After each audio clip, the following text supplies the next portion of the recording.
Hello, this is a guy who likes fanfiction and is too lazy to read, so here is Sage in audio form. Check the description for the links to the author.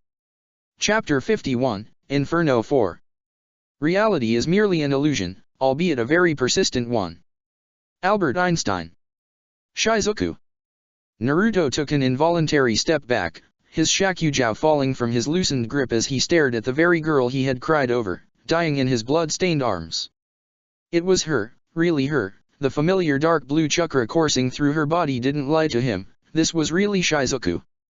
Except it wasn't. He didn't need an all-powerful jujutsu to see that. Lines and cracks crossed her pale skin and clothing, looking like she had been pieced together from the remains of some impossibly intricate porcelain doll. Her eyes too, instead of the normal bright vibrant eyes he remembered the girl possessing, her sclera were now a dark, sickly gray. Naruto. The impossible girl smiled sadly at him, one of her arms lifting slightly towards him slightly before she seemed to think better of it, returning the limb to her side. She was exactly as he remembered seeing her last, even wearing the same clothing, camouflaged to match the dismal atmosphere of Mizu no Kuni.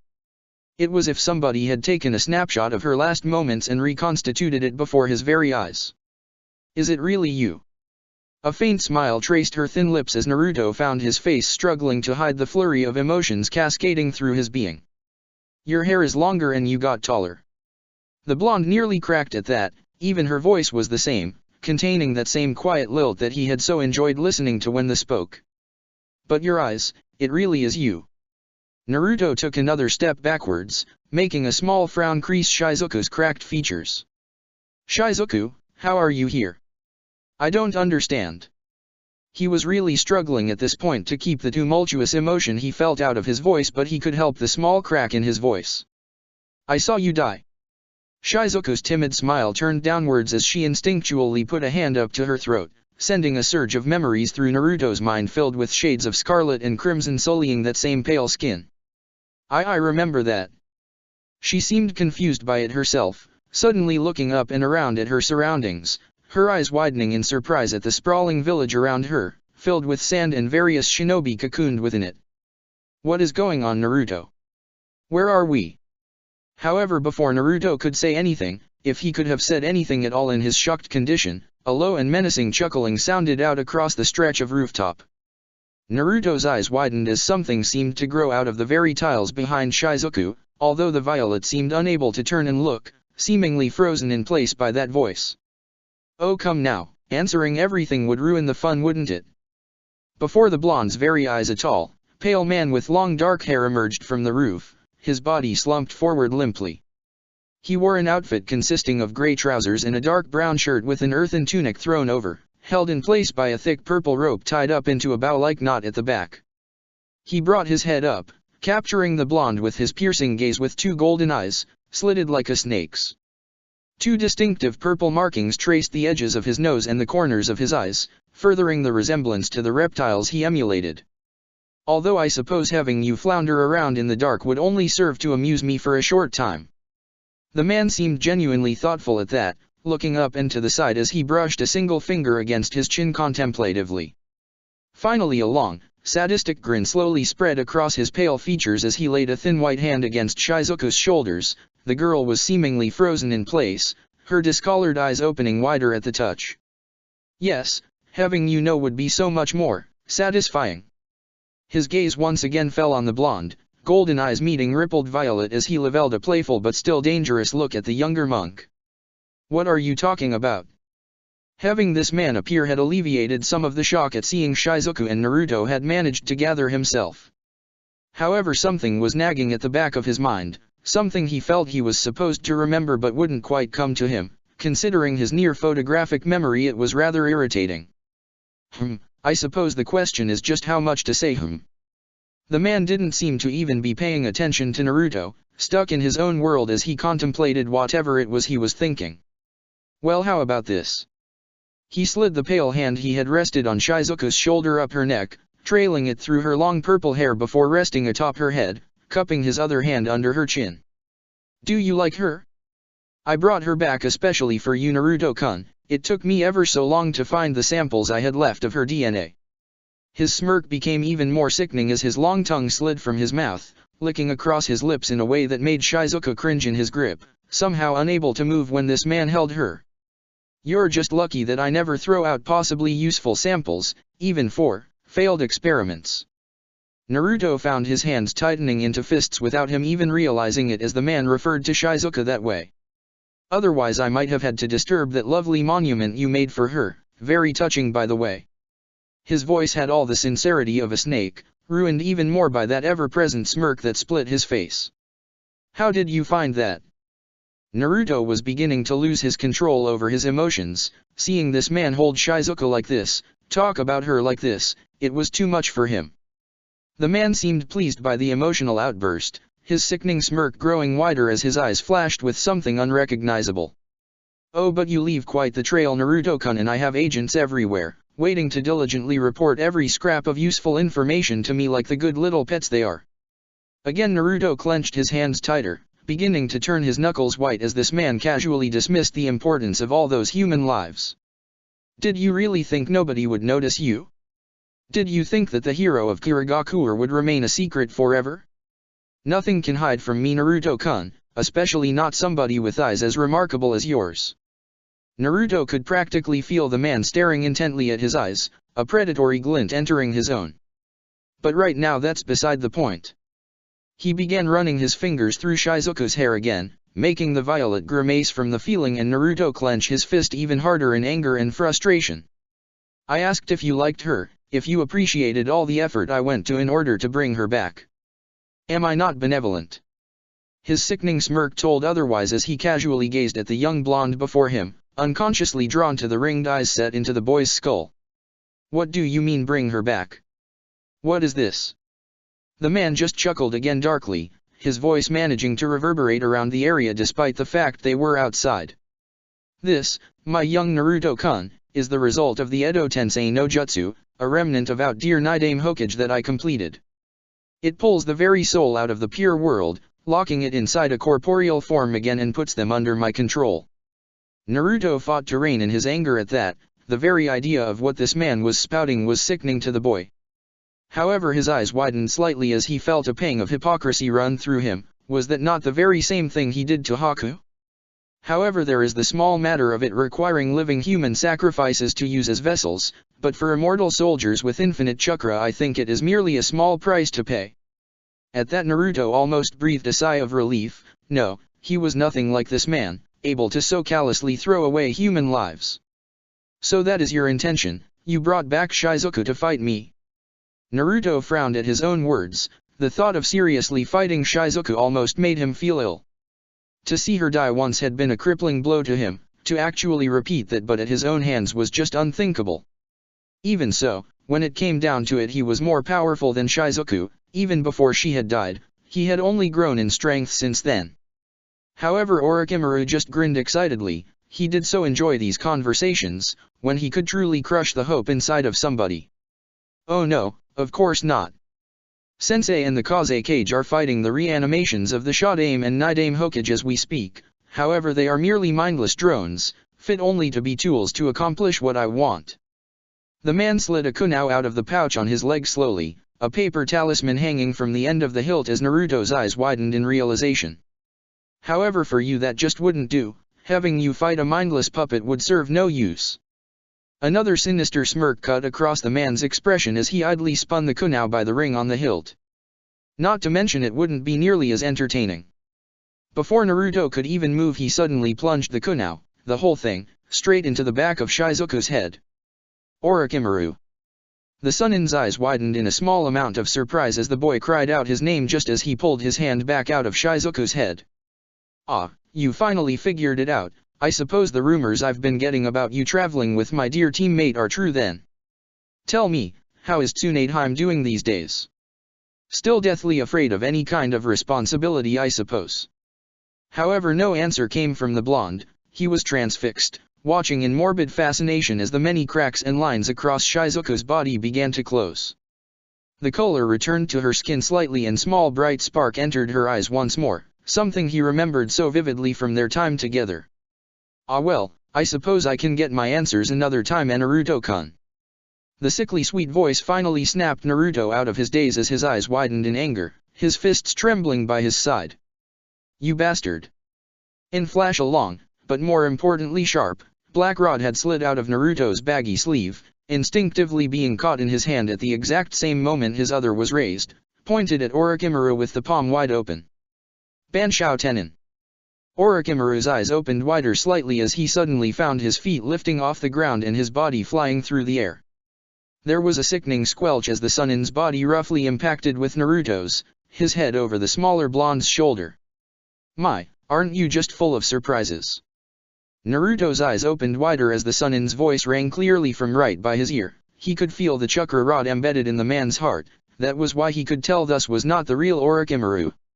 Sure enough, a moment later the color on the man's body began to change into a uniform brown as the earth-natured shadow clone began to disperse. However, before he was gone entirely, the dissolving clone managed to turn, capturing the blonde's gaze with his now dulled, brown eyes. "Enjoy this now, Naruto-kun, you will seek me out eventually, one way or another." Then he was gone, devolving into nothing more than a brown puddle on the tiles of the roof. Seconds later he wasn't even that, blowing away as nothing more than dust on the wind. The blonde just stared at the spot for a moment, shocked at what had just happened. He didn't get long through as his senses warned him of danger. "Sutton, Bakuzui Shao Urha." Naruto managed to dive for his dropped Shakugao just in time to launch himself off the ground and up into the air, his eyes widening. An enormous wave of water washed underneath him, the force of which was enough to completely crush the buildings behind the stadium and leaving a thin layer of moisture on the ground. He wasn't given any respite when he landed back onto the ground, instinctively bringing his hands up in front of himself. "Sutton, Tepudama. Shinra Tensei." The tremendous wall of force he created was just in time to catch the powerful bullet of water, twice the size of Naruto himself.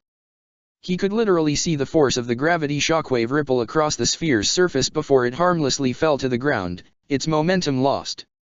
When it did, Naruto was able to see Shizuku standing behind it, her hands still locked in the snake seal and an incredulous look on her face. "Shizuku?" The violet seemingly snapped out of her shock, looking up at Naruto with wide eyes before her hands began moving rapidly again, finally stopping on the bird seal. "Naruto, watch out." Sutton Daibakufu no Jutsu. All around Shizuku water began rising into the air, from the liquid on the ground to the very moisture in the air. It began to coalesce above her at an astonishing rate. Then, all at once, an enormous vortex of water shot up into the sky before turning sharply right above Naruto, a veritable waterfall of roaring water. This time Naruto stood his ground more calmly, raising his hand up slowly as an invisible wall of force rippled from his body. The jutsu stood no chance, harmlessly dissipating against the indomitable force of Naruto's technique, not even leaving so much as a light spray to fall on him. All the while his eyes never left Shizuku's panicking form. "I can't control my body, Naruto. It's moving on its own." Even as she spoke, her hands were racing through seals that she didn't want to perform. It was like she was only there in consciousness, a mere passenger in her own body, watching helplessly as she attacked the person she cared about more than anything in the world. It didn't matter to her that none of her attacks were getting through. She had the same revulsion to hurting Naruto as he had to her. "Sutton, Daitehudan." Her hands briefly paused on the tiger seal before she brought them both out in front of her, palms out. Her eyes widened in shock when Naruto did nothing to move out the way of her attack, even as thick streams of water began to grow from the moisture in the air, violently circling her small body. She was still getting used to just how powerful her attacks seemed to be all of a sudden. Back when she was still learning in Mizu no Kuni, even this much would have tired her out by now, not to mention she had never managed attacks of this magnitude. Now all of a sudden it felt as though her chakra supplies were infinite and each jutsu put hardly any stress on her body. At the last second, as the streams rotating around her body all came together in one enormous river that used her hands as a focal point to condense and concentrate, Naruto raised a single hand. The expected wave of force never came though. Instead, sand from the ground and the surrounding rooftops suddenly leapt forward as if each grain was suspended from some invisible wire at Naruto's beck and call. Faster than Shizuku's jutsu could reach him, it formed a tightly packed, half-dome-shaped wall in front of him. Almost instantly the compacted sand began to turn to a much darker sludge against the onslaught of the powerful water technique. However, that only made it heavier and more difficult to control. With Shukaku's cooperation, Naruto was quite easily able to hold his shield together. More surprising though was when the entire structure began to move forward, changing shape to better resemble a plow. Instead of simply absorbing the water, now it redirected it, up and out of any harm's way, sliding off the sand like it was metal.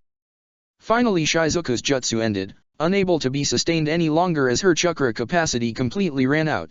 Her reserves might have been endless, but there was still a limit to how much she could use at once. The sand immediately rushed forward, pulling up fresher, still dry sand from the surrounding area as it lurched out, wrapping around Shizuku in a loose dome.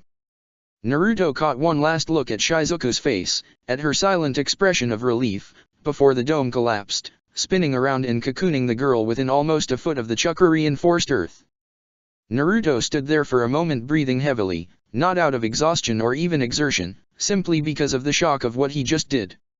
It didn't last very long though. Seconds later a small patch of the sand cocooning his lost friend turned darker, and moments after that a small stream of water trickled out, pooling in one spot. A head of purple hair formed first as her body slowly began to rise up, reforming itself from the surrounding moisture. In only seconds Shizuku stood there again, unharmed and fully reconstituted, that same saddened expression marring her cute face. Naruto almost cursed himself for forgetting Shizuku's hydrification technique. However, he had never seen her use it to this extent before. It seemed that whatever this Edo Tensei jutsu did to control her also made her abilities work to their fullest extent. "Naruto, please." She looked up at him, her altered eyes catching his own in a pleading expression as her hands began to twitch upwards. Her body was already reacting to the fact it was free, preparing itself for the next attack. "You have to fight back." Tears began to stream down her pale cheeks as she fought the control this jutsu had over her as best as possible, her hands still itching to move into hand seals. Naruto just stood there unmoving as his body struggled to catch up to his racing thoughts, desperately trying to think of a way to capture Shizuku without harming her. "Shizuku, I can't." The violet's head dropped slightly, causing a few bangs of hair to fall messily across her face. It made Naruto's heart ache to see it, as he remembered many occasions when they were talking when he would instinctually reach across to brush her hair back over her ear. When she finally looked back up again, a faint, sad smile ran across her lips, her darkened eyes expressing her resignation. "I know you don't want to, I don't either, but you have to." She finally stopped struggling against the invisible puppet strings guiding her body, allowing her hands to begin racing through seals again, stopping on the tiger seal right in front of her mouth. "So I'll have to force you, Kirigakure no Jutsu." Her voice was barely a whisper, but the results were immediate. A thick rolling mist suddenly surrounded the pair. It stretched far off into the village as all the available moisture in the air and on the ground was concentrated and condensed into a thick, shroud-like fog. Naruto only faintly heard the sound of a sword being drawn from its sheath before silence swallowed him up. "You remember this, don't you?" Naruto turned to where he thought the voice came from. That same hint of sadness and regret telling him just who it was despite it being muffled, it seemed to reverberate through the mist, as if it came from every direction at once. The blonde frowned. He certainly did remember this, the day when Ao had introduced Shizuku to one of Kirigakure's most dangerous and feared techniques. That wasn't to say Shizuku had become a master of the silent killing technique by any means, she was far too kind-hearted for that. However, she had an advantage where others did not. Usually a Kiri ninja wanting to learn the technique would have to dedicate months of intense and brutal training to completely extinguish the sound they made, rendering their opponent's senses useless in the scentless, sightless fog. However, thanks to Shizuku's unparalleled control over the water element, even in her untrained, unrefined state, she was able to thicken the mist to the point where it did the sound dampening for her. Of course, she only ever used it for knocking opponents out or leaving them for the other ninja. However, with her body being controlled as it was, Naruto didn't suspect she would be holding back anymore. "You seemed so unsure on the day Ao-sensei gave me a tanto. Even then I could tell you wanted nothing more than to shelter me, protect me." Her voice still echoed, making Naruto unable to trace where it came from. He caught the occasional flicker of a shadow that might have been her, but it was gone before he could turn. "But I wanted so much just to be useful to you, to do something you could be proud of me for." Even through the muffling of the mist, Naruto could hear the slight catch in her voice, the faint sob that a year ago would have had him rushing to see what was wrong. "I was always proud of you." It was out of his mouth before he could realize what he had done. A second later he just managed to catch a flash of silver out the corner of his eye before he dodged to the left. He caught the slight whine of a blade slicing through the air far too close to his ear before it was gone, back into the oppressive mist. The worst part was that he couldn't even use Yagura's technique, and here, Shizuku's control over her element was even stronger than his. If he recklessly used his Deva path he could risk hurting her, as he had no idea where she was. "You have to fight back, Naruto. If you don't, then I won't stop. This body will not stop." Naruto grit his teeth as Shizuku's voice called out again, his grip tightening around his Shakugao. "I can't." His eyes widened again marginally as he was once again forced to move to the side, aiding his movements with a burst of wind chakra for speed. Once again the flash of a blade passed close to his body, however this time the terrible screech of metal on metal shrieked out inside the mist. Naruto looked down at his arm in surprise, not having even realized he had activated his Asura path. There was a light scratch there that was already beginning to fix itself. He grimaced at the cold feeling he always got when using this aspect of his abilities before his eyes opened wider in realization. "Naruto, please, this is the only way." His head whipped around. Shizuku's voice was now becoming desperate as she realized just how close she had gotten to hurting Naruto. The blonde, however, remained calm, rising up a little and focusing on his breathing, his Rinnegan straining to see anything but the chakra saturating the air. "No, it isn't." This time he made no move to react even as he felt the flash of steel draw closer. However, Shizuku's blade didn't hesitate in the slightest, singing as it sliced through the air. There was a moment when her discolored eyes opened wider in shock before Naruto moved like lightning, literally. Sparks of electricity briefly danced over his body, enhancing his muscles' reflexes and supercharging his synapses for a brief second. It was all he needed. In a flash of movement he turned, holding a palm out, and Shizuka winced, expecting to feel the heavy impact of unrestrained gravitational forces. However, it never came. When she opened her eyes again they widened in abject shock. Naruto was just standing there, her blade driven up to the hilt through his hand. Strangely, there was no blood, nothing to indicate he even had a wound at all. However, Shizuka failed to notice this in her shock. Almost immediately her controlled body attempted to remove her tanto from its impromptu sheath. It was fruitless though, as Naruto curled his hand around the blade, grimacing from the uncomfortable feeling. It wasn't actually too bad, the pain was more like a dull throb, more to indicate that he had actually been hurt than for the feeling itself. It was a strange, discomforting sensation that his own body wasn't quite his, as if he were merely moving unconscious strings on some unbelievably complex puppet he controlled. He hated using it. Doing so felt like he had lost his arm, or whatever body part he was controlling with the Asura path at that particular moment. However, right now it was necessary, and that was what was important. "Naruto." Shizuku's faltering voice and widened eyes betrayed her shock, even as her arm continued to uselessly pull at the sword, her body not quite realizing it was stuck yet. Naruto ignored the strange feelings from his arm as he looked up, meeting the not-quite eyes of the girl he had watched bleed out in his own arms. As much as he wanted to try and stay emotionless, to keep his own thoughts and feelings out of this, to do what he knew he had to do, he just couldn't. His expression softened as the smallest of smiles peeked at the edges of his mouth. "Shizuku, I missed you so much." The girl's eyes trembled slightly as her mouth struggled to form words that wouldn't come. Here she was, standing before the boy who had saved her all that time ago, finally able to say the things she couldn't, and she still couldn't. Her head drooped down, her hair falling across her face and shadowing her eyes even as she felt the first teardrops begin to percolate on the edges of her vision. "Please, Naruto, kill me." Naruto's eyes widened, but only for a moment before his expression once again settled into a soft smile, his own head lilting slightly down. "You know I can't do that, Shizuku." The girl's head shot up, tears now freely streaming down her porcelain cheeks, making a few strands of her hair stick messily to her face. "Then what?" "You have to do something, Naruto, or I'll be forced to kill you."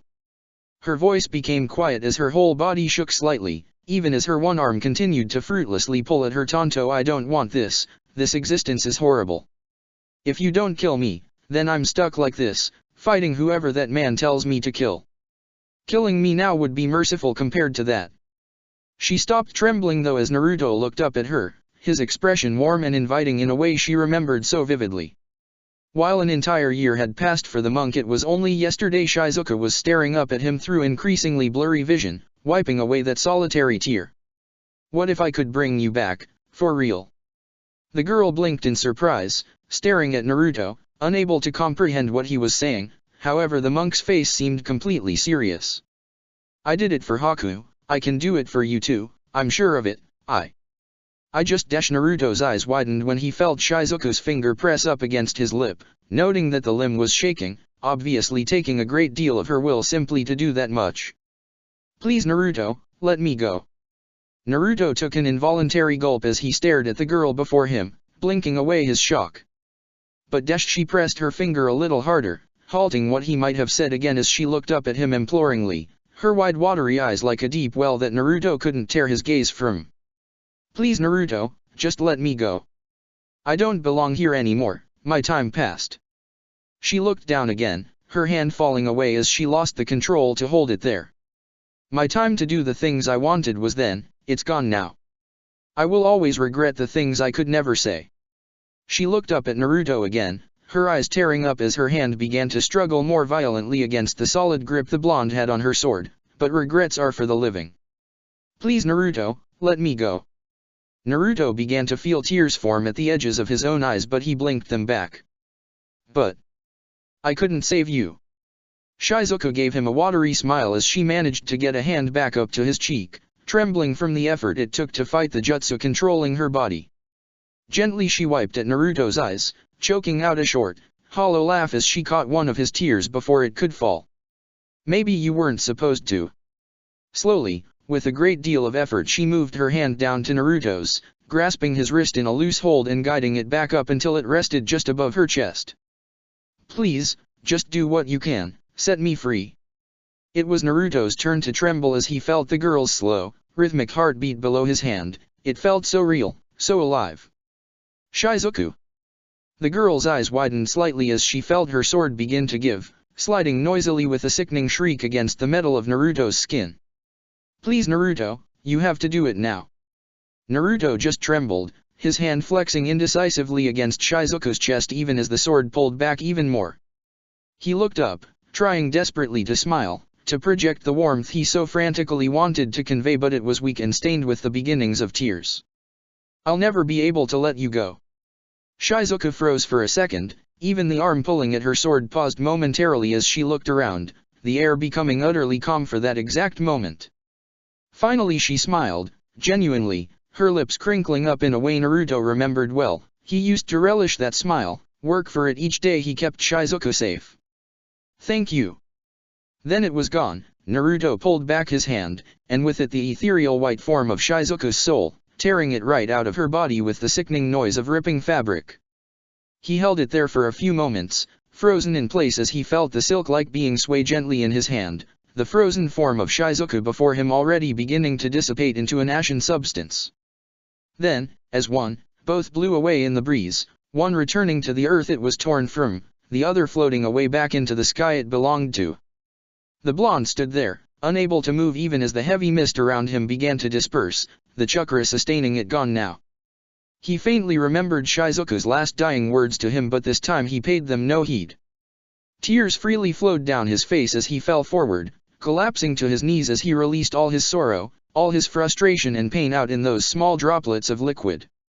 It felt good, unbelievably so, to cry out all the anguish he felt, letting it all wash away in the streams traveling down his face.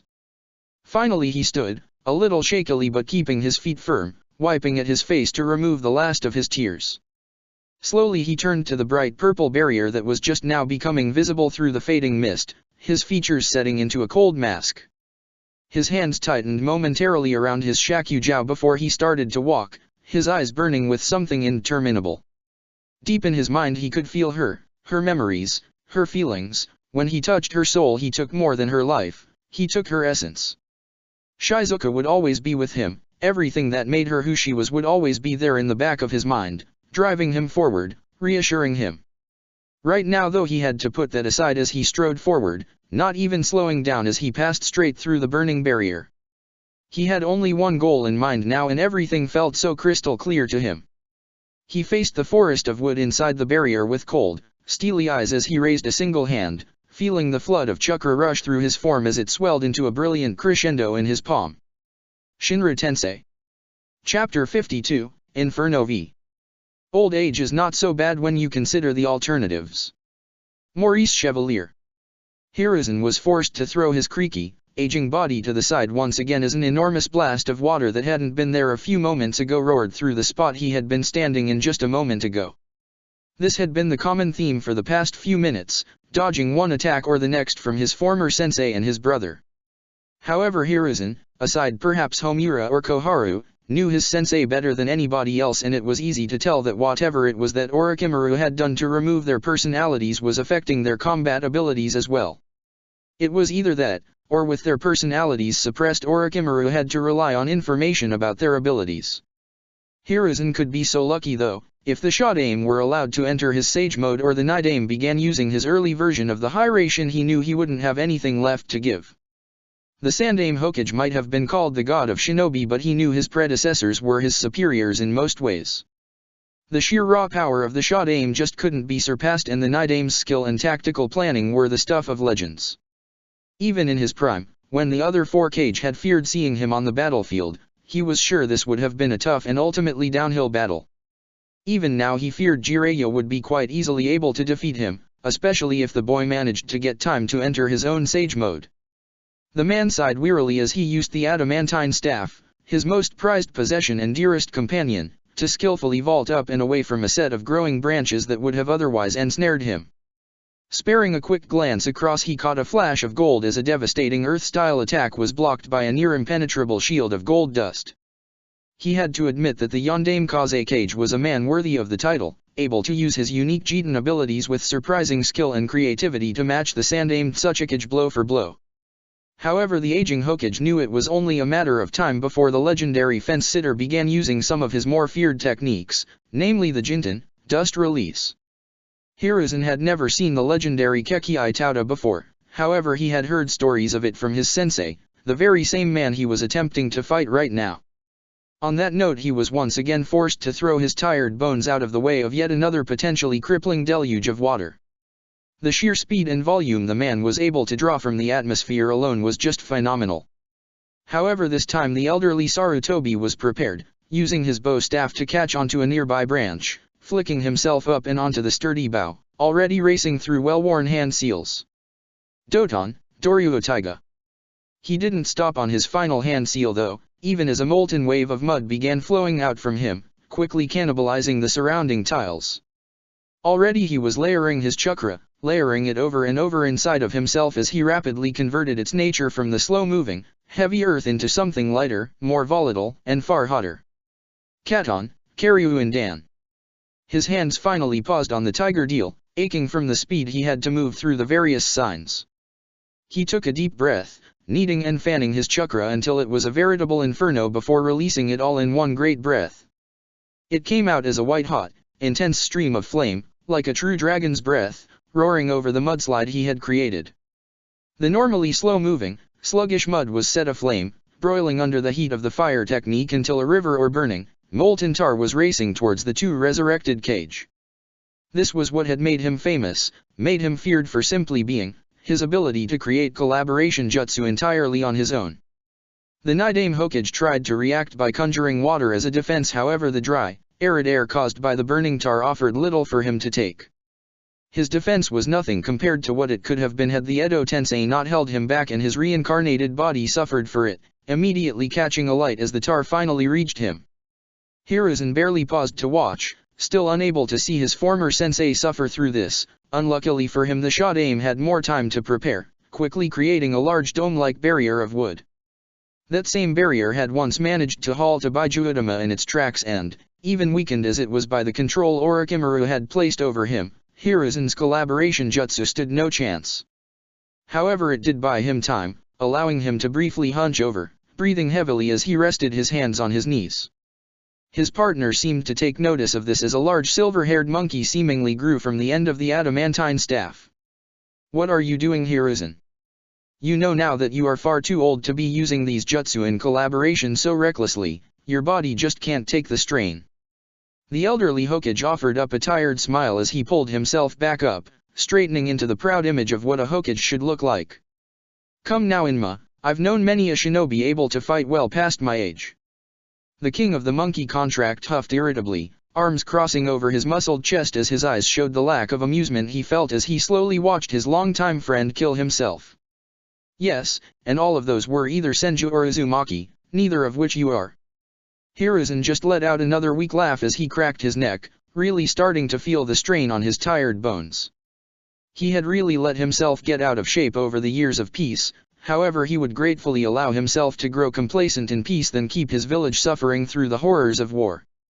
Yes, that's true I suppose, but you shouldn't be worrying about me old friend, right now our best bet is to help the Kazekage. His gold dust is our only chance of subduing the two Hokage long enough for me to deal with Orochimaru and hopefully end this horrific defilement of my sensei and his brother. Hiruzen looked grim as he saw the Nidaime begin to regenerate, his ashen body reforming from seemingly nothing. Otherwise I fear I will be forced to use that jutsu. Inma widened his eyes as he looked the old man he had fought beside so long. He was about to argue but he managed to catch a glimpse of something, a steel in the old man's eyes that hadn't been there in many years. Finally the boss summon of the Monkey Clan let out a gruff snort as he began to fade back into his staff form. In any case, it had been an honor fighting alongside you again my old friend. Hiruzen's features softened for just a moment as his hands tightened slightly about his weapon. He was far too old for this fighting business, but that didn't mean he wouldn't die a warrior's death to save his village. Likewise. He got no response from the staff as he settled back into his bujutsu stance, feeling every creak in his old body. However, before anybody could react, and before Hiruzen had even managed to gather his breath, the ground suddenly rumbled beneath their feet. Floor tiles were shaken loose as a few of the weakened branches from the Shodaime's expansive forest fell from their oddly angled trees. Everybody managed to look around in the apparent direction of the force before having to shield their eyes as a good section of the chakra-fueled forest they had been fighting in was suddenly blasted inwards. Bark and wood was scattered across the area as dangerous shrapnel causing all but the reanimated Hokage to shield themselves. Hiruzen managed to bat the worst of it off with the adamantine staff while the Kazekage formed a quick shield from his gold dust, unintentionally shielding Unaki at the same time. Finally Orochimaru sank into the ground, allowing the bits of sharpened wood to paw harmlessly over the spot he had just been standing in. His eyes narrowed as he realized just what was happening. Everybody was forced to keep a hand over their eyes for just a moment as they looked at the bright, gaping hole in the foliage after fighting in the darkened conditions for so long.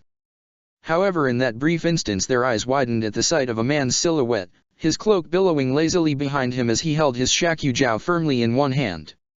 However, that didn't capture their attention, nor did the horns seemingly rising from the man's forehead. It was his eyes. In that brief moment, when only his outline could be seen, everybody managed to catch a glimpse of those violet, ringed eyes, burning with a cold, dispassionate glare. However, the moment passed as the skilled shinobi's eyes managed to adjust to the new light abnormally quickly, a testament to the strain they had to put on their bodies over the years. In the place of the imposing figure, shrouded by darkness and casting a dangerous glow with his legendary eyes, stood a young teenage boy with messy blonde hair.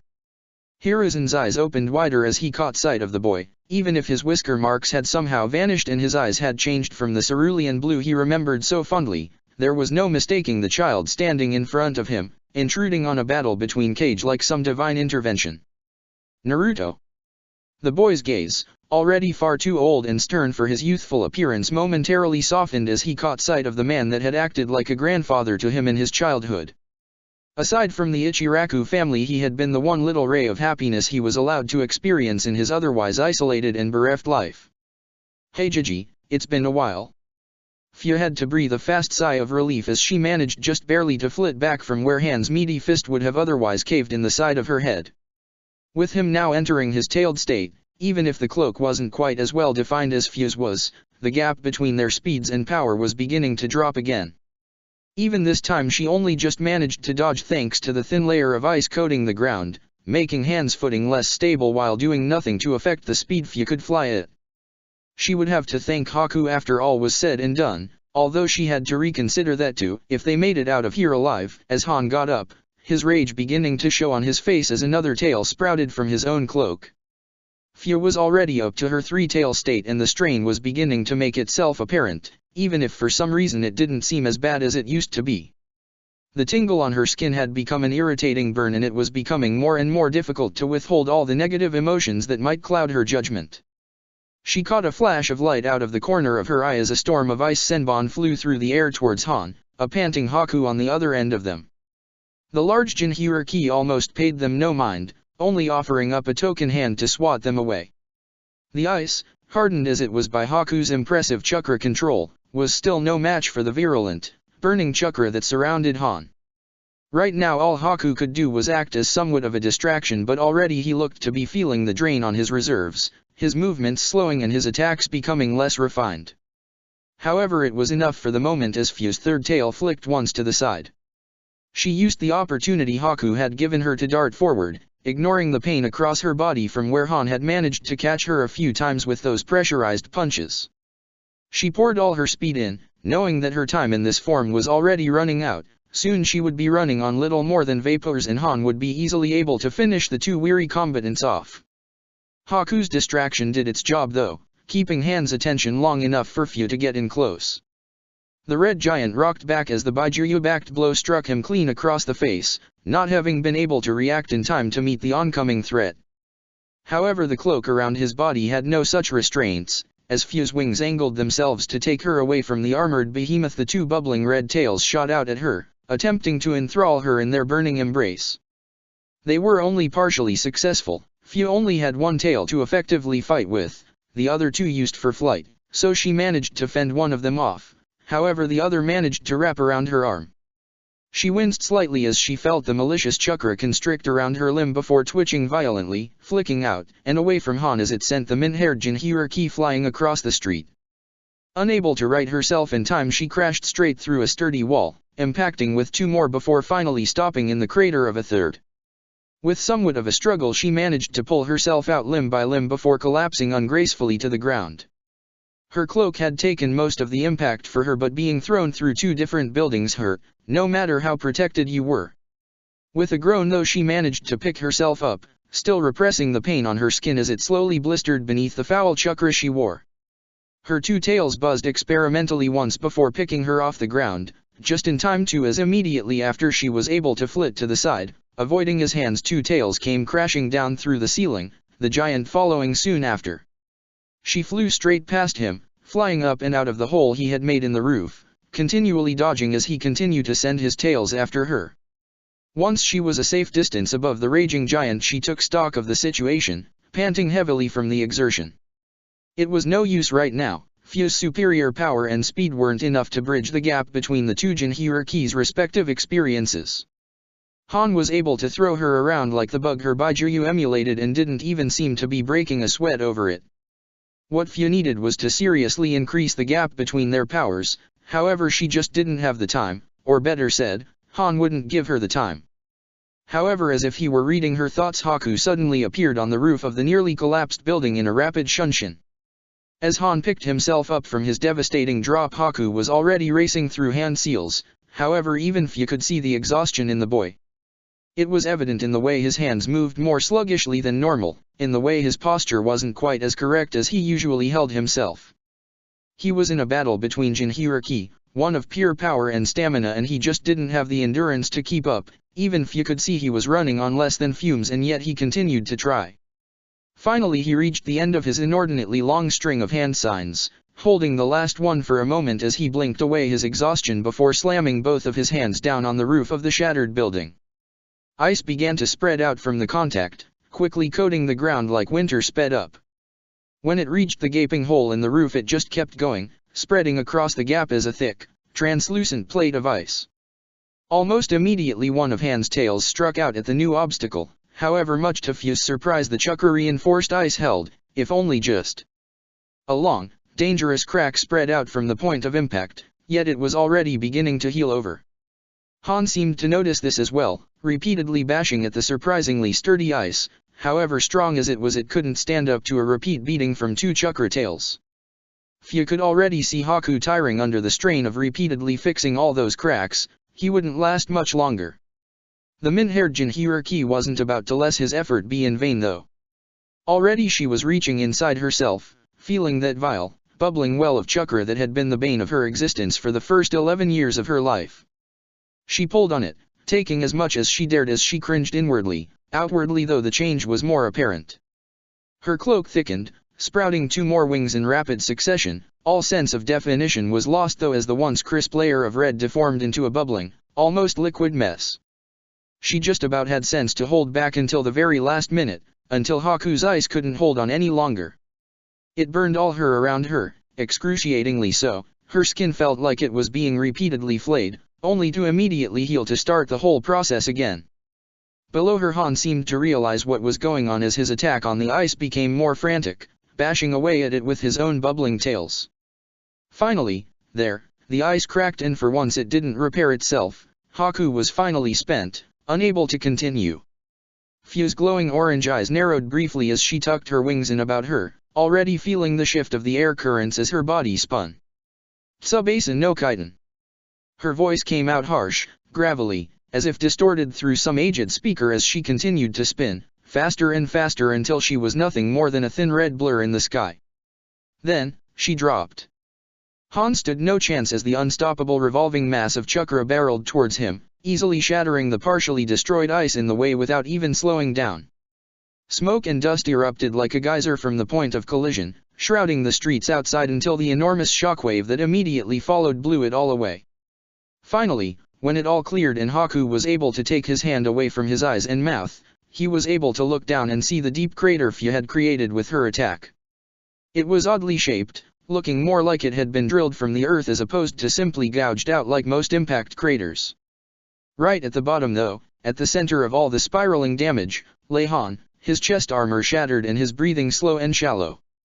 Nearby Fu was staggering to her feet, not looking at all stable as she wobbled about, unable to find balance in her weakened state.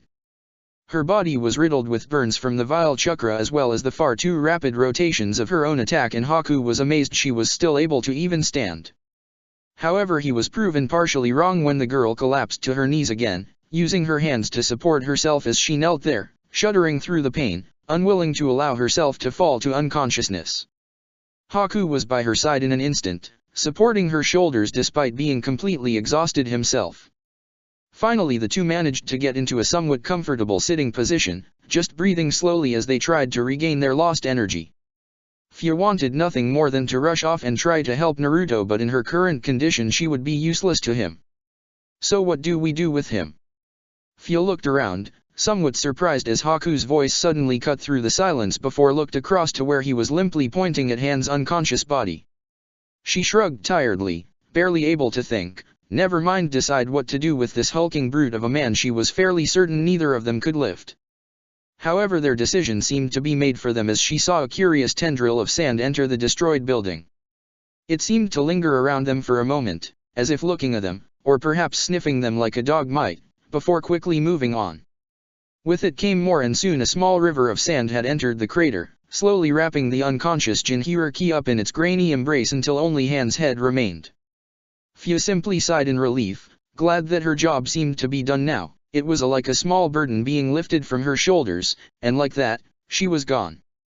Haku watched with a small smile as Fu slumped over to the side, finally admitting her exhaustion and falling to it. He didn't though. He was tired but not entirely gone. He had enough in him to at least watch over Fu and make sure nothing happened to her before Naruto was able to return to them. He was sure this would all be over soon. If it wasn't, then some of the stronger Jounin would be given time to break free and things would only get worse after that. Hiruzen found himself speechless as he stared at the young boy he hadn't seen for over 6 years. However, he didn't get long to gawk as Naruto reset his features, pulling something off of his belt as his gaze drifted over to where the Nidaime had finished regenerating as the shot aim was coming out of his wooden shield. He flooded chakra through the object, and once again Hiruzen was dumbfounded as the innocuous little jar suddenly expanded, quickly becoming an enormous stone pot, 3/4 the size of Naruto himself. He may not ever have set eyes on the Kohaku no Jouerhei, but he recognized it all the same. He was the professor after all, and the artifacts of the Sage of the Six Paths did not escape his notice. It wasn't every day that you saw a stone jar suddenly grow to 5 times its previous size, although the large kanji for lightning that was supposed to be there was conspicuously absent. Naruto suddenly placed a hand on the artifact, filling the pot to the brim with his chakra as he focused his cold, unwavering gaze on the two past Hokage. Hashirama and Tobirama Senju, Shadame, and Nidame Hokage of Konohagakure no Sato, first user of Mokuton and unparalleled Suton user. Both reanimated Hokage looked around curiously at the young boy, however as soon as their gaze met his their fates were sealed. Slowly, as if ink traveling through water in ripples, the two names appeared on the side of the amber purifying pot, engraining themselves there as if burned onto the surface. Unfortunately the two Hokage were not themselves, they did not see the danger the ancient artifact posed to them. However they did react when Naruto began to run through a long chain of hand seals one-handed, still firmly keeping a grip on the pot to his side. They recognized the hostile action and reacted accordingly, both Hokage running through hand signs of their own. It was for naught though as Naruto beat them to it, finishing his chain before they could theirs. Holding that one hand sign, his body practically boiling over with chakra, Naruto quickly pushed the lid of the Kohaku no Jiaourhei.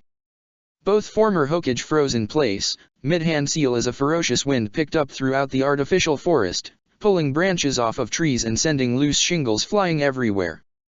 Their bodies began to stretch out, distorting gruesomely as they were pulled towards the awaiting pot.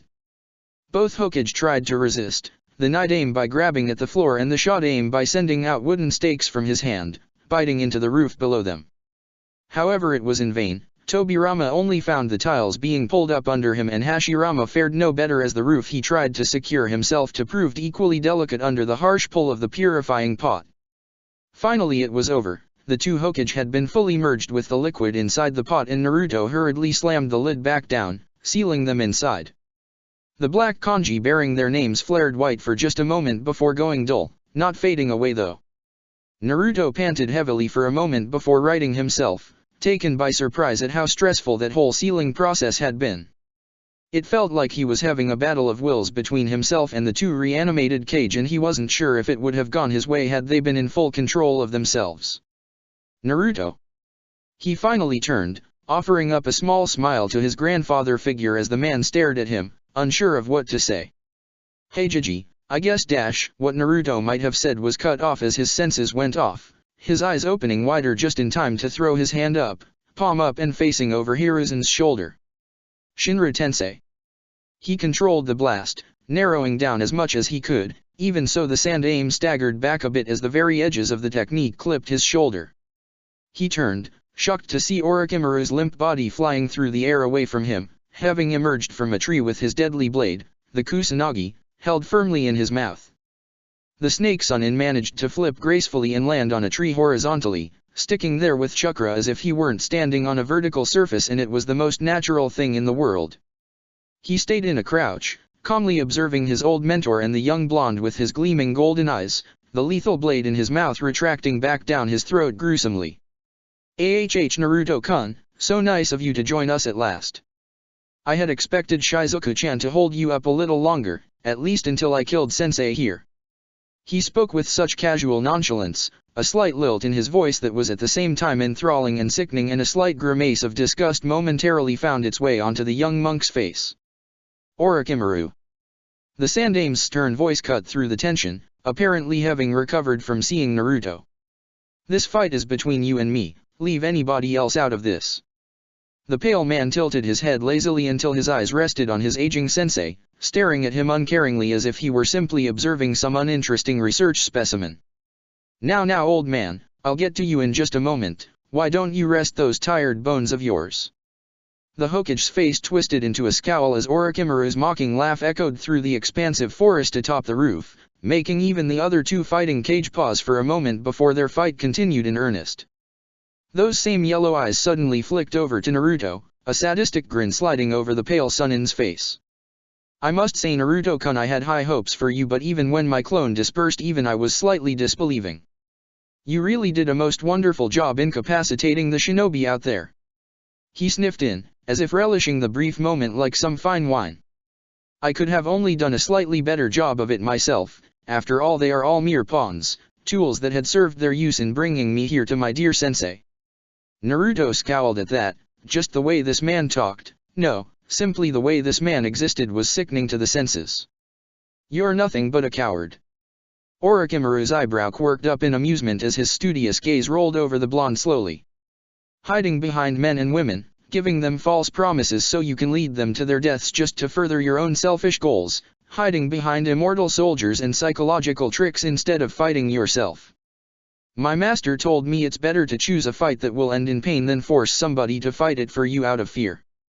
For a moment Orochimaru's soft, predatory gaze hardened into cruel, vicious glare before he caught himself, another lazy smile rolling across his features. Ah, but Naruto-kun, how can it be you're calling me a coward? Don't you see? Running away from your village in the dead of night after murdering 2 shinobi? Is that not cowardice by your own definition? Naruto's eyes widened before narrowing into a glare, his hand tightening around his staff. Taking sanctuary with monks instead of owning up to your crimes.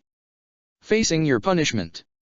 His grip tightened again as he felt chakra burn and bubble inside his body. On the outer edge of the barrier the Sound Four widened their eyes in shock. Orochimaru-sama. The Snake Sonin ignored his subordinate though, too intent on seeing just how much of a reaction he could get out of the Rinnegan bearer. How about stealing property from Kyumo? Was it not cowardly to accept their hospitality for so long only to throw it back at them? Naruto's eyes were now glowing faintly with a dull violet light as his glare intensified, his knuckles turning white from the pressure of his balled fist. And how about Mizu no Kuni? Orochimaru's predatory smirk became practically vicious as he leaned forward slightly, a sadistic gleam in his eye. Orochimaru-sama. Again the subordinate went ignored, their cry falling on deaf ears as Orochimaru continued his monologue, his voice dripping with tainted honey. Mizu no Kuni, where you allowed your friend to be mercilessly killed, unable to save her despite the overwhelming power you possess thanks to those marvelous eyes of yours. At this point Naruto was almost trembling with rage, his chakra excitedly churning through his body, just waiting to be released. Orochimaru-sama. For a third time the desperate plea went unnoticed as Orochimaru and Naruto continued to stare at one another, their eyes locked together in an unbreakable bind. Except you didn't, did you Naruto-kun? You got your revenge didn't you? A light blue haze had begun to form around the blonde from the sheer pressure of the chakra he was holding back inside his body. How did it feel to see the light leave his eyes? To watch as your friend's murderer died at your hands. I bet it was exquisite. How are you any different than me? The glee in the Sonin's eyes was palpable as he watched the rage surface underneath the blonde's carefully controlled exterior. Orochimaru-sama. Finally the pale man's patience snapped as he turned angrily to the subordinate that had dared to interrupt him. What is it you insolent whelp? Didn't I tell you? The Sonin trailed off, finally noticing the ominous shadow that had fallen over the rooftop along with the oppressive silence. All around them, surrounding the building on all sides, were enormous, impossible walls of sand, hovering just outside of the barrier. It was a desert's worth, just hanging there in the air, not even a grain falling loose with only the flaming purple barrier between it and all that lay inside. However Orochimaru was under no illusions that the barrier would hold for very long against such a deluge of sand, reinforced even further with chakra as it was. Ah! The hiss of annoyance in the Snake Sonin's voice was somewhat satisfying to the blonde as he gazed up at the sight that would have lesser men shaking in fear. It seems you played your hand quite skillfully Naruto-kun. His gaze fell back on the young monk with that ever-present smirk still there, even if it was wavering towards a scowl. Make no mistake boy, we will see each other again, you two old man. Before anybody could react the slimy man managed to bit his thumb, racing through seals impossibly fast before slamming his palm down. Kukiyos no Jutsu. There was an enormous burst of smoke that completely filled the rooftop and before it had even cleared the massive snake Orochimaru had summoned had crashed through the sand, making a large enough hole for him to escape through as the barrier fell down around him. Naruto widened his eyes in surprise, it had all happened so fast even his sand couldn't react in time. One moment Orochimaru was there, the next he had managed to get away. Before Hiruzen could even call to him he was off, chasing after the man through the very same hole he had made to escape. Even in his haste he had remembered to grab the Kohaku no Jiaourhei, letting the artifact shrink down even as he ran, however he had forgotten one thing. As soon as he emerged out into the village he extended his senses through the water in the air, immediately finding Orochimaru, running away from the village with his 4 subordinates. However he also found Haku and Fu, their chakra dangerously low, the blonde froze there for a moment, his gaze flickering between Orochimaru's retreating form and his friend's. Already he could feel some of the more powerful Jounin breaking free of his sand, and he knew he didn't have much time, but at the same time he might never get another chance to go after Orochimaru. Oddly enough, it was Shizuka that made his decision for him, not literally, but at the same time he just knew that was what she would have done. That was all he needed, instantly sprinting off further into the village, away from Orochimaru and towards his friends. He would never allow somebody he cared about to be hurt again, not if he could stop it. Chapter 53, Inferno 6.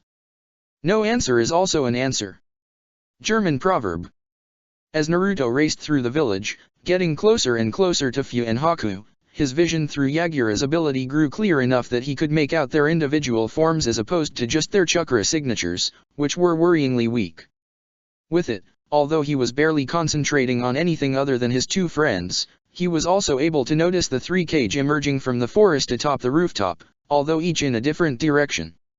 It seemed that Tsuchikage had somehow tricked the Kaze Kage and was now escaping in the direction Orochimaru had gone. For a brief moment Naruto cursed that he was limited in that he couldn't create a shadow clone to follow them. Orochimaru had already left the ranges of his extended senses, racing off at unimaginable speeds that Naruto couldn't hope to match anyway without summoning something to carry him. However, the Tsuchikage would no doubt be going in the same direction, unless they had a plan to break apart after the invasion, even though it failed and a good majority of both the Oto and Iwa shinobi were captured in the sand. Unfortunately, a shadow clone split Naruto's concentration, and even with Shikaka controlling most of the sand for him, with his body simply acting as a proxy, he was still consciously willing the sand to withhold the shinobi. Already he had felt people breaking out, no doubt now trying to free their comrades or flee. He didn't need even more escaping while his concentration was divided. He didn't have long to dwell on it though, although in the back of his mind he was already going through what he should have done the moment the Snake Sun escaped. He realized that he should have summoned something of his own, at least to follow after Orochimaru. However, the man had gone through his hand signs so quickly that his fingers were less than a blur. Unfortunately for him, with the Mizukage's soul only came his memories and feelings, not his years of honed instincts and reflexes. Yagura was ruthless, never allowing an opponent to escape alive unless it was to act as a messenger to further demoralize his opponents. He never would have allowed Orochimaru to escape like that. However, it was not Yagura in charge of the blonde's body, and Naruto just wasn't experienced enough to react. It was useless now though. He didn't want to stop out of worry for his friends, and he couldn't summon while running like this. In the end though, he just had to leave it to the Kaze Kage and Hokage to deal with. As long as the Tsuchikage was not killing anybody, he couldn't be further down Naruto's list of concerns when compared to his friends. He finally reached the area they had been fighting in, immediately noticing the damage caused by their fight and the residual chakra in the air that was a result of two Jinchuriki both using their tenant's potent chakra. It took him barely a moment to lock onto Haku and Fu's fading chakra signatures before he appeared inside the remains of the ruined building they had destroyed. Naruto. He looked around, spotting Haku just managing to keep his eyes open as a soft smile found its way onto the ice user's tired features. It didn't last long though, as the boy's depleted energy finally seemed to run out, his body slumping uselessly to the side, right next to where Fu was lying in a similar fashion.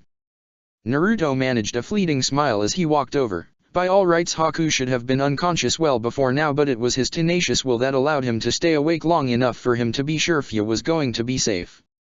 With his Rinnegan, Naruto could easily see just how drained the both of them were, their chakra reserves much lower than what any self-respecting medical ninja would deem healthy or even safe. However, that didn't seem to be the extent of their injuries. Fu sported more than a few nasty burns across her body, no doubts from overuse of her Baijuyo's virulent chakra, although he knew those would fade relatively quickly with the girl's advanced healing. Haku on the other hand wasn't so lucky, and the red, blotchy skin on his hands wouldn't be fading any time in the near future. It was a classic sign of Tenketsu overload, and it made Naruto wonder just what kind of opponent the two had been fighting to push them so far. He got his answer quickly though, as he finally took notice of the third chakra signature in the room, buried beneath a good deal of his sand at the center of an oddly formed crater.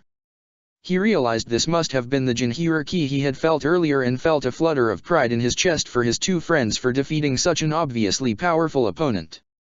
It passed though as he walked towards the sand cocoon, a frown marring his features. this man had fought his friends, potentially killing them if they weren't as strong as they were. Naruto felt very strangely about that, especially when he took into consideration the man was a Jinchuriki.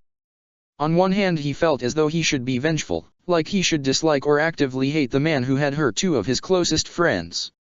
However, he just wasn't like that. His friends were alive and would be perfectly fine after some time to recover. Plus this man was like him, there was no telling what his life had been like due to the burden placed on him. In a way Naruto wanted to understand, to better know the man before he came to any kind of conclusion. No matter how tempting it was to jump to conclusions just so he could react in some way. His hand hesitated over the sand. He was unconscious. It would be very easy to extract the man's Byakuya right now, take away the power he had used to harm his friends and would have used to harm the shinobi of this village. However, Naruto had grown up. Years ago he had removed Madatabi from Ujito because he thought it was the right thing to do. Despite the evidence of Kiribi that not all Jinchuriki were mistreated, his naive, childish mind couldn't quite accept that at the time. Not to mention he had seen how much happier Shukaku was with him as opposed to tormenting Gaara, even if he mistakenly believed Naruto was his father. While Madatabi always assured him that she in no way resented Naruto for taking her from her host, and was in fact probably happier for it, he had always felt guilty for that. Time had changed him, the bloodline rebellions and his time with Tsunade had changed him. He would like to think he was more mature, that he could at least think before making a rash action like performing a Byakuya extraction on an unconscious man. He sighed wearily, deciding to make a decision later as his hand fell back down to his side tiredly. A soft smile did manage to creep onto his lips though as a thin tendril of sand rose up from the ground near his feet. It was different from the rest of the crumbled earth he had used to secure the shinobi in the village, as it was practically saturated with Shukaku's chakra, even bearing the Tanuki's distinctive blue markings. It rose up, the pointed end pointing at him as if the Ichibai himself was looking at Naruto. The blonde just smiled and patted the tendril of sand like he would Shukaku, laughing when it vibrated in satisfaction. He was unprepared then as he suddenly felt liquid fire pouring through his arm. His violet eyes widened in surprise before clenching shut in agonizing pain. He knew what was happening but didn't fully understand why. Somehow the Goba was being absorbed into him without him actually meaning to. However, it was too much, too fast. It wasn't controlled like it normally was, nor was it a slow, gradual process. It felt as though the entire Byakuya was being forcefully shoved down his arm, tearing it open and burning at the fresh wounds. However, if Naruto had thought that pain was manageable, then it was nothing compared to when the chakra finally reached his coils. As a somewhat experienced practitioner of medical ninjutsu, he knew one thing about the chakra coils of a developed human: they were a one-way system. They were where physical energies merged with spiritual energies to form the chakra intrinsic to the individual, but foreign chakra was not supposed to enter. However, with the sheer volume of the Byakuya's chakra entering his system all at once, it had little elsewhere to go, forcefully entering the part of his system it was not supposed to. The young monk almost fell to the ground, feeling as though his insides were combusting excruciatingly slowly, even though he knew it was only seconds. If it weren't for his Shakugao steadying him against the suddenly very unstable ground, he would have surely fell to the earth, twitching and writhing from the sheer agony he felt. The worst part was that the thin strand of sand still held firm to his hand, continuously pumping him with the Five Tails poisonous chakra even as his body begged for release from the burning that was tearing apart his body from the inside. Then, as if a jug had been emptied and had nothing left to give, the pain abated, the seal finally activated, absorbing the copious quantities of the foreign chakra and locking it away deep within its confines. As much good that did Naruto though. He stood there, half leaning on his staff and half clutching it to prevent himself from simply keeling over. Everywhere hurt, from his skin that prickled like there was some residual electrical current running across his body, to his insides that felt like a slowly cooling meal after having just been cooked. His breaths came out ragged and inconsistent as he gulped, finding his mouth dry and rough as he desperately tried to pull himself back to his feet. He couldn't afford this now. Already he could feel people approaching the trio even as the lingering effects of the Goba's chakra lay havoc on his delicate chakra system. He was sure the seal looked like a wreck right now, probably a mess of broken pipes and leaking, corrosive liquid. However, he had to be strong. He had to get his friends away from here before. Dynamic entry. One of the tenuously standing walls of the already thoroughly destroyed building completely caved in, releasing a cloud of dust as a hazy silhouette burst in. Naruto actually found his eyesight to be slightly blurry as he had to blink just to get a clear image. He quickly realized that it was because there were tears in his eyes which he frantically wiped away. At the same moment he stood up straight, finding a new surge of energy against the protests of his tired, burning body. He would protect his friends. Guy, I really don't think that was necessary. There was a hole in the wall just over here. The smoke and dust abetted enough for Naruto to make out two figures, one proudly standing against the hole he had created and the other slouched near one that had been created in the fight between Han and Fu. Never mind that, my hip friend, we are here to apprehend the unyouthful fiend that holds our village hostage. Naruto narrowed his eyes at that. He wasn't holding the village hostage, he was simply preventing any of the shinobi from fighting and pointlessly throwing away their lives. However, he remained silent, using the opportunity to gather together as much of his erratic chakra as he could. In his state he wouldn't last much longer and he couldn't afford to leave Fu and Haku unprotected. He's also holding the Iwa and Oto shinobi as well, you know. The lazy drawl of the first man's friend cut through the still air as the last of the airborne debris settled, revealing the two figures to the jujutsu-bearing blonde. The first was a man wearing the traditional Jounin flak jacket of Konoha atop a one-piece green spandex suit sporting a black bowl cut and oddly large eyebrows. His friend also wore a Konoha Jounin jacket but over the more traditional blue underclothing. His silver hair spiked upward in a gravity-defying display while his headband fell over one eye, leaving his other eye the only thing visible on his face due to the mask he wore. Naruto was sure that if Fu was awake she could instantly recite their names. From their chakra levels and the way they held themselves, they were powerful shinobi. Unfortunately, the blonde lacked his friend's encyclopedic knowledge of the bingo books, so could immediately pull their names from thin air. He simply had to settle for the fact that in his weakened, pained condition they were threats. Hell, right now he wasn't even sure if he could manage one of his Deva Path's techniques. Just feeling the flow of chakra through his body was painful. "All right, kid." It was the second man who spoke, the mysterious one with the silver hair and rather uncaring attitude. "Come peacefully with us, there's no need for violence." "That's what you were talking about back there, right? Peace." Naruto experimentally flexed his fingers, admirably hiding the wince that followed as pain arced through his arm, setting his nerves aflame. He stayed quiet still, hoping to buy a little more time to recover. He just hoped these men were the talkative sort. "Come now, Kakashi. It's much too unyouthful to mock the boy's beliefs like that. I know you must keep to your cool and hip ways, but I personally feel that this boy was expressing himself in the springtime of his youth." Naruto grit his teeth, slowing his breathing and just focusing on the flow of his chakra through his damaged body. He did his best to ignore the inane conversation as he slowly inched his way towards Haku and Fu's still bodies. He would only get one chance at this. "Really, Guy? I don't think this is the time for that. I'm sure Hokage-sama will want this boy brought to him as soon as possible." Naruto winced again as his legs gave him trouble. It seemed there was no part of him left unscathed by the Goba's violent introduction. My eternal rival, speak the truth, of course. Come now, my young blonde friend, we will go to see the Hokage and everything will be sorted out, as he is a most youthful leader." Naruto again ignored the pair. Although he was thankful for their bickering, it gave him more time than he thought.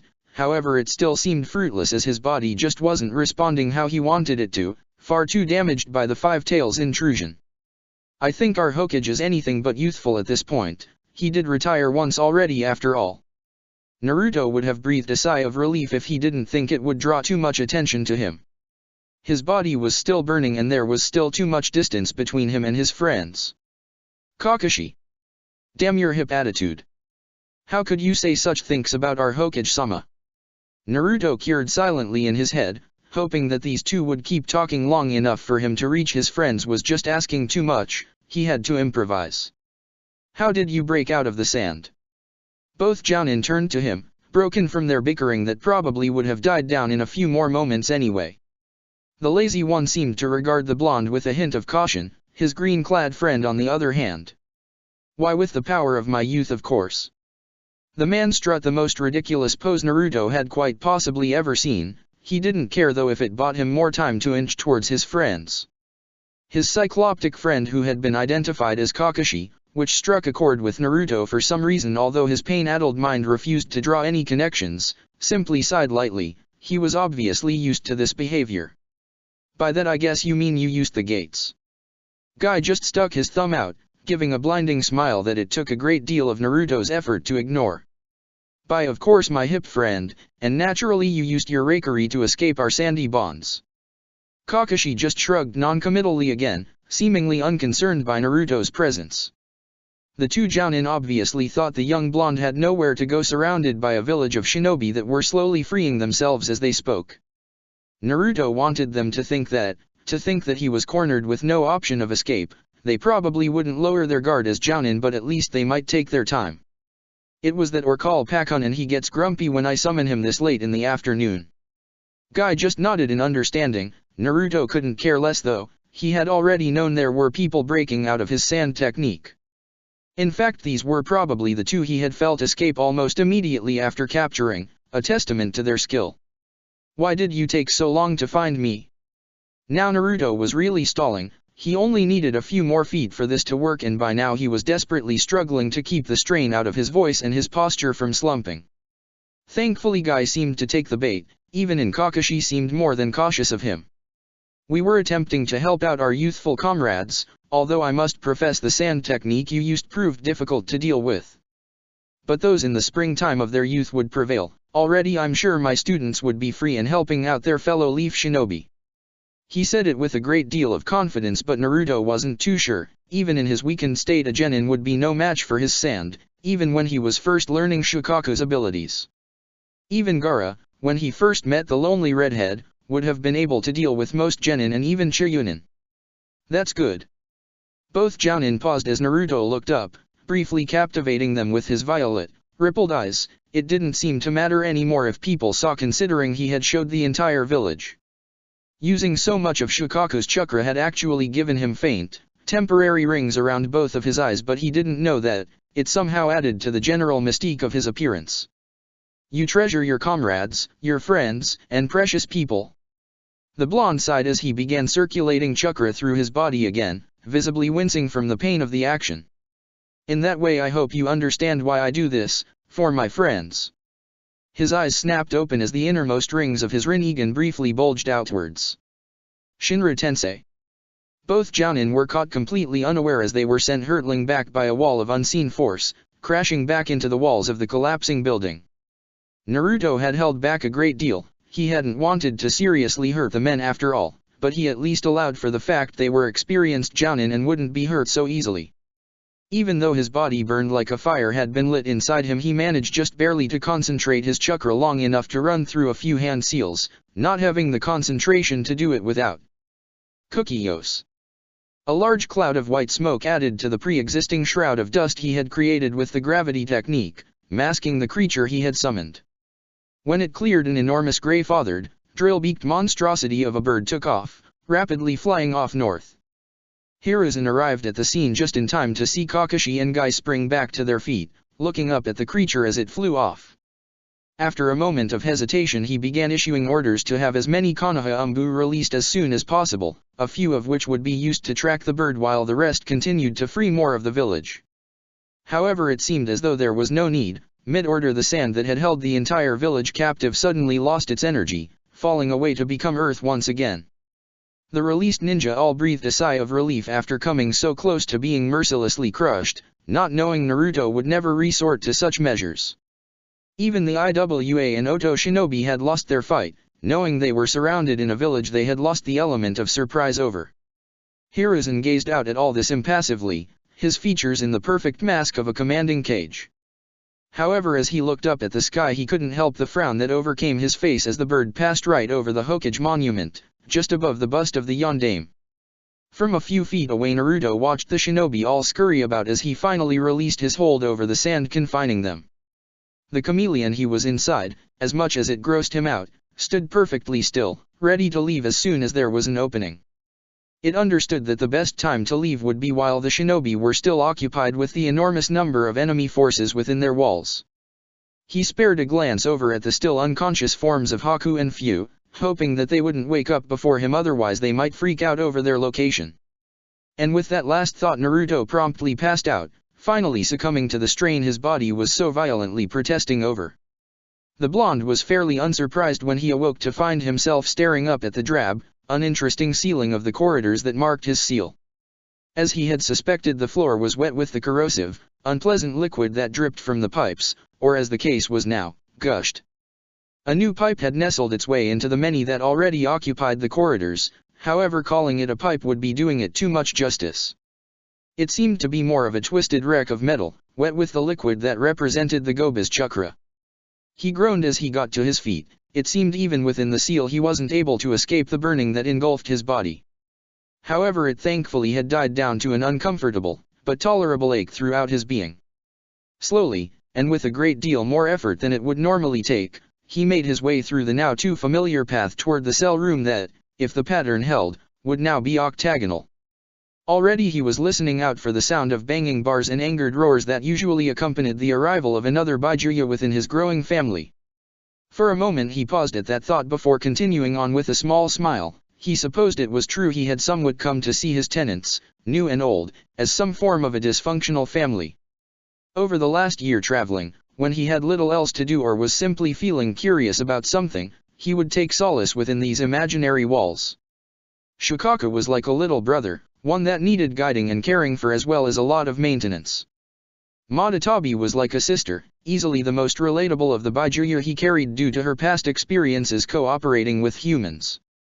She had proved the most helpful of his tenants when it came to him seeking knowledge on something as well as generally being the most fun to talk to.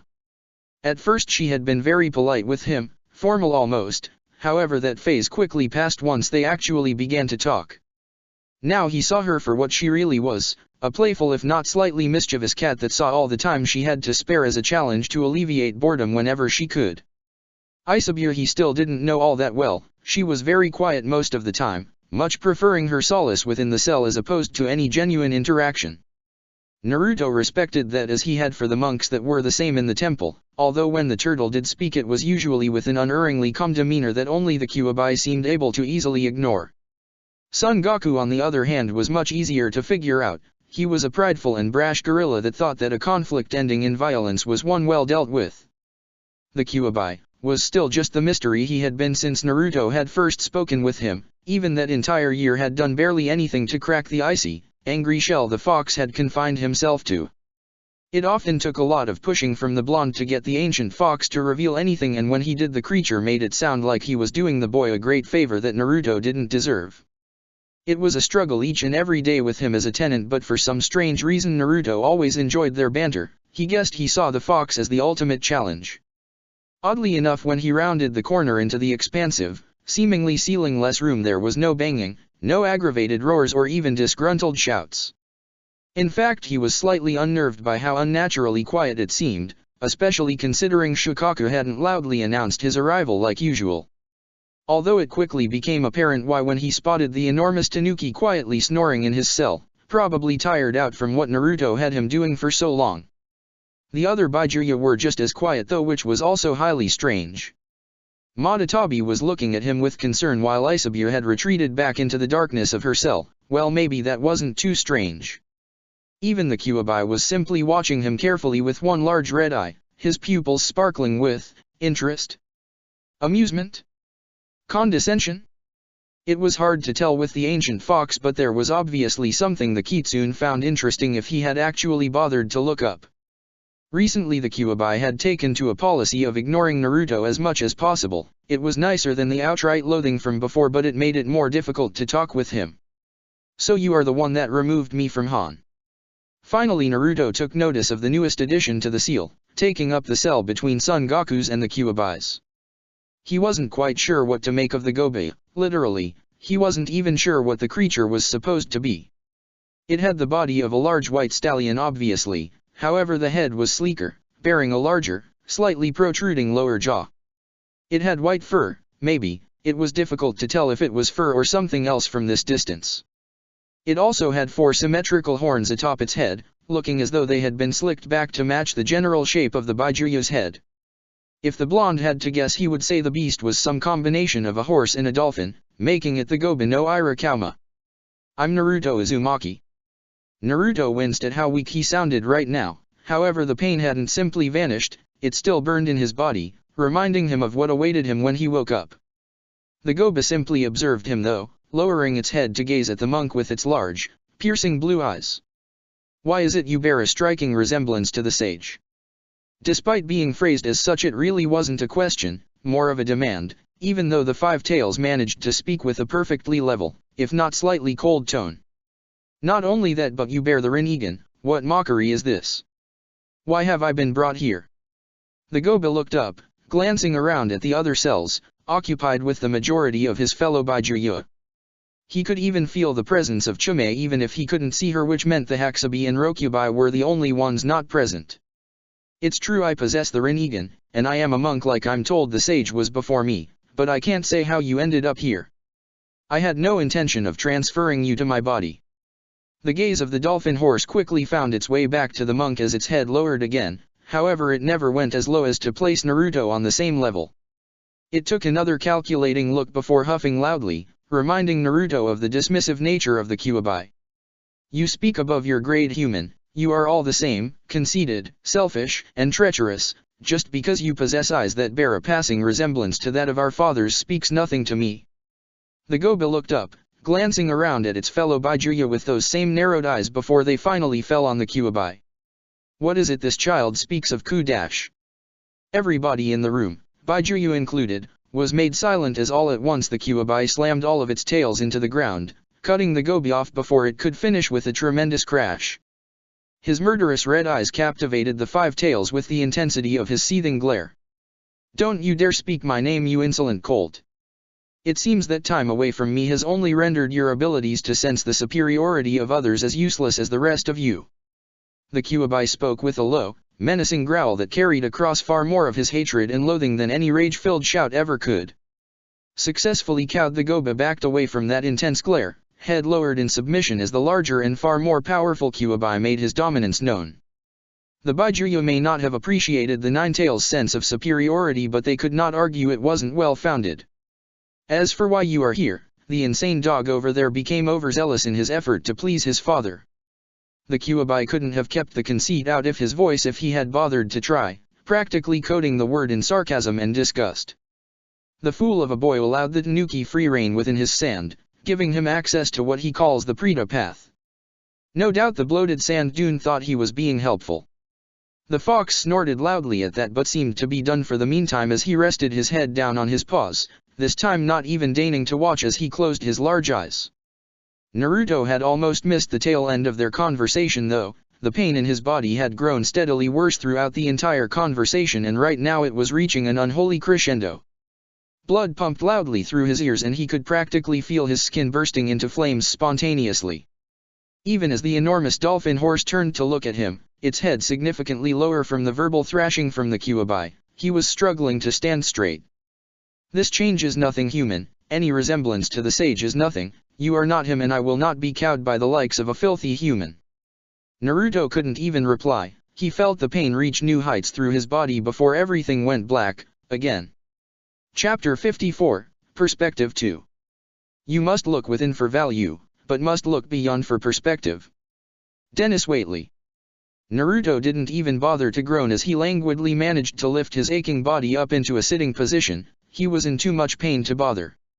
The first thing he noticed was the gentle breeze blowing through his hair. Luckily it was the good kind, not caused by the slow breathing of a large chameleon summon. Blearily, and with a great deal of hesitancy, he managed to open his eyes, wary in case he needed to slam them shut again. Thankfully it seemed night had fallen and only the soft glow of the moon hanging over their heads illuminated the small forest clearing they were in. For a moment he was worried about how long they had been left here in case any shinobi patrols of, wherever they were, decided to show up. Based on the fact they were in a thick forest of familiar trees and there was a distinct lack of mist, he would say they were still in Hinokuni. However, his worries were somewhat alleviated when he spotted the chakra signature and subtle ripple in the air that betrayed the location of the chameleon summon. It was nestled in the branches of a tree, skillfully concealing itself in case any shinobi came up. Thank you. He waved to the chameleon that had made itself visible after seeing Naruto was awake. The blonde wasn't sure if the creature could talk, but it did nod its head, flicking its long tongue out once before vanishing in a burst of smoke. The bird he had summoned had probably vanished the moment he fell unconscious, as it wasn't a true summon, but he hoped it had at least flown far enough away to provide a decent distraction for the chameleon to make a mistake. Looking around at the fact they were no longer within Konoha's walls, he guessed that much was true. Ow! Fu's monotone voice roused him from his introspection as the mint-haired Jinhuriki lifted herself up on her arms, wincing as the few burn marks had remained since the day before made movement unpleasant. Are you okay? The girl looked around at him, before glancing about at their surroundings, making no indication she thought it was odd they were outside of Konoha. I believe so, nothing another night of rest will not fix. Naruto nodded at that. Despite having the most outward signs that she was injured, Fu would probably be the fastest to recover out of the three of them. Haku's hands wouldn't be repaired anytime soon, even with Fu and Naruto there to help the healing along, and despite Naruto's absurdly fast, almost regenerative healing factor, the chakra system was a very delicate and fragile thing. He wouldn't be completely back to full health for at least another week, if that. It didn't help that there were currently no medical ninjutsu that dealt with the repair of the chakra system, mostly because nobody but a Hyuga could see it and they preferred to attack the system more than treat it. Well, we probably won't be able to travel for a few more days, at least not until Haku and I are recovered. Both spared a glance towards their unconscious friend, huddled up on the floor and cradling his hands, even in his sleep. The blotchiness had only gotten worse since the other day and had spread further up his arms. Little red pinpricks dotted the skin where the boy had severely overused his delicate tenketsu. Naruto or Fu would probably have to create a salve for that to ease the burning the Hayaton user would no doubt be feeling when he woke up. Erg. However, Naruto had to reckon that as he tried to shift positions only for an arc of pain to lance through his body, that extraction really had screwed up his body. It would be Fu doing all the work over the next few days, as guilty as that made Naruto feel. His abused body just wasn't up to it. On second thought, we'll probably be here for around a week, might as well make ourselves comfortable in this clearing. Fu nodded absently as she stood up, only wincing slightly from the burns littering her skin. Naruto had to give her credit for her ability to mask what was obviously an incredibly painful injury. His eyes did widen though as she slowly moved across the clearing, setting herself down next to him and lightly leaning her body against his side, making sure to position herself to take the strain off her burned skin. What are you doing? Naruto had an eyebrow raised as he spoke, genuine curiosity in his voice. He was used to waking with Fu sleeping right next to him, but it was usually at least more subtle than this. It seemed in her pain state and the generally injured condition of the group, she had given up on pretenses of caring. Making myself comfortable. Naruto just sighed at the small, mischievous smile Fu was giving him. He supposed he should be thankful she was able to give that much. The Fu he had met 2 years ago would never have been able to express herself like that. He leaned back against the tree he was sitting against, just enjoying the company and warmth the girl offered as his thoughts drifted onto other things.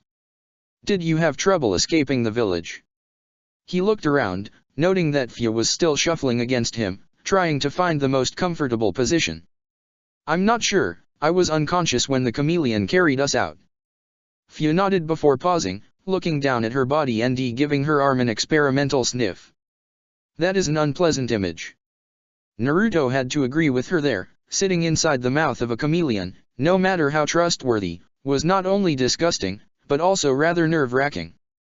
Being eaten was definitely not one of the ways he had ever imagined himself leaving this world. Tell me about it. Other than that though, I suppose there were these two strange jounin. The blonde trailed off as his eyes widened, his memories coming back and hitting him full force. The silver hair, the tilted headband, he wasn't sure how he hadn't recognized the man before. Hell, he had even heard his name before blacking out. His eyes narrowed in immediate concern. He had known in his pain and disorientation that things weren't coming through as clearly as they should, but to forget the man who had driven his lightning-coated hand through one of his friend's shoulders? This seriously unsettled Naruto. If he could forget Kakashi in his pained, hazy-minded state, especially when he hadn't forgotten anything since gaining the Rinnegan, then what other damage could the impromptu extraction have done? For that matter, he wasn't even sure if the other Jinhuriki was okay. The extraction had happened much faster than he was used to. Sure, the chakra had been extracted evenly from the man thanks to the sand being fully wrapped around him, but at that speed, who was to say? The thought made him slightly queasy. What if he had killed the Gobi's Jinhuriki by accident? He had never meant for that. Hell, he had never even meant to extract the Baijuyu at all. However, through it all he couldn't find it in himself to be mad at Shukaku. like the Kyuubi had said that Nuki was probably doing what he thought was helpful to his father. He sighed wearily. He didn't have the answers and might never get them, but that didn't make the knowledge rest any easier in the back of his mind.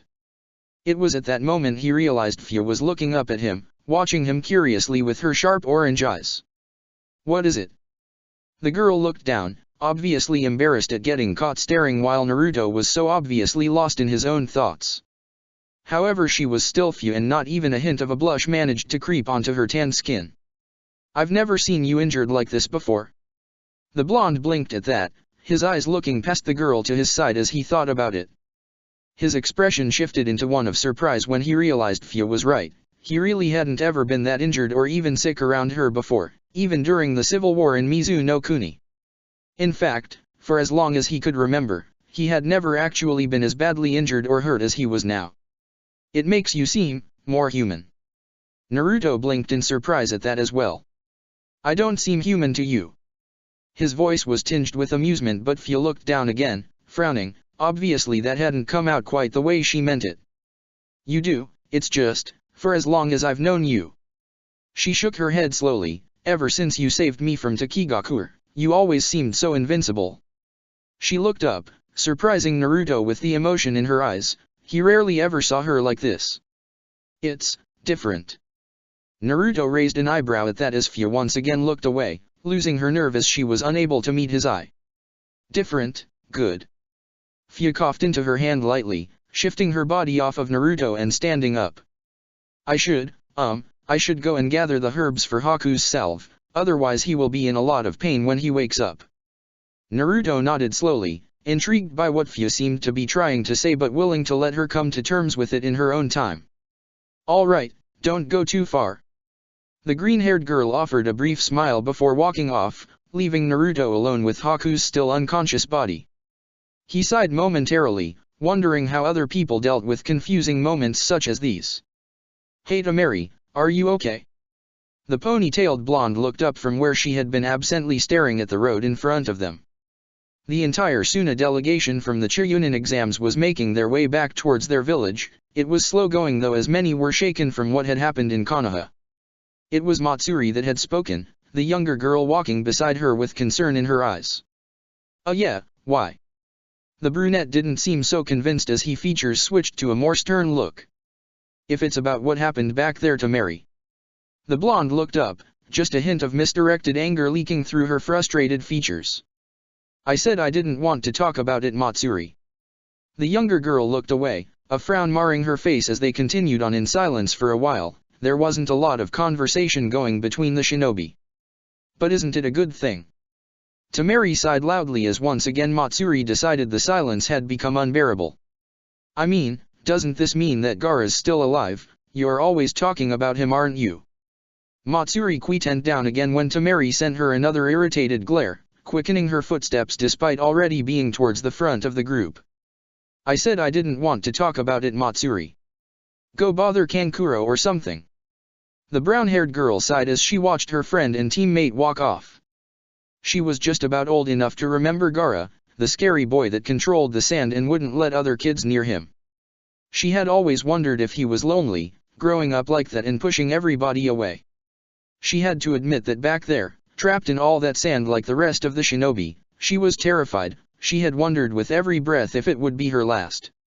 However, it hadn't come. She was still alive, and as far as she knew so was everybody else. Even so, she could tell it was bothering her teammate. Temari often spoke of her little brother, wondering if he was alive and safe. She would have thought this would bring the girl some comfort, but obviously it was just weighing on her mind. She sighed in her head and looked around, wondering where Kankuro was. After all, he was Gaara's family as well. Kakashi leaned against his apartment balcony, his frown covered up by his ever-present mask as he stared out over the village. Umbu were still jumping about, clearing up any of the limited damages caused during the invasion. In truth though, the sand capturing all of the shinobi before the fighting could really get underway had limited that to a few broken buildings. In fact, not a single casualty had been reported yet, although there was still quite a bit of sand to sort through, and Kakashi wasn't quite as connected to the reports as he had been in his own Umbu days. Right now though, his mind couldn't be further from the rest of the village though, as he thought back to that encounter in the destroyed building. It had been dusty and he hadn't had his Sharingan active, but he was almost positive that had been Naruto. Yet he couldn't understand how. It had only been 2 months at most since the end of their mission to Wave, yet the boy he had met looked almost a year older than the young blonde they had come across in Nami no Kuni. Maybe it was just the dust playing tricks on him. The boy hadn't seemed to recognize him either, which was equally strange. His gaze drifted over to the Hokage Tower. It was conspicuously free of sand, as that had been one of the first places cleared once there were enough shinobi. He needed to see the Hokage again and ask him properly this time about all of this Naruto business. He couldn't keep hiding these things from him. He had a right to know about his sensei's legacy. However, the Hokage was busy sorting out the ramifications of the invasion, dealing with the political fallout of such a major event. The problem was all the IWA shinobi, or more specifically what to do with them. There were too many to simply incarcerate. Konoha lacked the supplies or room to feed and house them all humanely. In the end, in some people's opinion too peaceful, Hokage had decided to let the IWA shinobi go. Without their Tsuchikage they had given up almost without a fight, and having them within the village was more of a threat than letting them go. Either way, IWA had suffered a humiliating defeat, with their completely ineffective invasion essentially being halted by one person, a teenager no less. The Oto shinobi were an entirely different matter. They now had proven connections with Orochimaru. Unfortunately for them, it seemed the Snake Sunin had some genuinely loyal followers, as the Umbu teams had found many Oto shinobi dead in the sand, broken cyanide capsules in their mouths. Others had chosen to flee as soon as the opportunity arose. They were being chased down even as he stood here. Finally, there were those that had surrendered fearfully. They were being kept in the cells below the torture and interrogation department, waiting for a turn with Ibiki or his equally skilled co-workers. However, right now Kakashi was more worried about his team. Sometime in the near future he was going to have to debrief them all on this. Kiba was still in the hospital from whatever it was Orochimaru had done to him in Training Ground 44, so he would probably gather them there. He knew Sasuke was going to be angry though. He had been interrupted before his match could even begin, and to humiliate him further he had been captured by the sand. Kakashi made a note to keep an eye on the young Uchiha. He had been even more distant ever since he had received the curse mark. The masked shinobi pondered all that for a moment before shrugging, allowing his one revealed eye to drift back down to the little orange book in his hand. It would probably all work out. Then again, his mind kept drifting back to what he had seen, that silhouette against the sun with the violet, ringed eyes. Come on, it has to be around here somewhere. Another groan of frustration sounded out through the misty forests where 2 young teenagers were currently trudging through. You said that for the last 7 places we checked.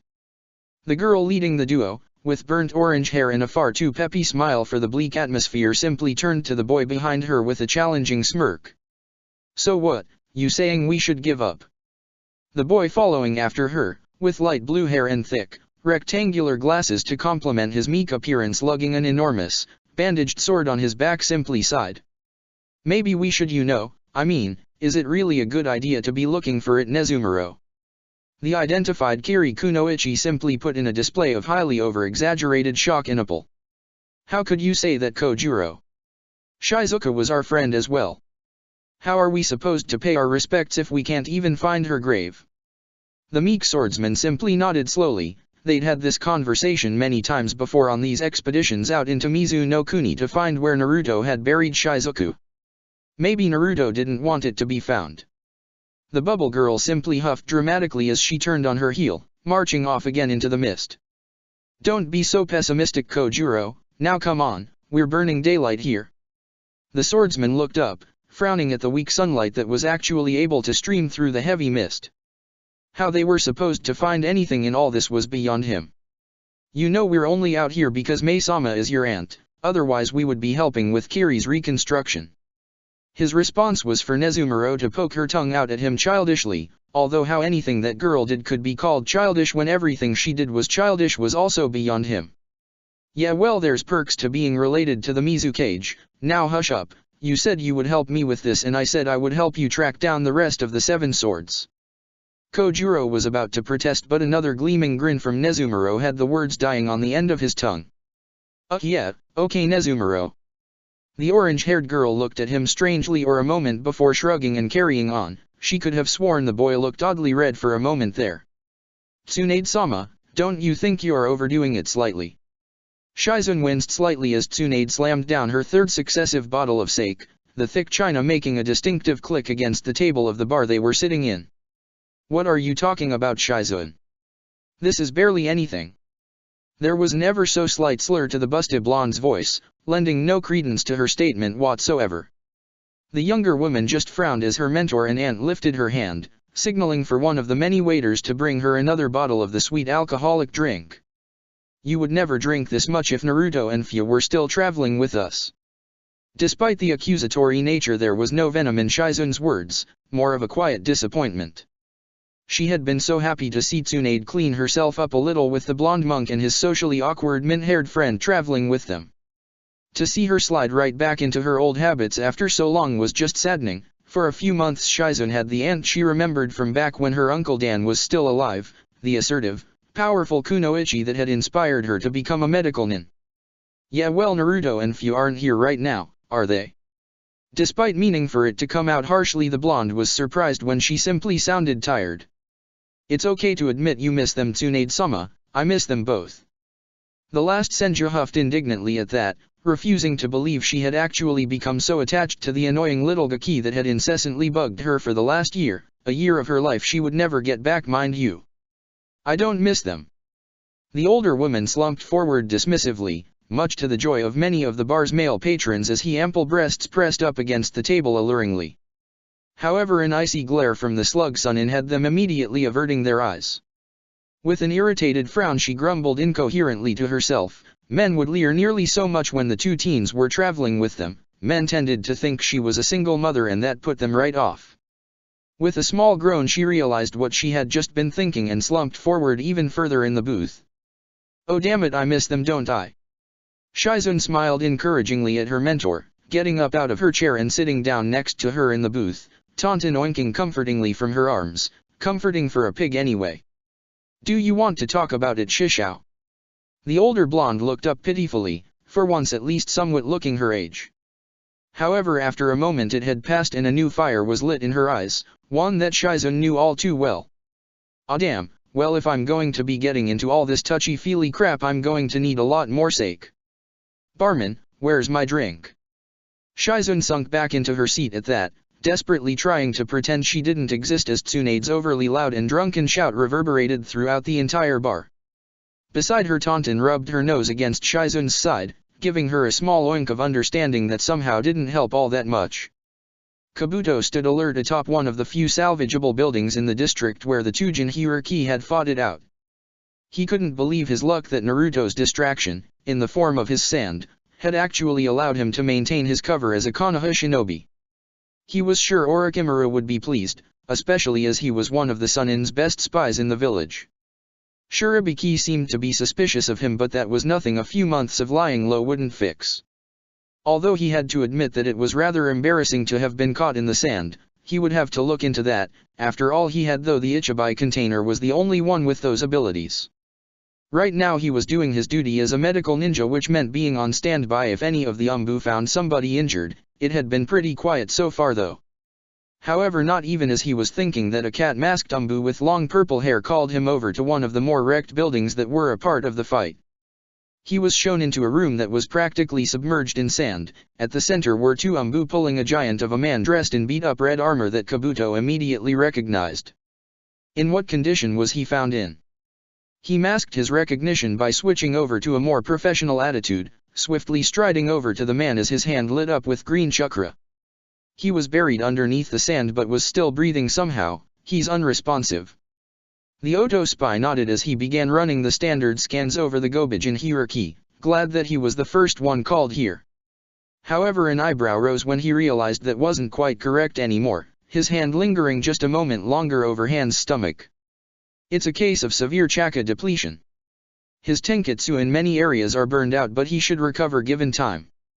That was underestimating the situation. It was a miracle the man had survived given the minimum chakra he was operating on. However, as the man was carried off by two Umbu and Kabuto walked away, a sky smile crept over his face. Orochimaru would find this very interesting indeed. The only thing that interrupted the oppressive silence that permeated the dank, dark cave was the slow, rhythmic dripping of water from stalactites. However, a new sound ripped through the stillness as one by one, 7 figures appeared as if out of thin air. Their forms were indistinct and fuzzy, only their outlines and eyes actually visible in the darkness of the lone cave. Each wore the same cloak, although any colors or patterns were lost in the inky monotone of the technique that had summoned them there. For a few moments they all stood in silence, awaiting the presence of their leader to begin things, however that quickly grew too long for one of them. Well, isn't this fucking boring? I could be out slaughtering heathens, but no, Leader Sama has me in here, surrounded by you assholes and making me wait all day. 6 sets of eyes glared at the loud man, only identifiable by the large, 3-bladed scythe he had slung over his back. One of the figures in particular, with odd green eyes surrounded by distinct red sclera, glared hard enough that one might fear he would burn through the man with his gaze alone. Quiet, you religious ingrate, you're lucky I can't kill you, or I would have already turned in your useless head to the bounty offices. Although I suppose that wouldn't stop you rambling about your idiotic religion. The man with the scythe just huffed and crossed his arms over his chest, sending an equally scathing glare at the green-eyed man. You'll get yours, heathen. Any who blaspheme against the word of Jashin will bathe in the ecstasy of pain, especially you, who only cares about money. The man seemed satisfied at that, knowing that attacking his partner would only end badly. After all, he was the one who stitched him together again after particularly bloody encounters, not that it wouldn't happen on its own eventually. And why wouldn't I care about money? Money is everything in this life, without it no man could do anything. The first man just glared again, knowing that here, where none of them had a corporeal form, it was all he could do. What would you even do with money anyway? You're a fucking missing nin.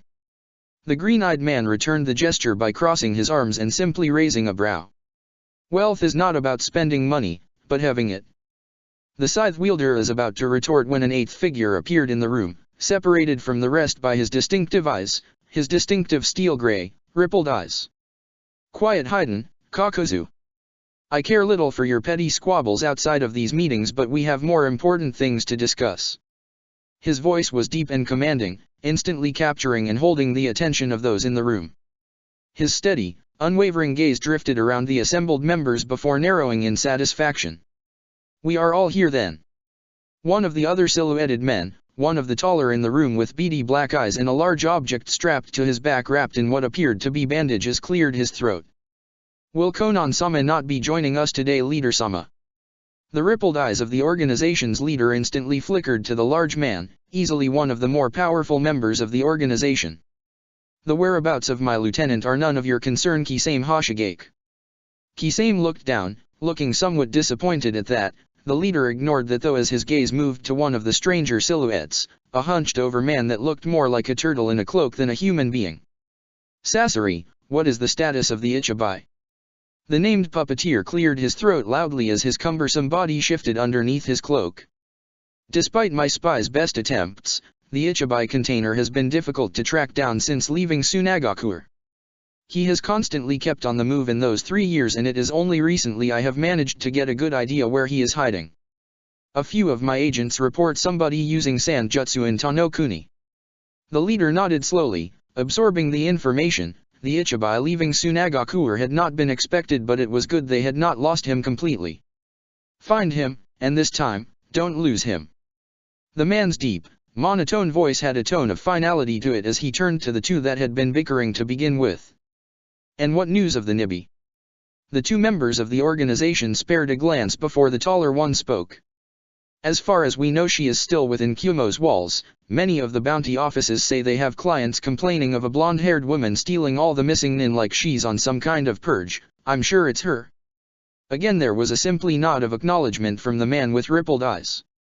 The Sanbai will still be regenerating after losing its host. That will be no issue for Itaka to subjugate when our plans begin in 3 years' time, will it? His gaze turned to the only other Jujutsu bearer in the small organization. Only the other man's eyes were a deep, unsettling red with 3 black tomo circling the pupil. Of course not, Leader-sama. The leader nodded again without any hesitation. You and Kisame were also assigned the Yonbai. It was spoken as a question, as much bass that one-toned voice could phrase such a thing. However, none of the members were foolish enough to believe it was anything but a statement of fact. He's some kind of traveling hermit. Kisame's low, naturally mocking voice cut in. He roams around Tsuka no Kuni as far as we can tell, shouldn't be too hard to track down. The leader paused this time before nodding. The man disliked Kisame's dismissive nature but tolerated it as long as he got the job done. The Gobi and Rokubai will be dealt with by me and Konan. Kakuzu, you were assigned the Nanabi. Again nobody dared to question the assertion, however this time there was a lot more hesitancy from the greedy Takigaku or missing Nin. She is still missing, no sign of her from any of my sources. The steel-gray eyes of the organization's leader narrowed dangerously at that, making Kakuzu nervous.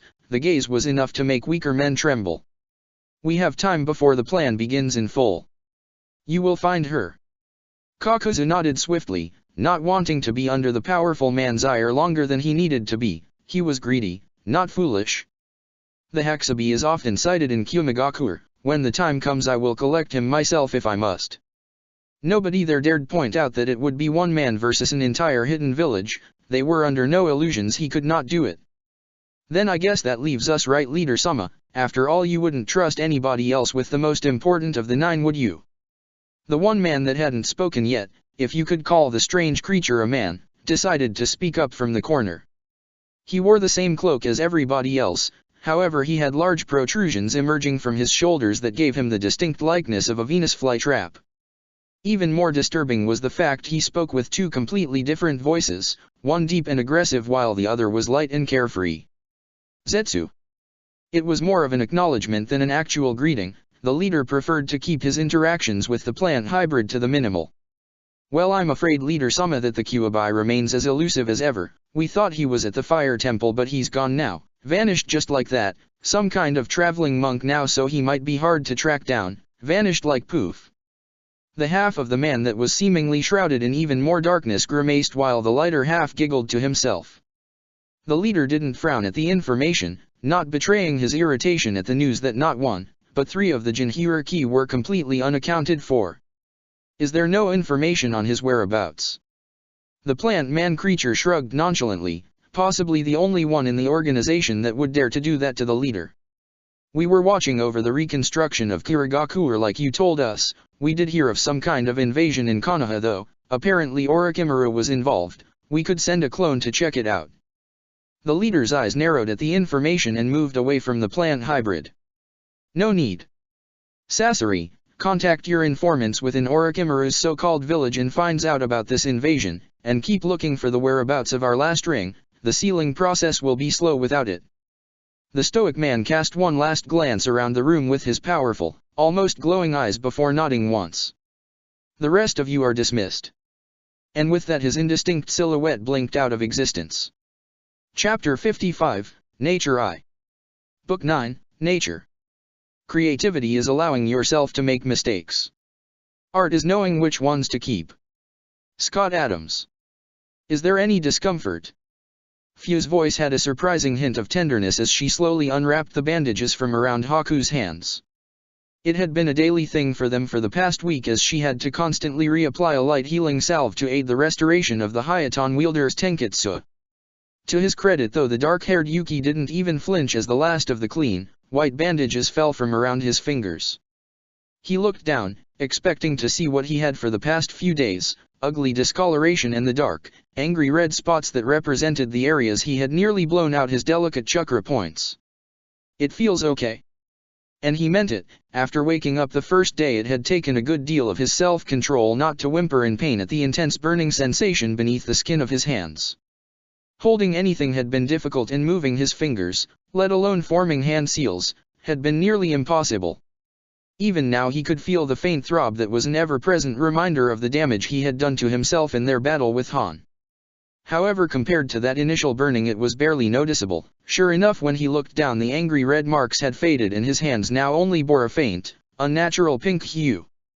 In any case, it will take a few more days to fully heal.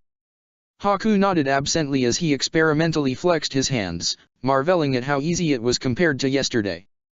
He was still slightly stiff, but that was to be expected after so long without using them. It didn't make it any less uncomfortable though.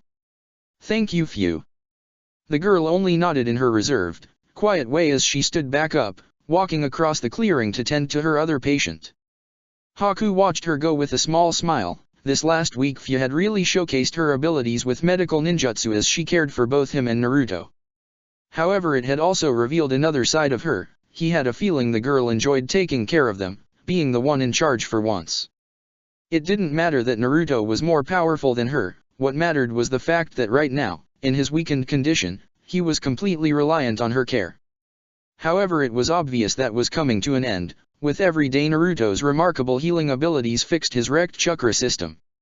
Even now the pallid sheen on his skin had vanished and it no longer pained. Recently he had even garnered the ability to walk again without wincing every step. It had only sped up once he had been able to channel chakra to some extent again and was able to use his own impressive skill with medical ninjutsu to aid his recovery. It made Haku long for when they began to teach him in earnest. He wished to heal people like they could. "How are you feeling?" Fyu blinked in surprise when a moment passed and Naruto didn't answer. He was sat against a tree, staring off into the forest with a far-off expression. She sat down next to him curiously, knowing that he wasn't meditating as he took a specific position for that. "Naruto?" The young monk blinked suddenly as he looked around, as if he genuinely hadn't noticed Fyu's approach. She understood it must be quite disconcerting for him to be so injured. He was probably so used to his extended range of vision through the water and the air that going without it made him feel blind. "Oh, sorry, I was thinking about something." Fyu smiled lightly. It had been amazing how much the two of them had spoken over the past week. It wasn't about anything in particular, but with little else to do as the two boys recovered, talking was the only thing they could do. She felt oddly light and airy as she had allowed herself to talk about anything that came to mind. From her observations from their travels to private little thoughts she had never shared with anyone before. At the same time she had been allowed a glimpse into just what was going through Naruto's mind, and it somehow only made her more enraptured with the enigma that was the blonde monk. "Arayo, for your thoughts." Naruto gave a small smile of his own at that as he allowed his head to roll back and rest against the tree. "I've just been thinking of how long it's been since I was home."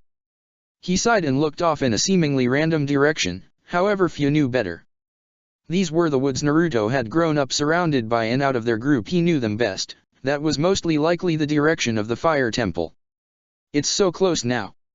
He let out a small chuckle and returned to staring up through the canopy of the forest to the blue sky high above them. "How long has it actually been?" Fyu was a little surprised. She had never asked before. It had just never come up in conversation. All she knew was that Shizuka had been traveling with him for longer than her, and before that he had briefly traveled alone. Naruto looked down in thought. There had been the months in Suna, the time traveling through the smaller countries where he met Shizuku and Fyu, the months they spent in Kumigakure, their time in Mizu no Kuni aiding the resistance, and the year spent traveling with Tsunade. He was 13 now, nearing his 14th birthday. He had left when he was only 11. Around 2.5 years. Fyu actually widened her eyes in surprise. While it was true she had never really had a place she could definitively call her home, at least in the sentimental sense of the word, but she at least had an approximation of the feeling traveling with Naruto. To be apart from that for such a time was a hard concept for her to think about. That must be difficult. Naruto nodded slowly, his expression becoming distant again. "Why not go back?"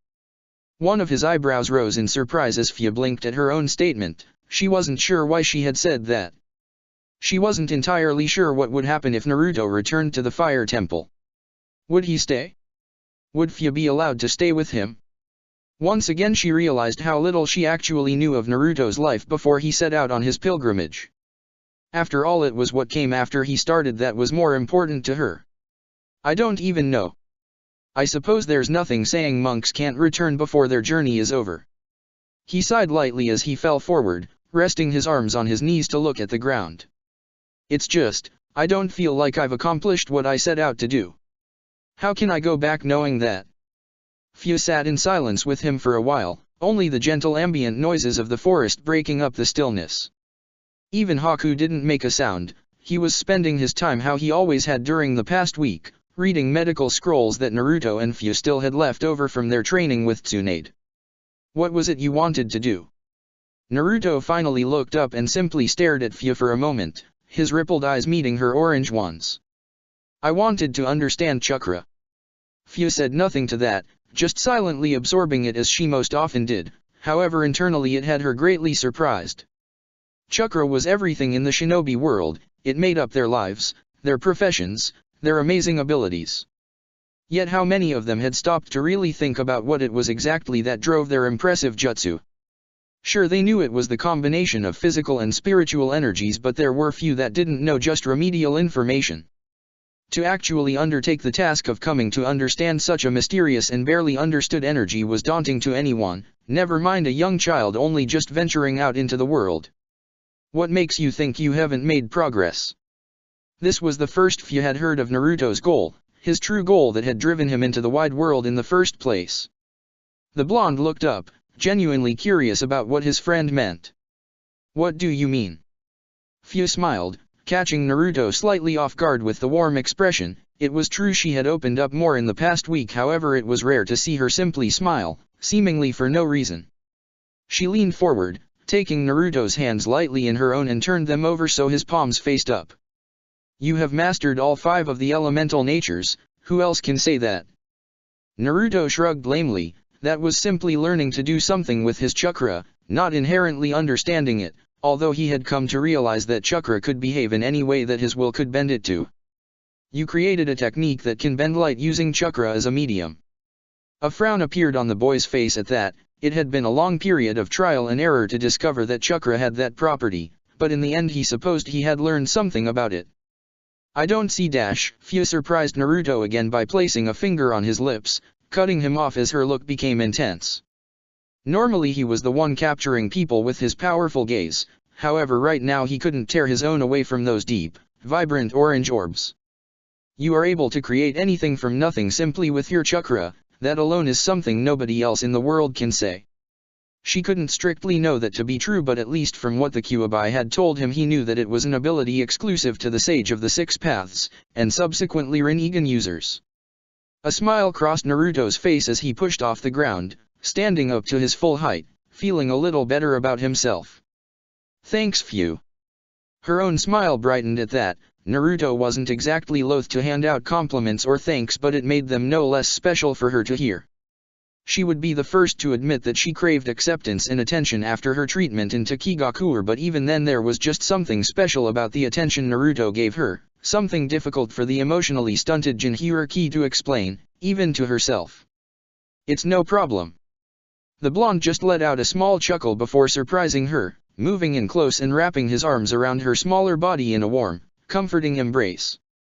No, really, I'll always be happy when you're there to pick me up out of my lowest times. The mint-haired girl had no answer for that as a blush crept along her face that she was valiantly, but fruitlessly fighting against. Luckily for her, when Naruto finally let go of her, he seemed distracted and she was able to turn away and hide the pink staining her cheeks. We should probably start to get ready to move. Fu finally managed to get a handle on her own expression in time to look up in confusion. The group had recovered, but they were still weak.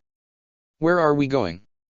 Naruto just turned and gave her a dazzling smile, somehow made even more radiant by the slight glow to his eyes. I feel homesick and there are some people I really want you to meet. Naruto couldn't properly express the feelings that welled up inside him as the wayward trio crested a hill only to finally spot the high walls of the fire temple through the trees. The familiar steel gates with their imposing and intricate designs standing strong against the greens and browns of the forestry. Fu walked by his side, a soft but still shrewd expression on her face as her friend's home finally came into view. Haku trailed slightly behind them. He hadn't been a part of the group for very long and for some reason he felt slightly out of place being brought here, as if he hadn't earned it yet. As they drew closer, the two gates did their job, humbling weary travelers with the enormous statues of Tengu and Yamabushi, their faces covered by intimidating ONI masks. Naruto remembered when Chiriku had first explained the normally rather intimidating statues to a much younger, more curious Naruto. They were some of the very first practitioners of ninshou, or what would come to be called ninjutsu.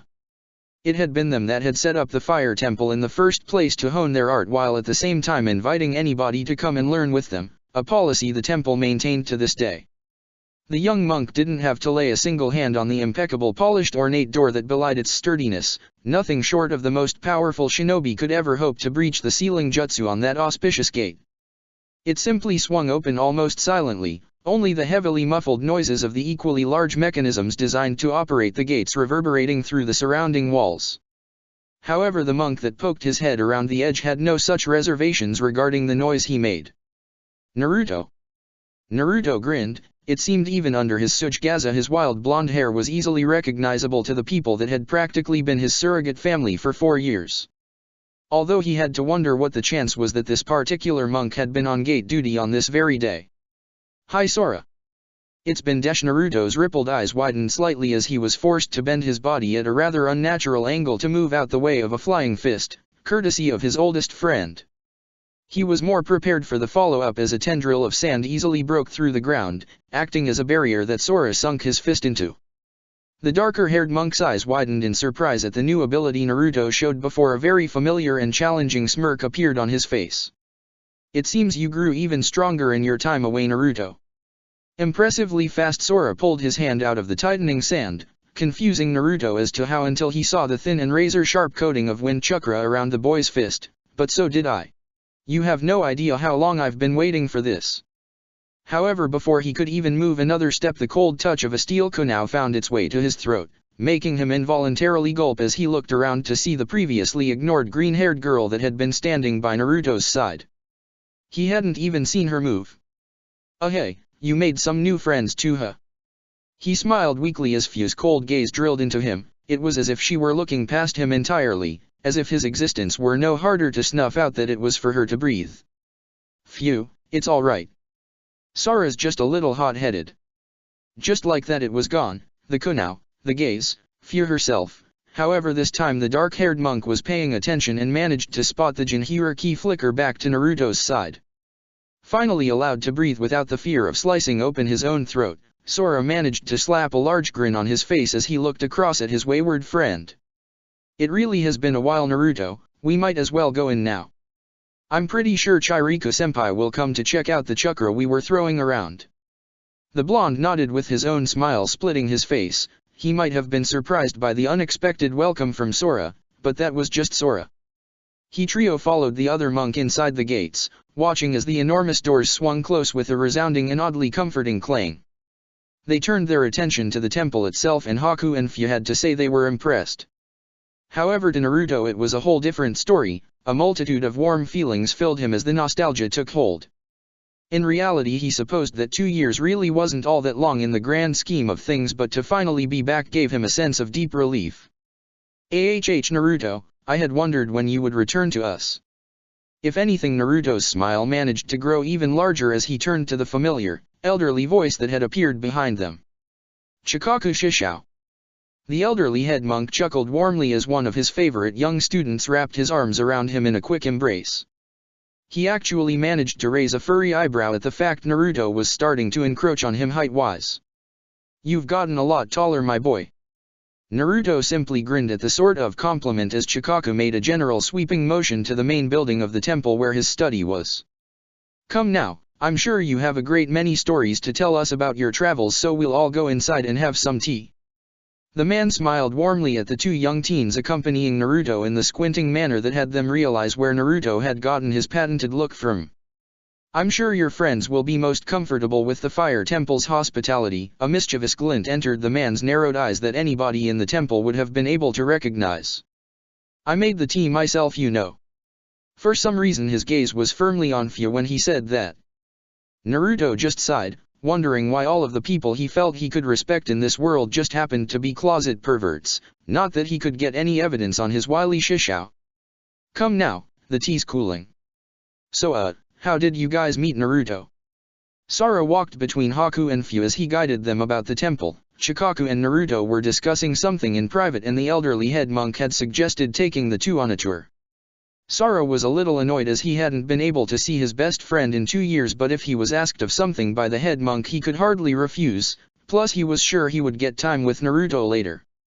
"I have actually only recently come to know Naruto."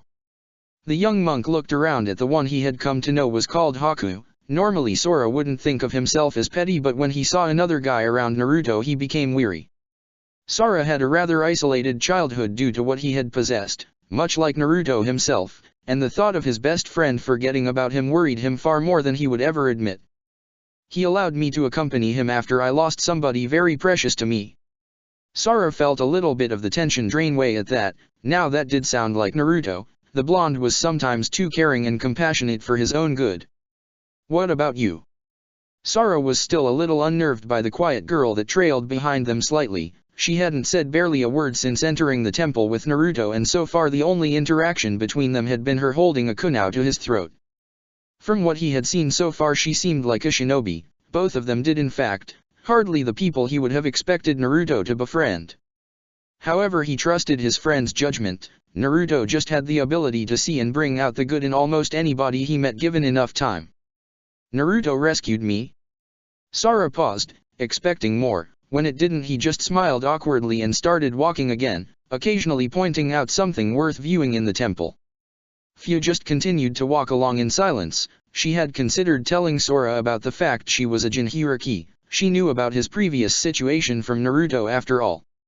However, she still didn't feel comfortable with it. She was getting better at opening up to people, but she just couldn't befriend people the way Naruto could. Her trust was more difficult to obtain.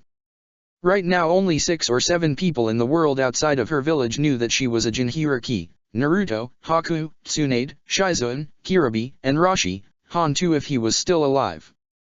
She listened absently to Sora comment on various things in the temple, but her mind was elsewhere.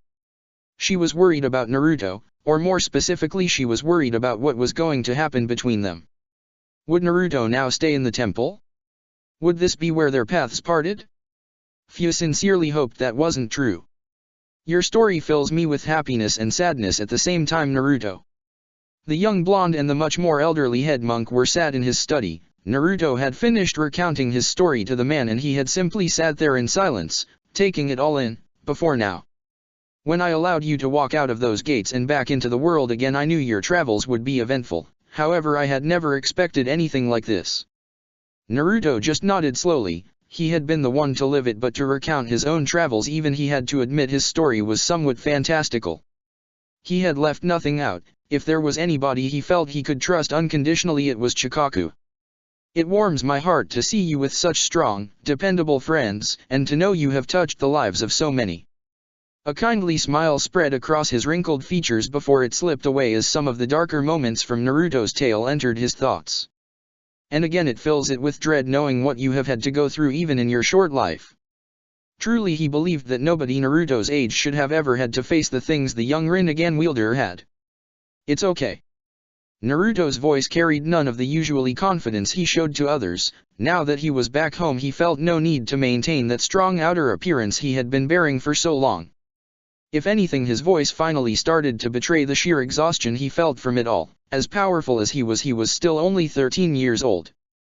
I've had time to come to terms with it all, even Shizuku's death. Chikaku nearly winced at that. He had felt the sheer emotion in the boy's voice when he spoke of the young girl he had found, befriended, loved, and lost in the span of a year. Still, an enormous burden was placed upon your shoulders when you activated those eyes of yours. His smile returned and became as encouraging as he could manage. No matter what changed, he would always remember that little half-starved boy that had wound up on their doorstep with nothing but the clothes on his back and an inquisitive mind. I'm proud about the things you've accomplished, Naruto. His smile became a little more mischievous, more the way Naruto actually remembered the old man. Maybe later you could give me a little demonstration of your newfound abilities. Sora often speaks of when you would return so the two of you could spar. A smile of his own appeared on the blonde's face at that. It seemed Sora hadn't changed all that much in his time away. Now Naruto, if I may ask. The younger monk looked up, noting some of the playfulness had left the elderly man's voice as concern entered his eyes. It didn't seem like you felt your journey was over yet. What made you return to us so soon? Upon Naruto raising an eyebrow, the man coughed before elaborating. Not that I'm not pleased to have you back, you know. Naruto just chuckled. He was glad for that. Some of the stress he had been feeling just seemed to melt away the more he talked with his shishao. Honestly? I was talked into it. Chikaku raised an amused eyebrow before Naruto continued. But I did feel homesick. I just needed a little push to admit it to myself. The blonde sighed as he looked up at the ceiling of the study. But now that I'm actually here, I have to admit that there's something I need help with. Chikaku raised another furry eyebrow. However, this time in intrigue. The problems Naruto brought to him were often the most interesting. Do tell. Fu seriously found her interest waning as the tour wound to a close. She had learned a lot about where Naruto had lived for a large part of his life, but when it came down to it, it was a temple. It was a very large and prestigious temple with more monks than many smaller villages had people, but it was still a temple. She had stayed at quite a few traveling with Naruto, and once you had seen one you really understood them all. There were places of mediation and training, places to eat and places to sleep, and that was basically it. However, her interest peaked again when they rounded a corner into a large, serene-looking field near the center of the compound. The group spotted Naruto and Chikako sitting out on the grass, near to a statue of what appeared to be a monk in meditation. As they walked closer, Fu actually found her attention drifting to the statue. The detail on it was absolutely remarkable. It was as if somebody had simply captured a moment in time and frozen it in stone. However, she quickly forgot about it at the croaky sound of Chikako's voice. "Ah, you're here. I wondered how long we would have to wait for you to join us." Sora lifted an arm up to scratch the back of his head with a sheepish smile, chuckling slightly. "Sorry Shishao, I guess the time got away from me." The elderly monk waved the boy off as he beckoned for the group to join them on the grass. "No matter, I was just about to begin explaining things to young Naruto here." Fu took the opportunity to sit next to her blonde friend, Sora quickly taking the other side before Haku had the chance. The ice wielder was perfectly fine with sitting next to the more elderly monk, though, after all he was still new to the group. "What were you explaining?" Sora actually blinked in shock as Fu spoke up. That was more than she had said with him, and she hadn't even been prompted to speak. "Naruto asked me about something that at the time he left, still confused even me." He motioned to the dark-haired monk absently. "Sora already knows this, but has Naruto ever explained to you what exactly he sees through those remarkable eyes of his?" Fu nodded slowly. She had a vague idea, but the concept itself was hard to wrap her head around, actually seeing chakra in all its colors and forms. It just sounded fantastical, not that she didn't believe him. Haku on the other hand had no idea other than he could somehow see chakra and shook his head in the negative. Well, Naruto-kun can actually glimpse at what others could only dream of knowing about, the very appearance and nature of chakra itself. Haku's eyes widened just slightly at that. He hadn't realized the ability was so extensive. However, near to when he first joined us at the temple, he observed a strange, translucent glow to everything that he could neither feel nor could his Preta path interact with, which at first led me to believe it was not in fact chakra. At this even Naruto started to avidly pay attention. This was partly why he had come after all. However, after Naruto left on his pilgrimage, I became curious once more and began looking through our archives. He gave a small smile to Naruto, knowing that the blonde had tried the same. However, there were things he just couldn't access at that age. I believe that what Naruto was viewing was nature chakra. At that, all four teens blinked in confusion, never having heard the term before, at least not in any more than passing. Nature chakra? As in chakra that doesn't come from humans. Chikaku's eyes twinkled slightly as he saw some of that original inquisitive nature of Naruto's shine through with his question. Actually, as far as I can tell, it does come from humans. However, it also comes from everything else. Plants, animals, even the ground itself contribute to the nature chakra that permeates our world. It's the chakra of the world itself. For the most part it goes unnoticed. However, there are those that know of its existence and even are able to interact with it. He paused a moment to allow that to sink in, also because he had a bit of a dramatic flair and he enjoyed the tension in the air. Those select few are known as sages. At that, all of the teens were shocked, however none more so than Naruto, whose rippled eyes opened wide in realization, something the elderly monk didn't miss. That's right, Naruto, the sage of the six paths, was also able to manipulate nature chakra. It's no wonder either if he had the ability to see it like you can. Naruto nodded concedingly at that, wondering if, given enough time, he would have discovered this for himself. So how is it done, manipulating nature chakra? Chikaku smiled at Naruto sadly as his gaze drifted to the statue of the monk, bringing their own gazes with him. I'm afraid that knowledge was lost to us with Monk Gyatso. He was the last of us to ever attempt to harness nature chakra according to the records. Naruto gazed at the statue a moment, marveling at the amazing likeness it portrayed. The detail really was exquisite. What happened to him? Chikaku's smile twinged down even further at that, his eyes never leaving the statue as if were the first time he was truly seeing it. Nothing, he's sitting right in front of you. After a moment of pause to allow that to sink in fully, all four teens visibly recoiled from the statue in realization. That's him. But he's a statue. Chikaku's gaze became stern as he looked around, a look that didn't often enter his features. Please Sora, respect. The darker-haired monk became quiet at that as Chikaku looked around again, finding Naruto alternating between him and the statue with a questioning glance. Nature chakra, it seems, is a double-edged blade. On one hand, the sages of legend and even those of today were renowned for their enormous strength and power. On the other, the training itself is dangerous and oftentimes lethal. Naruto's questioning look became a frown as he continued to stare at the statue, as if scrutinizing every inch. The sages of today. Naruto looked up in surprise at Fu's voice, picking out a detail he had missed. Chikaku simply nodded. Oh yes, while a rare and powerful ability, there are still those that practice senjutsu. However, the ability is a closely guarded secret, mostly passed down from certain summoning animals to their contract holders. The only thing I know about the practice is that it involves being still. Naruto blinked slowly as he finally tore his gaze from the petrified monk, forever frozen in the picture of serenity.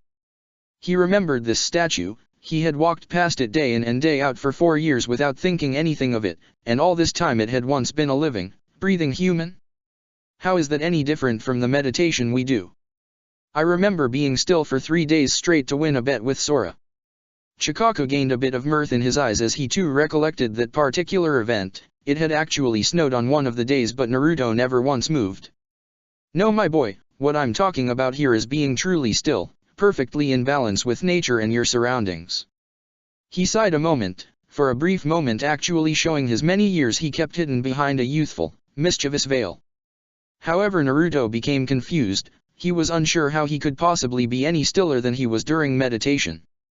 Aren't there any faster ways?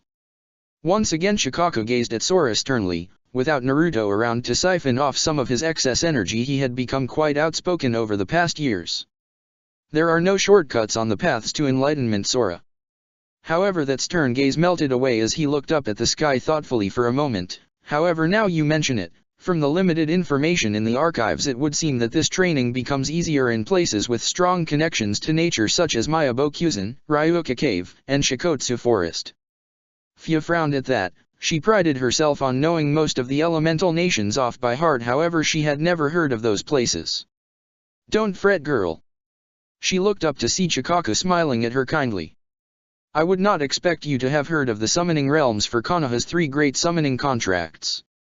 Fu's eyes widened in understanding, but she said nothing. Without a contract, those places were completely inaccessible anyway, or at least extremely well hidden.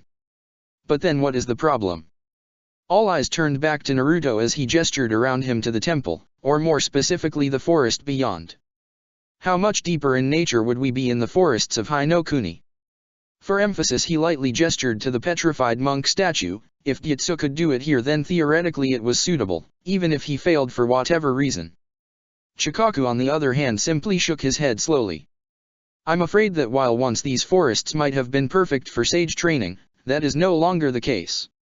These forests around us are a result of Hashirama Senju's powerful Mokuton abilities. They are not natural at all. Gyatso predates even those times, back to the warring clans period. Whatever conditions existed then are vastly different than today. They are no longer suitable. Naruto's face fell slightly at the news, however he did not allow himself to be disheartened. Then I will have to find somewhere that is. Chikaku grinned at the steely confidence radiating from the young blonde. He truly was an indomitable spirit. I'm sure you will, boy, but now you must be weary from your travels. You and your friends are more than welcome to stay with us for as long as you require. Naruto's face softened into a light smile as he inclined his head at the older monk. Thank you, Shishao, I'm grateful. Chikaku just waved him up as the blonde stood. He was feeling tired now and some rest would be appreciated. As Sora led him, Fu and Haku away, Chikaku watched them leave with a small sigh. You are truly destined for great things, Naruto Uzumaki. This temple won't constrain you forever. I just ask that you humor an old man in his twilight hours. With that the old monk stood, groaning at his creaking limbs. He wondered how Sarutobi could possibly be so old and still be a shinobi. Chapter 56, Nature 2. Maybe I got something wrong, but it doesn't matter because the thought of wanting to help others definitely isn't wrong. Shiro Emiya. The full moon hung low in the sky as Naruto made his way up to the roof where he knew he would find Sora. Sure enough, the boy was sitting there on the tiles, staring up at the bright white orb suspended in the sky as they used to do before Naruto left. He looked around when Naruto's feet made a soft whisper against the tiles but said nothing, returning his steady gaze to the sky as Naruto walked over and sat beside his longtime friend. So you're really leaving again, so soon? It had been 2 weeks since Naruto, Haku, and Fu had arrived at the Fire Temple, enough time for them to fully recuperate and enjoy a brief moment of peace before moving on. Naruto had decided that they would leave tomorrow, starting on what many would consider a pointless and vain quest to discover the secrets of nature chakra and senjutsu. Yeah. Silence hung in the air between the two friends as Naruto joined Sora in turning his gaze up to the sky. We did this the last time I left too, didn't we? Just sit up here all night. A faint nostalgic smile appeared on Sora's face at that as he leaned back on his elbows.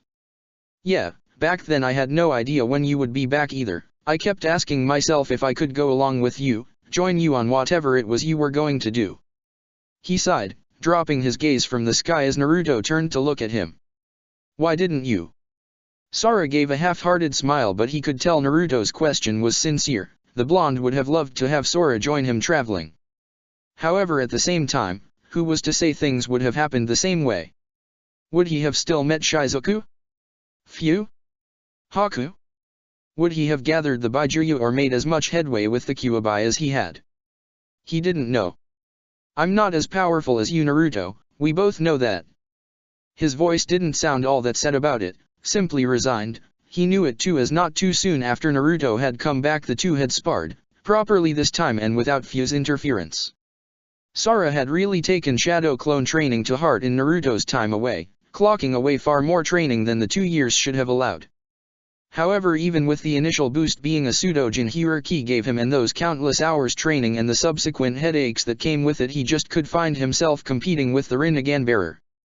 Sora panted lightly, standing at the center of a large crater in a forest clearing some ways out from the temple itself.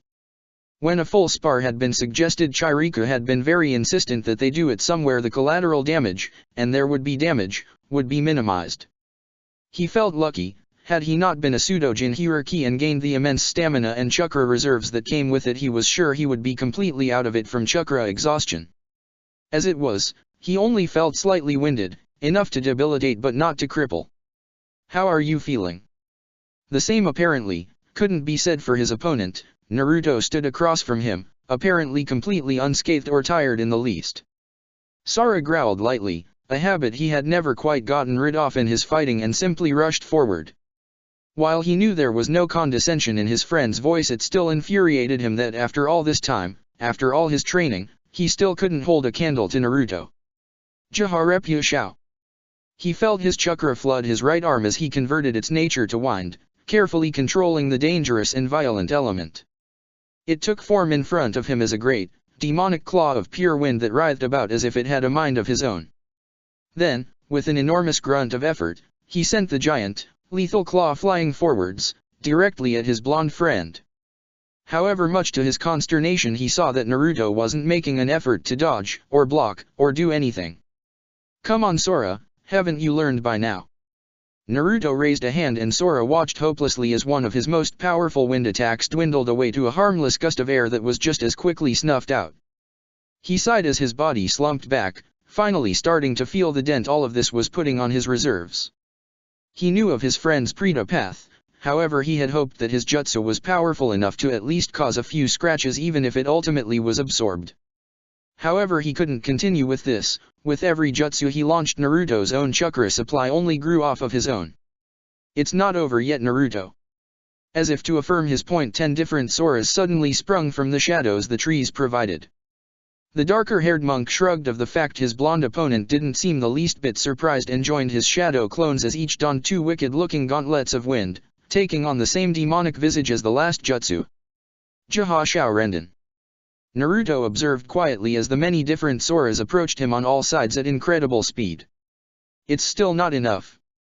Naruto couldn't allow Sora to get close to him, the darker-haired monk had already proven his taijutsu was something to be feared.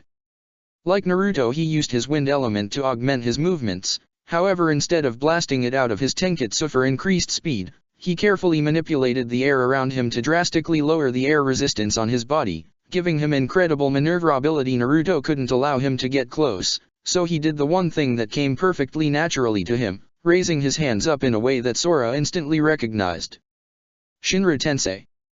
However, Naruto could help but show his shock as instead of being blasted back by the technique, the Sora clones sailed through the chakra pulse as if it had never happened. You think I've just been doing nothing all these years, Naruto? Naruto had time to widen his eyes imperceptibly as he jumped back from the first clone, almost instinctively slipping into Mizu no Mai to dodge. He had found out the hard way that using his Kaze no Mai only added fuel to Sora's techniques and his Kaminari no Mai had the elemental disadvantage. He refused to use his Hai no Mai though, that was only for use against opponents and was his only truly lethal taijutsu form. However, as good as he was at dodging with this style, Sora just proved to be faster, obviously not having wasted his 2 years to prepare for this. Naruto was driven back by the barrage of clones and their dangerous wind jutsu, occasionally managing to grab one to drain it of chakra, however another would just take its place. Finally he had enough as his hand clenched, a large wave of sand exploding from the ground and instantly capturing all of the clones with only the original Sora jumping back in time. That was a nice try, Sora, but it's still not enough. Strangely though, Sora's grin didn't deteriorate in the least, putting Naruto rightfully on edge. It's not over yet, Naruto. The blonde's eyes widened again as 4 more clones sprung from the earth around him, hidden from his sensing technique by hiding underground. However, they didn't attack, and before Naruto could even do anything they ran through a complicated chain of hand signs in perfect unison befitting of clones. Finally they slammed their hands down, allowing long and even more complicated strings of kanji to unfurl from their palms to surround Naruto in a perfect square, crying out in perfect synchronization. Fuinjutsu, Shishi-Enjin. Instantly the kanji glowed a dangerous red as 4 walls of bright red flame sprang up, quickly enclosing Naruto as a roof formed over the barrier jutsu as well. A small smirk crossed his lips briefly as he recognized it as a seemingly more powerful version of the one Orochimaru had used to try and seal in the Kaze cage in Hokage. This is very impressive, Sora. I hadn't realized you had advanced so far in Fuinjutsu. Sora smiled from outside of the barrier. It was clear enough for them to see each other through the flickers of the chakra-controlled flames.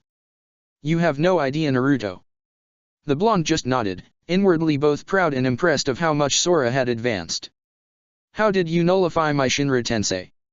Naruto was genuinely curious about that. It had been the first ability he had developed from his Rinnegan, so naturally Sora knew of it and had come up with ways to best it in the past, but nothing like this.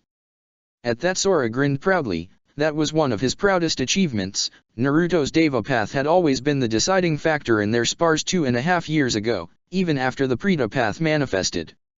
I took a gravity seal and modified it so that it reacts to changes in pressure on my body, adjusting accordingly.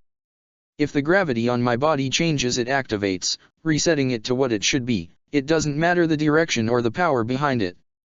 Naruto had to let out a small smile at that. It really was ingenious. In that way the monk had managed to completely nullify his Deva Path, although the claims about it being able to handle any amount of power remained to be seen. You really have come a long way. Sora's grin slipped into a frown as Naruto walked forward, passing through his barrier as if it was no more troublesome than normal air. He groaned, sinking to a knee as the chakra exhaustion finally caught up to him. That barrier had been his trump card. He didn't have anything else, at least nothing he could use to beat Naruto anymore. He blinked though when a hand on his shoulder steadied him, bringing him back to his feet. I'm still behind you. He said it under his breath, barely a whisper. Naruto picked it up anyway. He didn't say anything though, just smiling lightly as the two friends walked back towards the temple. And what about now? Sora looked around at Naruto as the blonde looked at him questioningly, his violet eyes carefully gauging his friend. Do you want to come with me? Sora blinked at that before looking away, staring at the tiles in front of him as if they would suddenly unfurl and reveal the answer to him. However, no such miracle took place and he was left to sort out his own thoughts into an answer. Did he want to go with Naruto? Of course he wanted to go with his friend. the first boy that had looked past the demon inside of him and befriended him. He loved Naruto like a brother, but looking at him now, older, wiser, more powerful than ever before, he sighed. Naruto had his own life, he had new friends, even if he said Sora would always be his first, he knew it was still true. If Sora went with his friend, he knew he would be happy, content even. However, Sora didn't want to just be content, he didn't want to forever trail in the great shadow Naruto cast, as selfish as that seemed. No. Naruto's face fell a little, he understood Sora's choice, but that didn't make him any less upset about it. I couldn't do that to myself. Naruto looked back up, a little surprised to see the slight grin pulling at Sora's lips as the boy gazed up at the moon. You're strong, Naruto, way stronger than I am, and you probably always will be. He looked around, capturing Naruto in an oddly powerful gaze, the steel in his eyes practically radiating out from him. I want what you have, a life outside these walls of my own. If I went with you, I would just drag you down, hold you back. Before Naruto could protest that, Sora held up a hand, silencing him for the moment as his gaze softened. It doesn't matter if you don't agree, I know it, and that's enough.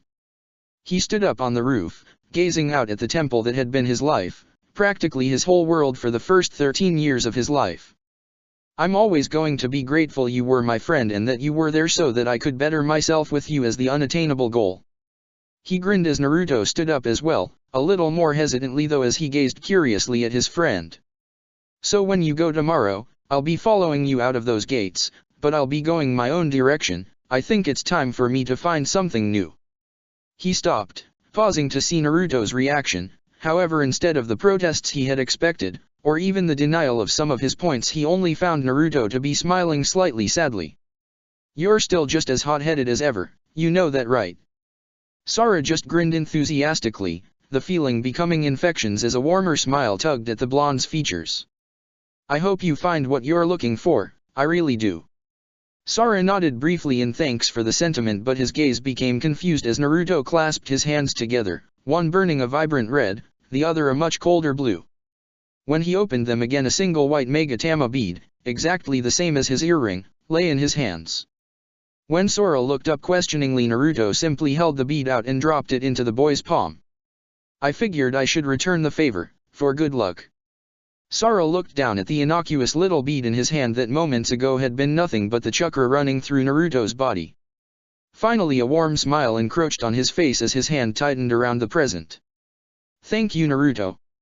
Naruto simply returned the gesture, patting the dark-haired monk on the back lightly. Whatever happens on my journey, or yours, we'll still be friends. Sora just gave a single affirmative nod before the two boys sat back down on the rooftop, content to simply look up at the moon, hanging sentinel in the sky above them. Once again, Naruto and his two companions found themselves wandering, almost aimlessly, through the expansive forests of Hinokuni. They had left the temple the previous day, Sora hot on their heels even if he had been headed in a different direction. Something told Naruto that he would see his first friend again. Their paths were irrevocably interwoven now. Sora hadn't really stated where he was planning on going, but Naruto could imagine him now, wandering cluelessly through the world, much like they were now. So where's our first stop? Naruto didn't look back at Fu as they continued walking, but the girl did quicken her pace slightly, so she strode along next to him. I haven't really decided yet. Fu nodded somewhat understandingly. Naruto had undertaken a massive task in trying to unravel the intricacies of Senjutsu without any kind of help. It was understandable that finding a starting point for such a quest, for lack of a better word, would be difficult. We should focus on areas with large expanses of forestry. Naruto nodded to that as Haku joined them by taking up Naruto's other side. As nervous as the boy had been coming into a place that was obviously so important to Naruto, he had felt as though he really learned something about the Blondin hierarchy, feeling more like a part of the group as a result. It would seem places like Kusan no Kuni, Tani no Kuni, Kawa no Kuni and Sha no Kuni would be the best places to start. Again Naruto nodded as Fu offered another insight. He had been thinking much the same. However, Tani no Kuni was out of the question. He wouldn't put Fu in danger by bringing her so close to her previous home again. However, Kusan no Kuni definitely seemed like a good place to start. After all, he had passed through there once before and there was a vast amount of strange and exotic forestry as well as wildlife to constitute nature chakra. I think we should start in Kusan no Kuni. He paused a moment, not breaking his stride, as he waited for any kind of argument from his friends. When it didn't come he smiled. He genuinely enjoyed having people around him that trusted his judgment like this and were willing to follow his lead because of the trust they had in him. In that vein he subtly altered the path they were walking in until they were headed northwest. They were in the eastern region of Hinokuni and their path would take them up and north of Konoha. They didn't need another encounter with Leaf Shinobi so soon. However, after a few hours of walking interspersed with the occasional light conversation, Naruto's normally serene features pulled down into a half-frown as his gaze kept pulling off to their left. It was just outside the range of his sensory vision, but he could still notice it, the copious amounts of chakra being thrown around.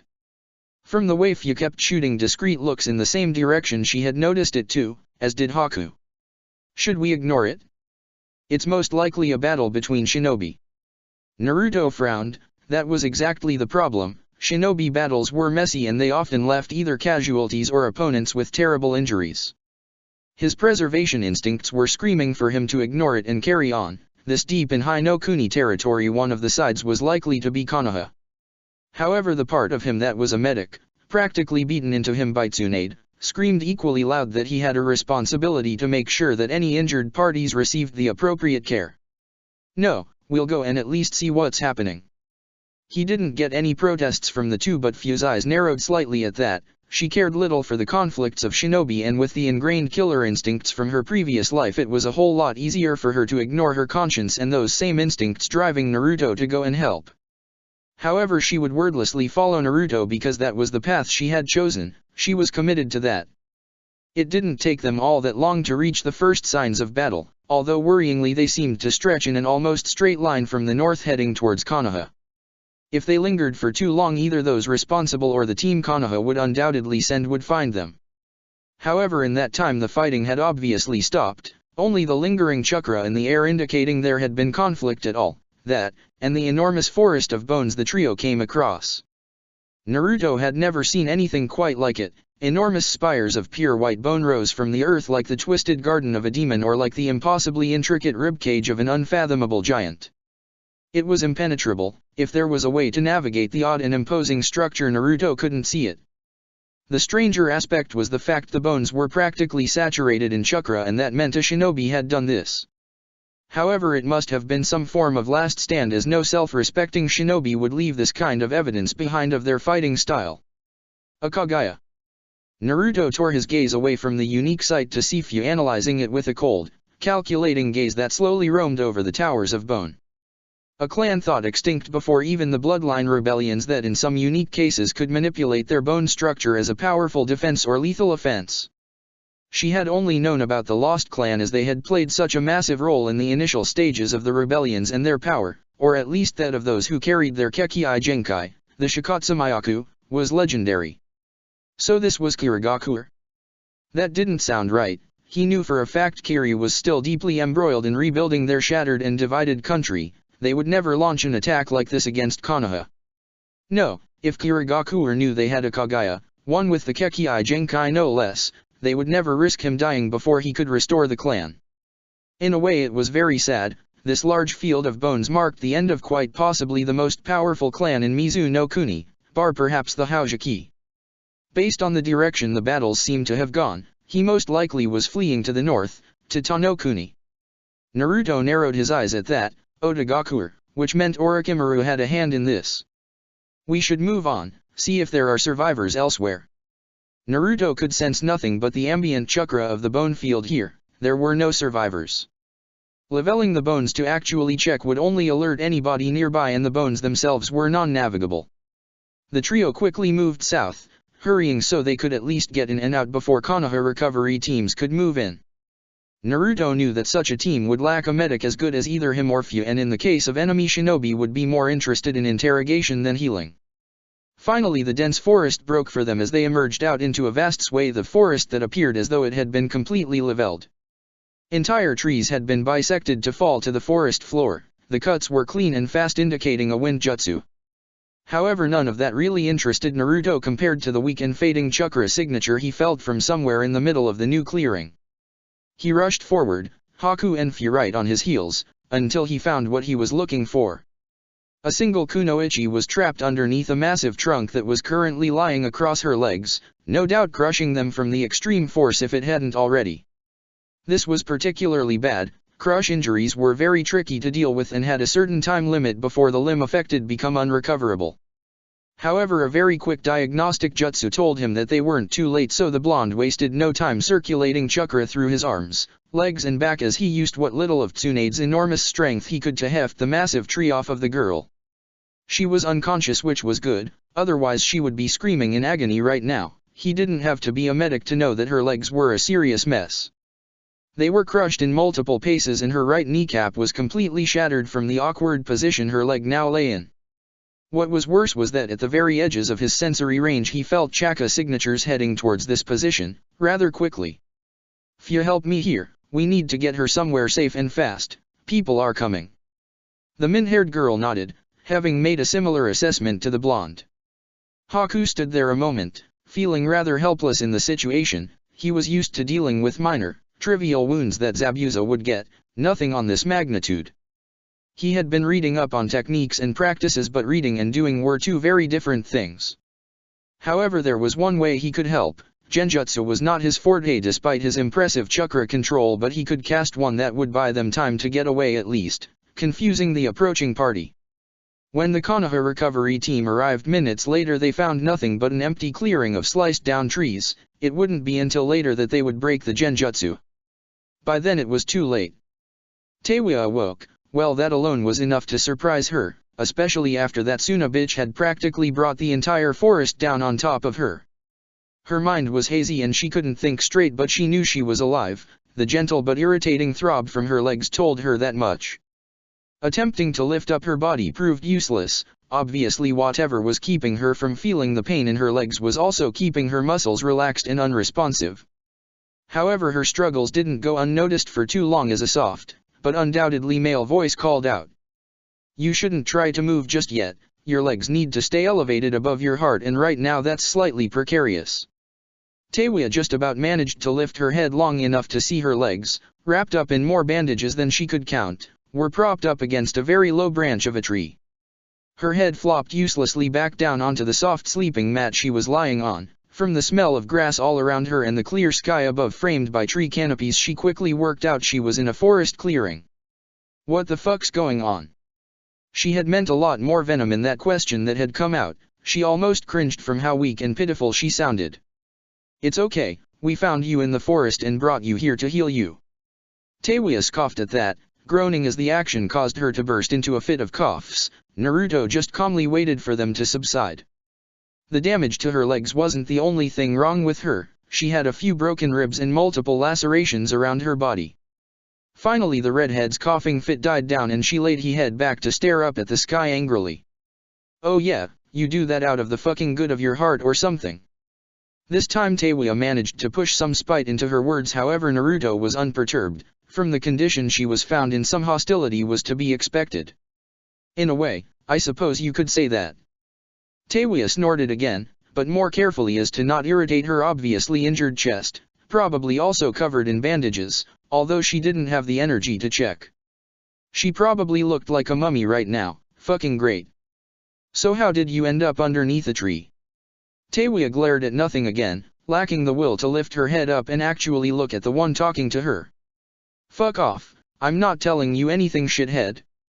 Naruto absently shrugged. He had fulfilled his duties as a medic for the most part. Everything else was just congenial, although he had to admit the girl was healing at an astounding rate, even for a kunoichi. "How about a name then?" "I'm Naruto." Teiwa just turned her head slightly and spat in a random direction, knowing she wouldn't have hit Naruto based on where his voice was. "It's Teiwa, you better fucking remember it, cocksucker, cause I'm the one that's gonna kick your scrawny ass when I.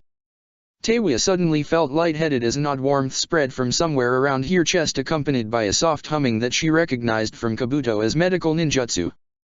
Naruto just chuckled as Teiwa began to drift off, the medical ninjutsu he was using putting her to sleep so she wouldn't aggravate her own injuries. It seemed his latest patient had something of an anger issue. That would be fun. Teiwa's a nice name. The redhead couldn't even sneer as her world turned dark again. This time when Teiwa woke up she could instantly tell it was night. the sky was dark and it was considerably colder, although there was a blanket thrown over her fending off the worst of it. She grinned as she realized her curse mark had done its thing, healing her body at a rate most other shinobi would be green with envy over. However, while she now found she could actually lift up her torso, her legs seemed to be an entirely different matter. They screamed out in pain as she lowered them to the ground, making her grit her teeth in agony as she placed one foot forward, followed by the next. That's really inadvisable. The voice made her freeze. She had been hazy and barely lucid, but she recognized it as the voice that had talked with her before. Naruto, if she recalled correctly. Turning, her eyes actually opened in moderate surprise when she found a young, blonde-haired boy, younger than her even, sitting on a log and watching her calmly with squinted eyes. Despite your rapid healing, the bones in your legs are very weak right now. They were fractured in many places and your right kneecap was completely shattered. I'd hate for you to undo the work me and Fu did repairing it. Teiwa just scowled at the monk, but it was weakened by the pain she was feeling. The fuck you want anyway? I don't know you and you definitely don't fucking know me. She spat the words out, however Naruto seemed completely unfazed. Tsunade could be far more vulgar than this when she was properly drunk. Actually, I do recognize you. You were part of the group sustaining the barrier technique around the Hokage Kaze cage. As he spoke, he opened his eyes and Teiwa had to catch herself from falling over in shock as a set of violet, rippled eyes met her own. In fact, she stumbled back, tripping over her own feet and crying out in pain as she fell back, expecting to feel the agonizing sting as she fell on her legs. However, instead she only found herself gently lowered to the ground. Naruto had moved faster than she could notice in her pained state and he gently lowered her to the ground. Shit, you're that asshole that Orochimaru kept bitching about, the one with the fucked up eyes like that Uchiha prick.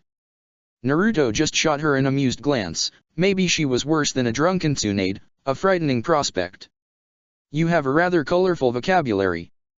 Teiwa snarled at him and tried to wrestle out of his grip, however it was useless when it only caused her injuries to burn with pain. Fuck off. She started though when she realized just who it was she was cursing, the same boy that had driven off Orochimaru. He had seemed older back then though, maybe it was just the veritable tsunami of sand he had summoned and allowed to hover threateningly over their heads though. What do you want? This time she knew her voice sounded meek, because that was how she felt. It was like being near Orochimaru, knowing she was so absolutely and unquestionably outclassed, dwarfed by their power.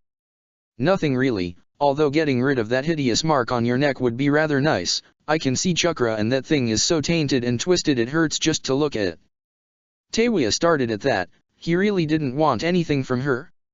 Her eyes narrowed angrily. That wasn't possible. Nobody was like that, not in the cruel, harsh world she had been raised in. What do you want with the curse mark?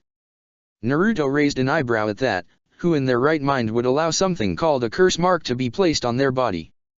Like I said, I want to get rid of it, or at least the vile chakra inside of it. It really is unpleasant to be around. His danger senses kept going off every few seconds as his ability to sense through the water had him cringing at the evil chakra inside that seal. Yeah, well, good fucking luck, it can't be removed. Naruto just raised an eyebrow and placed a hand on her neck, right above the seal, making the girl flinch away from the contact. What the fuck are you doing, Blondie? Naruto just stared at her blankly for a moment, pondering whether or not this was a good idea before shrugging nonchalantly. It's a seal, it needs chakra. With that simple explanation, Naruto began absorbing all the chakra he could from the seal only to widen his eyes in shock. It was like the Gobi all over again. As soon as the vile chakra entered his system, his arm began to burn. It hurt so much he immediately began to vent the horrible chakra out from his other arm, directly into the ground. Teiwa could only watch in amazement as that familiar burning sensation that was a constant reminder of the curse mark slowly faded away. At the same time, an increasingly large circle of deadening grass began to spread out from where Naruto pumped the bastardist chakra into the earth. What the fuck was that? Teiwa was shocked as the last of the throbbing in her shoulder died down as Naruto finally let go of the ground, revealing a large circle around 4 meters wide of completely deadened grass. Like I said, Naruto's breathing was slightly ragged from the experience. The chakra really was unpleasant. That chakra was vile. Just having it in your body like that was probably taking years off your lifespan. Not to mention whatever that substance was in the seal he had removed almost as soon as he had seen the thing, some kind of enzyme.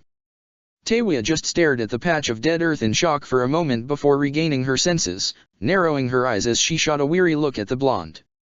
Well, now what? What are you going to do to me? Naruto breathed in deeply as he allowed his breath to steady before standing up, making sure Taewia could support herself first. Nothing. If you feel like you can walk, then you're free to go. As if to emphasize this, he walked back over to where he had been sitting before, a small log by a cozy-looking campfire, not that Taewia would ever call anything cozy. Two other mats surrounded the fire, taken up by a mint-haired girl with caramel skin and a dark-haired boy that looked far too feminine. Taewia noticed with a small amount of shock that she had been lying on Naruto's bed, probably for more than a few nights now. However, she set that aside as she stayed where she was, just staring at the blonde as he calmly gazed back. Just like that? You'd just let me go? Naruto just shrugged and Taewia hesitated for only a moment before scrambling to her feet ungracefully and limping away from the camp as fast as she was able, which, embarrassingly, was pitifully slow. Naruto watched her leave with a small sigh. He would have hoped the kunoichi would at least stay long enough for her injuries to fully heal, but in the end he wasn't going to hold somebody against their will, even if she could potentially provide information on Orochimaru. Taewia couldn't help but sneer at her own pathetic situation. She was limping through a forest, no clue where she was and no idea where to go. She could never return to Orochimaru now, not after failing her mission like this. The Uchiha brat just had to go and refuse Orochimaru's invitation, stating that somebody who couldn't kill the Hokage had no right to say they were strong enough to teach him, fucking prick. That of course had resulted in the Sound 4 kidnapping the little bastard, but not before their fight alerted practically the whole of Konoha. They had gotten out okay, but the recovery teams had been on them fast. However, she felt confident they would have been able to get away if those assholes from Suna hadn't shown up as reinforcements. At this point she didn't even know if Kimimaro was successful in getting the Uchiha across the border to Tanokuni. She winced again as another stumble brought her back to her present situation, making her stop against a nearby tree. Her breath came out in ragged gasps. Without the curse mark and whatever jutsu Naruto had been using to dull her pain, she felt every step like a knife stabbing into her legs. A lone tear trailed down her cheek from the pain, unable to hold it back any longer.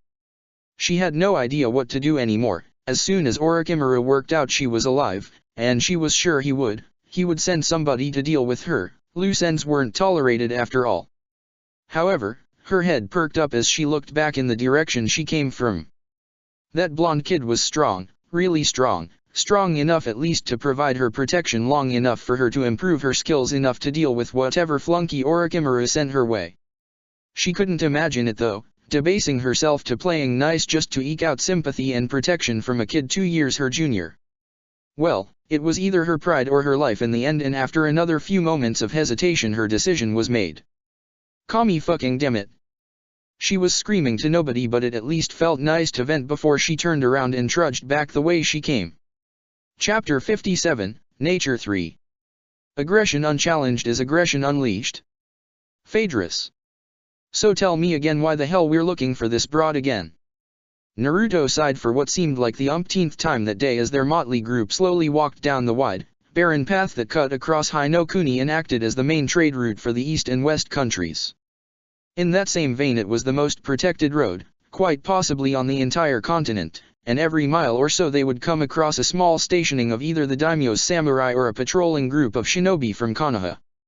Naruto wasn't particularly worried though. Their little group was barely given a passing glance. Hyugas weren't used for such menial chores, so he had no need to worry about the Byakugan.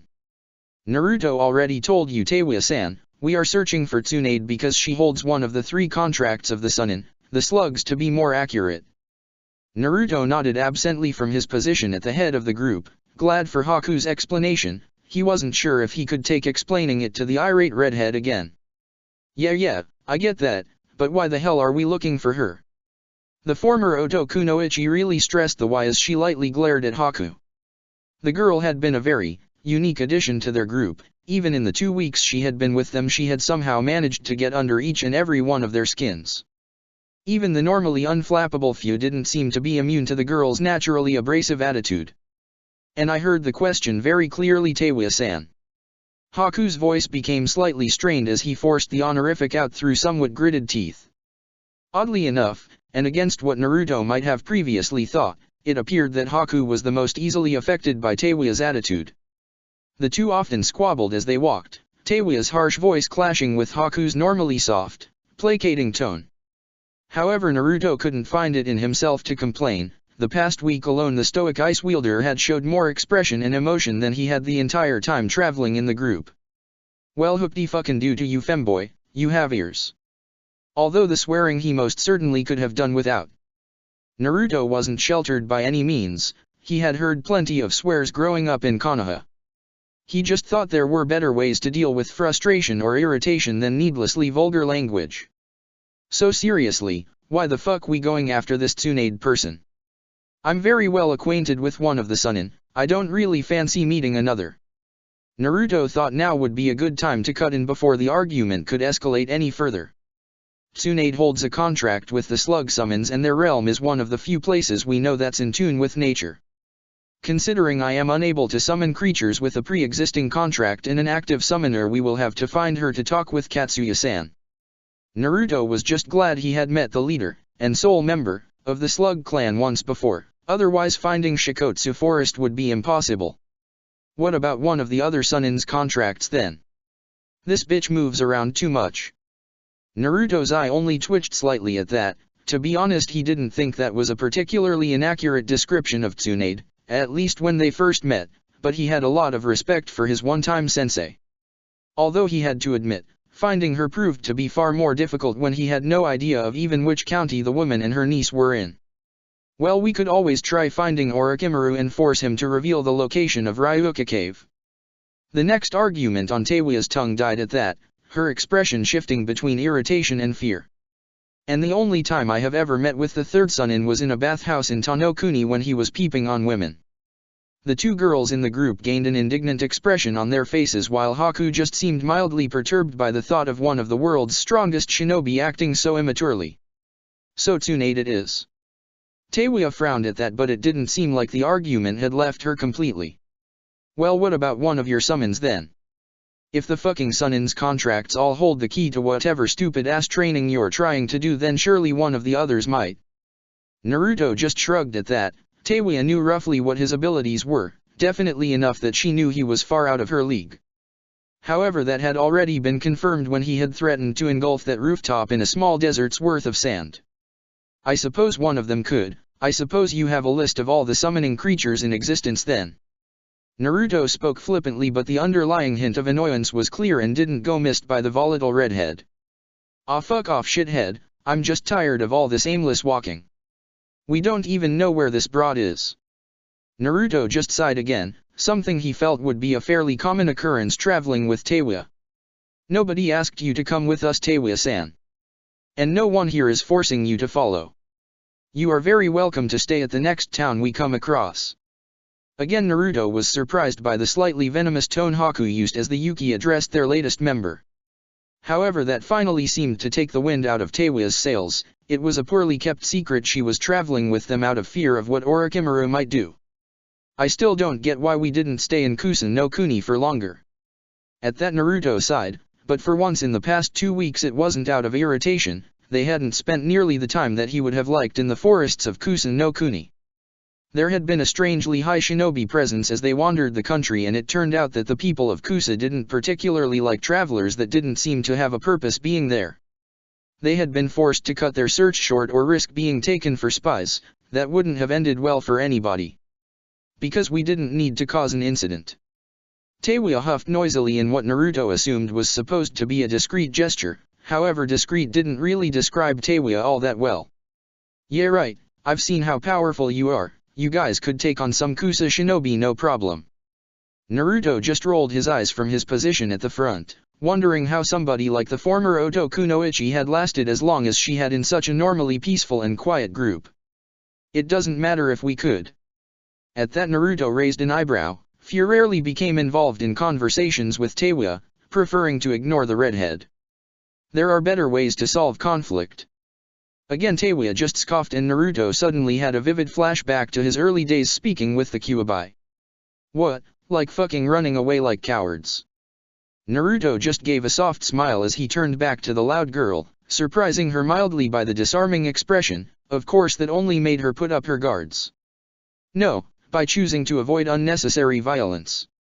Teiwa blinked at the answer, but the shocked expression only lasted a moment before it was replaced by her usual scowl and her arms crossing under her chest. Whatever.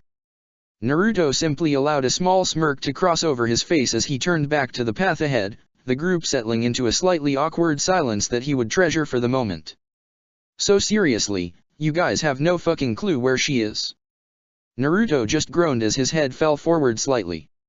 Fia lounged lazily against a tree, breathing deeply as she enjoyed the warmth from the fire in front of her. It was a rare moment of peace within the group, mostly because she was alone right now. Naruto was off, doing what Naruto did. She suspected he was talking with his inner tenants or training, but she could be sure. Haku was collecting herbs to try and create a salve he had taken an interest to in the scrolls he constantly read. Teiwa was, well, Fia couldn't honestly bring herself to care what the abrasive redhead was doing. A slight frown etched her features as her thoughts turned towards the latest and obviously unwelcome member of their group. She offered little to the group as a whole, not that she suspected Naruto would ever think of it like that. She had always admired his ability to look beyond the past of others in an attempt to either help or understand them, but for once Fia wished he had just left it alone. To the normally in-control Jinhuriki it was almost inexplicable how easily the redhead managed to get her aggravated. That's why she considered it better for her to simply ignore the girl. However, even that didn't seem to really work. After all, it was increasingly difficult to ignore when the girl lashed out verbally at the group. Naruto had told her it was probably a side effect of that seal he had removed from her, but Fia thought it more likely the girl was just naturally aggressive. For a moment she wondered just what kind of environment the young teen would have had to grow up in to develop like this. However, she pushed that from her thoughts quickly. Trying to understand people was Naruto's thing. Fia was simply content to follow after her friend and help him where she could. Unfortunately, if that meant putting up with a particularly volatile Exoto Kunoichi, then she would. Her ear twitched as she heard the faint sound of lightning somewhere off in the distance, however she knew for a fact that the sky was perfectly clear. Cracking open an eye, she confirmed that, seeing only a few stars above her in the darkening sky. However, not too soon after, the same chirping sound of lightning graced her ears, forcing her head to turn off in the direction of a seemingly random part of the forest. With a small, unnoticeable sigh, she dragged herself to her feet. The group had been traveling for a while now, and she had been so glad for even this small breather. It didn't take her too long to silently move through the thick trunks of the Hinokuni forest, landing without a whisper on a thick bough of an old oak that seemed almost out of place amongst the smaller coniferous trees surrounding it.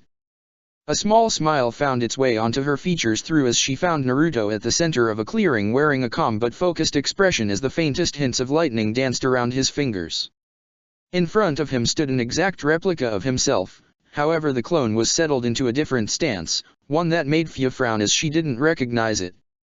The two blondes burst into action as a single leaf from a nearby tree fell to the ground, the original lunging forward in a low stance with his two pointed finger outstretched in an attempt to end the fight quickly. However, the clone anticipated the move thanks to their shared vision and rushed forward just as quickly, launching his body up and over the original in a tight flip. Mid-air, the clone tried to lash out with a series of vicious punches that had Fia widen her eyes in surprise. She had never seen Naruto fight with punches before. What she thought was his main aggressive style, the Kaminari no Mai, relied on lightning-enhanced jabs to neutralize opponents. When the two blonde broke from their scuffle, she tried to analyze the stance more, noticing that when the clone landed, the air around its hands had a slight haze to it, as if the skin itself was giving off far more heat than should have been healthy. This was proved when the clone went back in for another exchange, only to be thrown violently by the original. It just managed to twist its body to avoid being dispelled against a tree, but it had to place a hand down to steady itself. When it bounced back off, there was a deep black handprint in the bark that was quietly smoldering from the controlled heat pouring off of the clone's hands. Fia had to blink from incredulity. She had never realized Naruto had such a violent and lethal taijutsu style, although it made sense that she had never seen him use it before. She tore her gaze away from the mesmerizing, almost dance-like fight as she noticed that she wasn't the only observer to the beautiful display. She dropped to the forest silently, right behind an equally enraptured Teiwa. "He is very impressive when he trains, isn't he?" The redhead nearly jumped out of her skin when Fu's soft voice cut through the still air right next to her ear. She was whispering out of courtesy to Naruto though, she didn't doubt he knew that they were there with his impressive sensory abilities. What the fuck? However, from the harsh whisper Teiwa gave, the redhead had no idea that her hiding was ineffective. She glared at the mint-haired teen before her expression waved and she looked back to where the two Narutos were still sparring. How is he so fast? I can barely keep up with his movements and he's younger than I am. Fu raised an eyebrow at that. Naruto's movements were slightly blurry from his speed, but she had no real trouble watching.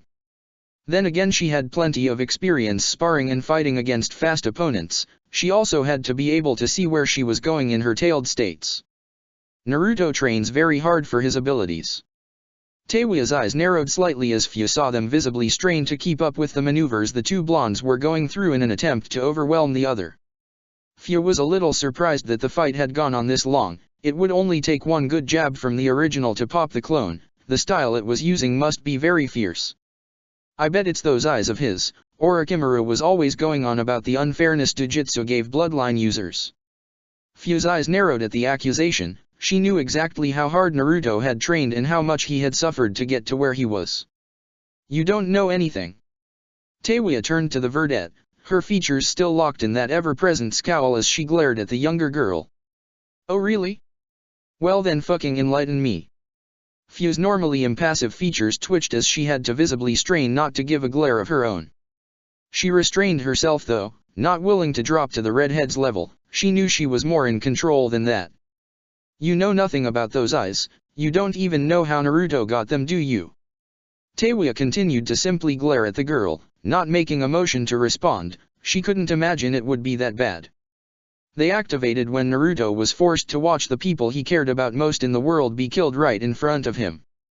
Teiwa blinked at that, for a moment looking as though she regretted saying anything, however her stubborn attitude kicked in a moment later. Well, so fucking what? Shit happens to people. You think he's the only one that has suffered? Teiwa was a little taken aback as the calm, expressionless look on Fu's face finally dropped away as the girl openly scowled at her. No, every one of us has suffered in their own way, but you wouldn't care about that, would you? You're only here for protection because you are scared and Naruto was the strongest person you knew that was nearby. Beyond that, you couldn't possibly care less about what kind of person he is. Teiwa quickly got over her shock at the Jinchuriki's 180 in personality as her tone became venomous again. You don't know me, bitch. You don't understand a thing about me. Fu never backed down though, her face now firmly set in a cold, angry expression that would chill a lesser man. Oh, I understand you. You're the type to latch onto somebody you see as strong because you recognize your own weakness. You hope that by being around them you can become stronger yourself. You're a coward. At this point Teiwa was practically shaking with rage as she took a step forward, getting right in Fu's face. Who the fuck are you calling a coward, bug girl? At that Fu's eyes narrowed dangerously as her hands slowly tightened into fists by her side. Memories of her time in Takigakure, memories she would rather leave forgotten, welled up in her mind. The cold glares, the indifferent looks, the names, and the pain that marked her childhood before Naruto saved her. She relived it all again as she stared at the redhead in front of her. Do not call me that. Her tone was icy and low, the orange of her irises slowly spreading out into the rest of her eyes as the air around her began to shift and bend in a heat haze. Teiwa gained a smirk as she stepped forward again, uncaring of the heat that was beginning to build up around the Jinchuriki. And what are you going to do about it, bug girl? Slowly, the air around Fu began to turn an alarming shade of red as her eyes turned completely orange, almost looking like the compound eyes of an insect.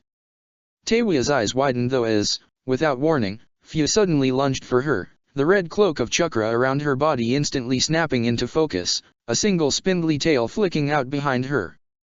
The redhead dived back to avoid being decapitated by the burning red claws that had materialized around the verdette's hands. On instinct she reached for the pouch where her flute usually rested, however her hand met nothing but air. With a grimace she remembered it had been neatly bisected in the clash with the Suna bitch, and when this group had taken her away they couldn't have known to try and find it. Right now she was without her main weapon, and without it her genjutsu was severely weaker. She didn't even have her curse seal to fall back on anymore. I told you not to say it. Fyu came at her ferociously, not letting up for a moment as she and the chakra cloak moved in tandem in an attempt to catch her. She spun to avoid a piece of shrapnel from a tree Fyu had just blown through, only for her eyes to widen in shock as she barely caught a red blur flying through the air at her. All in a moment she felt the wind leave her as a bone-shattering blow caught her in the stomach, instantly sending her reeling through the air. She coughed from her position on the ground, a large dent in the tree behind her showing where she had hit. She looked up at an ominous popping sound to see Fyu standing in front of her, cracking her knuckles in a manner eerily reminiscent of Tsunade, not that Taewya would know that. However, before the Baijiu-empowered girl could launch the blow that probably would have had Taewya in severe pain for the next week, the ground beneath them suddenly sprung to life.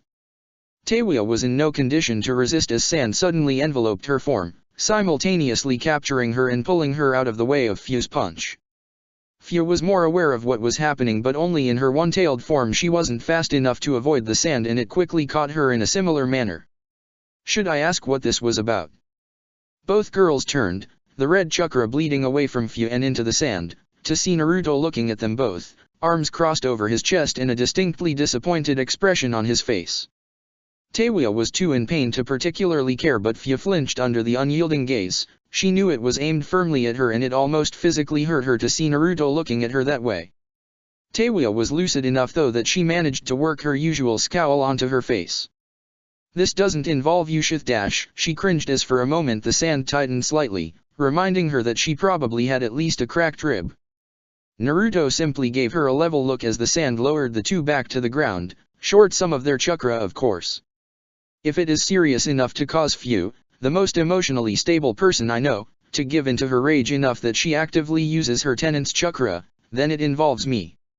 I don't want to have the death of a member of this group on her conscience. Taewya's scowl only deepened at that. She hated the implication that she was weak. You say that like she'd fucking win.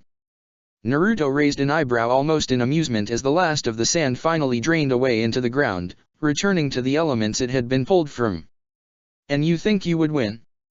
A genjutsu type without her main method of creating genjutsu against a jinhuriki with no such restrictions and 7 taels worth of potent chakra to draw on. Taewya just growled something out under her breath as Naruto turned to Fyu, making the girl flinch again under that unwavering look. Fyu. The girl looked up, having managed to rein in her motions in the time since Naruto had forcefully removed her chakra cloak. Please don't say it, Naruto, I'm sorry, it won't happen again. The blonde looked at her a moment before nodding slowly, dismissing it that easily. All right, I believe you. The green-haired teen quickly nodded to affirm what she said as she got back to her feet, shaking off the dizziness from the sudden lack of chakra. It never ceased to amaze her how powerful Naruto's Preta path was. Hey, why the fuck does she get off scot-free? She attacked me. Naruto turned back to Taewya, his expression still impassive. However, there was a hint of something else in his eyes, a slight coldness. Listen, Taewya, Fyu is one of my oldest friends. If she says something I will believe her because that is what trust is. The things I do are and always will be for the people I care about the most, the people precious to me. It is why I fight, why I train, and my reason for growing stronger. I could include you in that list. You could grow to become one of my friends, one of the people I care about. His eyes narrowed slightly, and Taewya, she couldn't break away from that steady, mesmerizing gaze. However, I can only extend the olive branch so far before it slips from my hand. If you stay the way you are, if you continue to antagonize my friends, then I have no qualms leaving you behind. With that shocking statement, Naruto turned and walked back to the camp, the gentle jingle of his shakujiao fading out of earshot as the two girls were left on their own. He's serious, you know. Taewya snapped out of her slight stupor as Fyu began to walk away, following after Naruto towards the camp. The redhead was left there on the ground, stewing in her own thoughts as the sun continued to descend below the horizon. After a good 10 minutes she finally stood up and without a word began making her way back towards the flickering lights of the camp, her mind still a mess of thoughts that she was struggling to process. The wind whistled softly as the small group of teens made their way along a much smaller dirt path than before. They were very out of the way from most civilized areas, the nearest town being almost 3 miles away in the direction they were walking away from.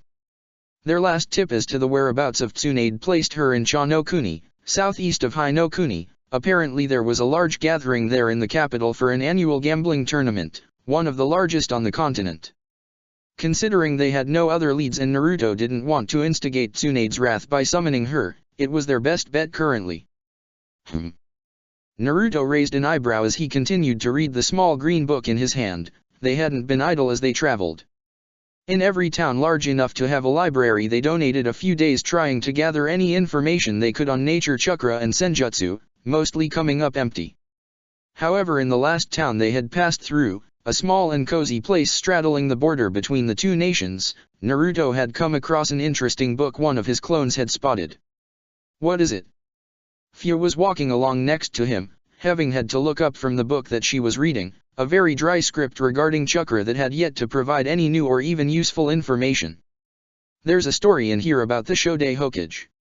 The town, aptly named Mokuzeika, he had gotten the book from had apparently at one time been a trading post that the Senju clan used often during the warring clans period and weren't ashamed of abusing that fact to draw in tourists.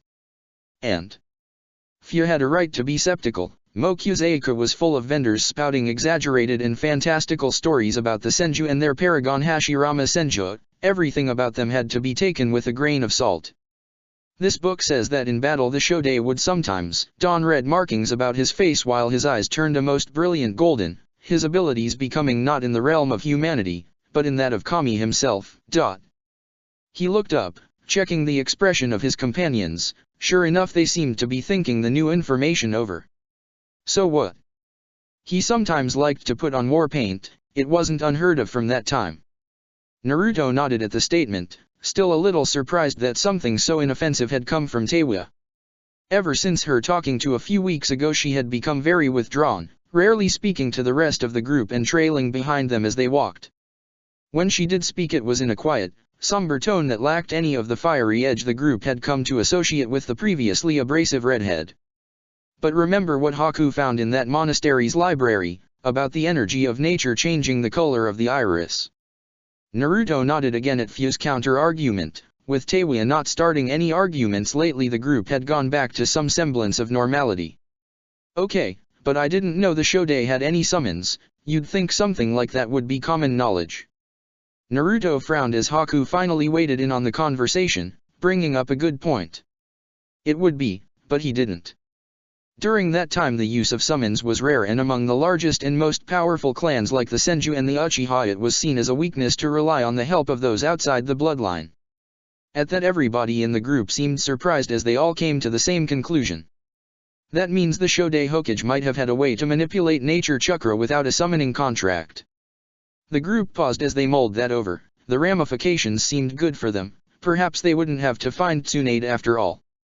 Well, that's great and all, but it's not like we can ask the guy how he learned, you know, being dead and all. Naruto just nodded with a small frown before pausing. Literally, he stopped dead in the middle of the road, nearly causing Teiwa to bump into the back of him. Oi, watch it. Naruto ignored her, feeling as though he should be slapping himself for his own stupidity. Of course, I can't believe I forgot. The others in the group simply stared at him incredulously, wondering what he was talking about. Their expressions changed to that of curiosity though when the young monk pulled a small jar off of his belt that only Fia recognized. However, the other two quickly realized its significance when Naruto placed it on the ground, pushing chakra through it and causing it to expand to almost half the height of Naruto himself. Whoa, what the hell is that thing? It seemed that even as withdrawn as Teiwa had become she still had a few moments where her real personality shone though. It's the Kohaku no Jouerhei, an artifact from the time of the original sage. It's said to be able to seal anything within its confines. Naruto nodded absently as he heard Fia sum up the enormous stone pot in front of them, only half listening as he gently removed the lid. Luckily there was no intense suction, no all-consuming gale like had happened last time, after all he hadn't activated it.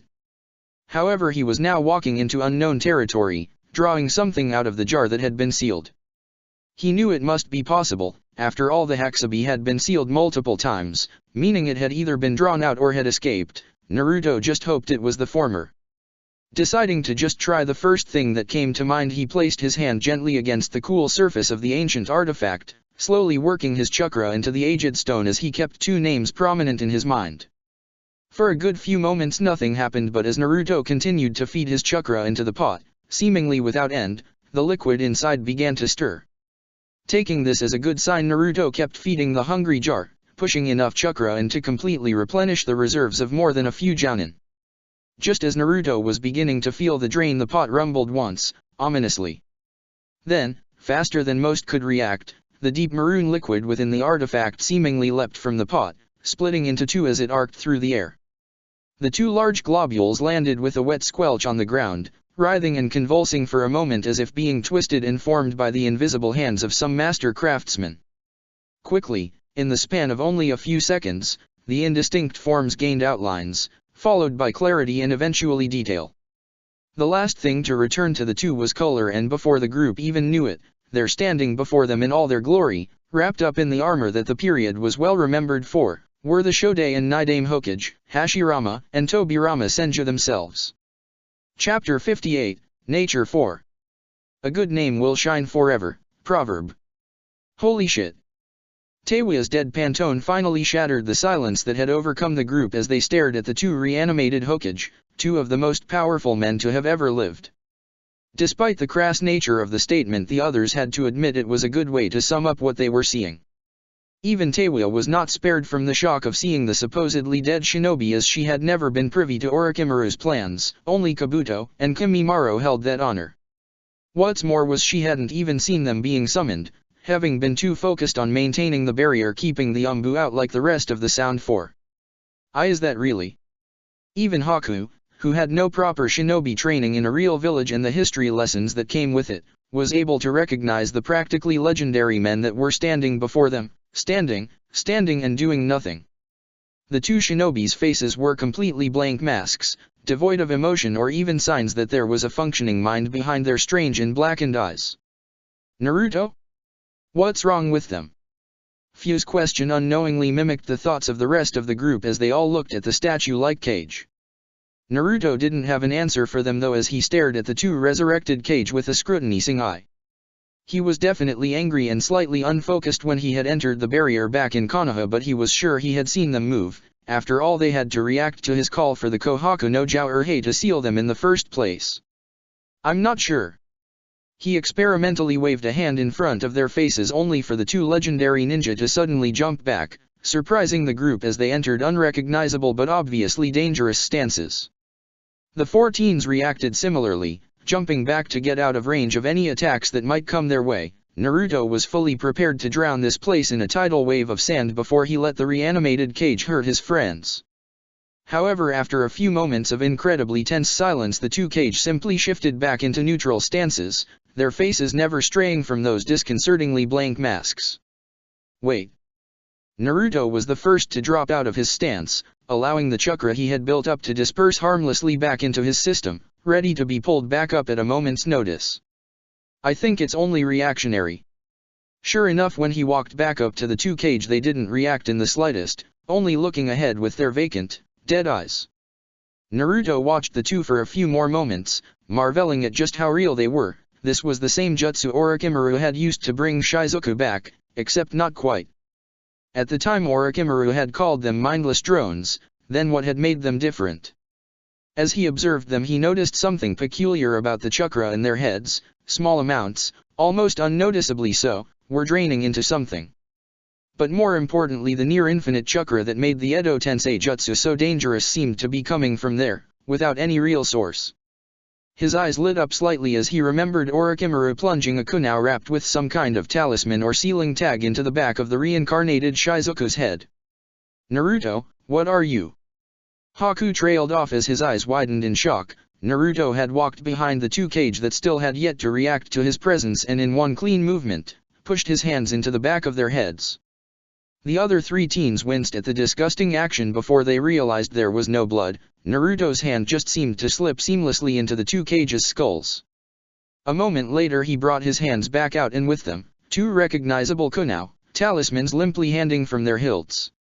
Naruto walked back around to where the rest of the group was standing, all watching in amazement at the changes that overcame the cage's bodies. As if they had been bleached, the vibrant colors across their bodies seemed to fade slightly, their skin becoming a pallid, unhealthy gray. Cracks began breaking out across their forms as if they were aged terracotta soldiers as opposed to the bodies of two powerful shinobi. Finally their eyes seemed to brighten slightly as the spark of consciousness was relit as the Edo Tensei's hold over them was broken. Wow, you know, when I agreed to you developing this jutsu Tobirama, I didn't think you would make it so uncomfortable. The Shodai cracked his neck slowly as he shrugged his shoulder, like a man pulling the kinks out after staying still for too long, which Naruto supposed was somewhat true. Yes, but when I developed this jutsu, and subsequently named it a kinjutsu, I never thought we would be on the receiving end of it. In comparison to the surprisingly jovial and upbeat tone of the Shodai, the Nidaime spoke with a cool and collected tone that reminded Naruto a lot of Fu. Yeah, well, I told you it was a bad idea and you never listened. I bet this is karma or something. Naruto raised an eyebrow as the cage continued to converse, apparently not noticing or not caring that they were not alone. We were in a war, Hashirama. You always were too soft to do what was necessary, always taking the mediating position. The Shodai just laughed off the rather cold tone of his brother and slapped the chronologically younger man on the back, much to the man's apparent chagrin. Oh come now, you know, if it wasn't for me we would have been embroiled in all that pointless fighting for the rest of our lives. The Nidaime didn't seem to acknowledge that as he looked around at their surroundings, finally noticing, or at least acknowledging, the teen's existence. Naruto couldn't help but notice that while the Shodai seemed relaxed and comfortable, the Nidaime was more stiff, tensed and ready to react to anything.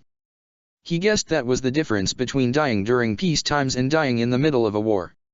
Enough, we've had this conversation many times before and we are in the company of others. It would be best if not everybody knew you were a childish simpleton in life. Naruto blinked at the rather callous description of the Shodai from his brother, although there was an underlying hint of affection in the harsh words. However, to his continued shock, Hashirama Senju pouted from his brother's words, actually pouted.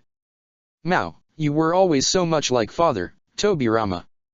The Shodai turned to look at the group of teens, a warm and disarming smile crossing his features. Naruto had heard and read the legends of course, but nothing quite prepared him for the sheer charisma the first ever Kage practically exuded. Hello there, young ones. It is a shame that we should meet under such extenuating circumstances, but I suppose I should be thanking you.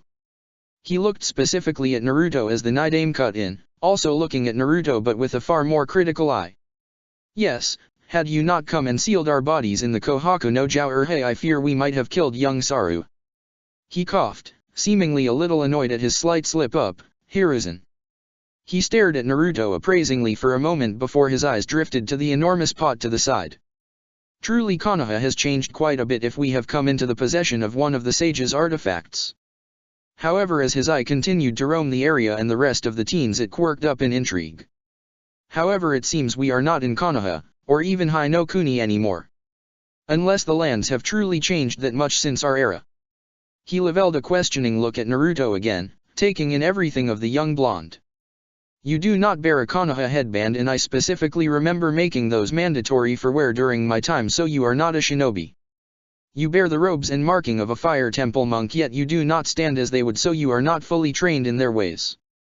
You wear what I believe is the old Hitayate of the Nades Hiko tribe, but neither of the girls here bear their headband, so you have traveled extensively. You are on your pilgrimage, are you not? Yet you aided in the invasion of Konoha, meaning you bear some ties to the village. The deceased Hokage looked down a moment before coming back up and catching Naruto in the eyes. So you are a runaway. Naruto was stunned, amazed at how quickly and thoroughly the Nidaime had broken him down on appearance alone. However, it didn't appear as though he was done. You are too young to have deserted as a genin, and you lack any of the trappings of a shinobi, so it was before you were an academy student. The question is why? It only took the man a few more moments to come to an apparent conclusion as he looked up and stared into Naruto's eyes. When I was being controlled, I remember seeing your eyes, yet it was only in passing. Open them. For some reason Naruto just felt compelled to obey He-Man. Opening his eyes, he could see how this man was made Hokage. Interesting. However, for all his knowledge and shrewdness, that was all he said over the revelation of Naruto's eyes. The blonde was under no illusion the man didn't know they were the Rinnegan. Oh, do me next. Teiwa actually looked uncharacteristically excited as the Nidaime turned to look at the redhead, giving her a quick once-over before snorting. Too easy. He dismissed her with a casual flick of his wrist as he turned his attention back to Naruto, leaving the former Oto Kunoichi in a shocked silence. What dojutsu is that?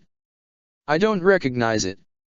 Naruto turned away from Teiwa's shocked expression to find the Shodai uncomfortably close to him, peering into the boy's eyes. He backed off as the Hokage pouted again, once again shattering any of Naruto's preconceptions about the man. You fool, that is the Rinnegan. If you had actually read any of those books father gave you instead of running off to play with your Uchiha friend you would know that. Hashirama just looked at his brother with an over-exaggeratedly hurt expression, a hand over his heart.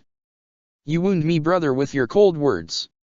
Tobirama simply looked away with an irritated sigh, muttering something incoherent under his breath. The older brother got over his melodrama quickly though as he turned back to Naruto, an almost childlike look of interest across his features. Somehow Naruto had lost the ability to compare this man with his stoic visage carved into the Hokage monument in Konoha. You really have the Rinnegan? That's so cool. Naruto was speechless, honestly and completely speechless. So what's your name? I always hoped a Senju and an Uchiha would get together and have a kid, just to see if they would awaken the Rinnegan.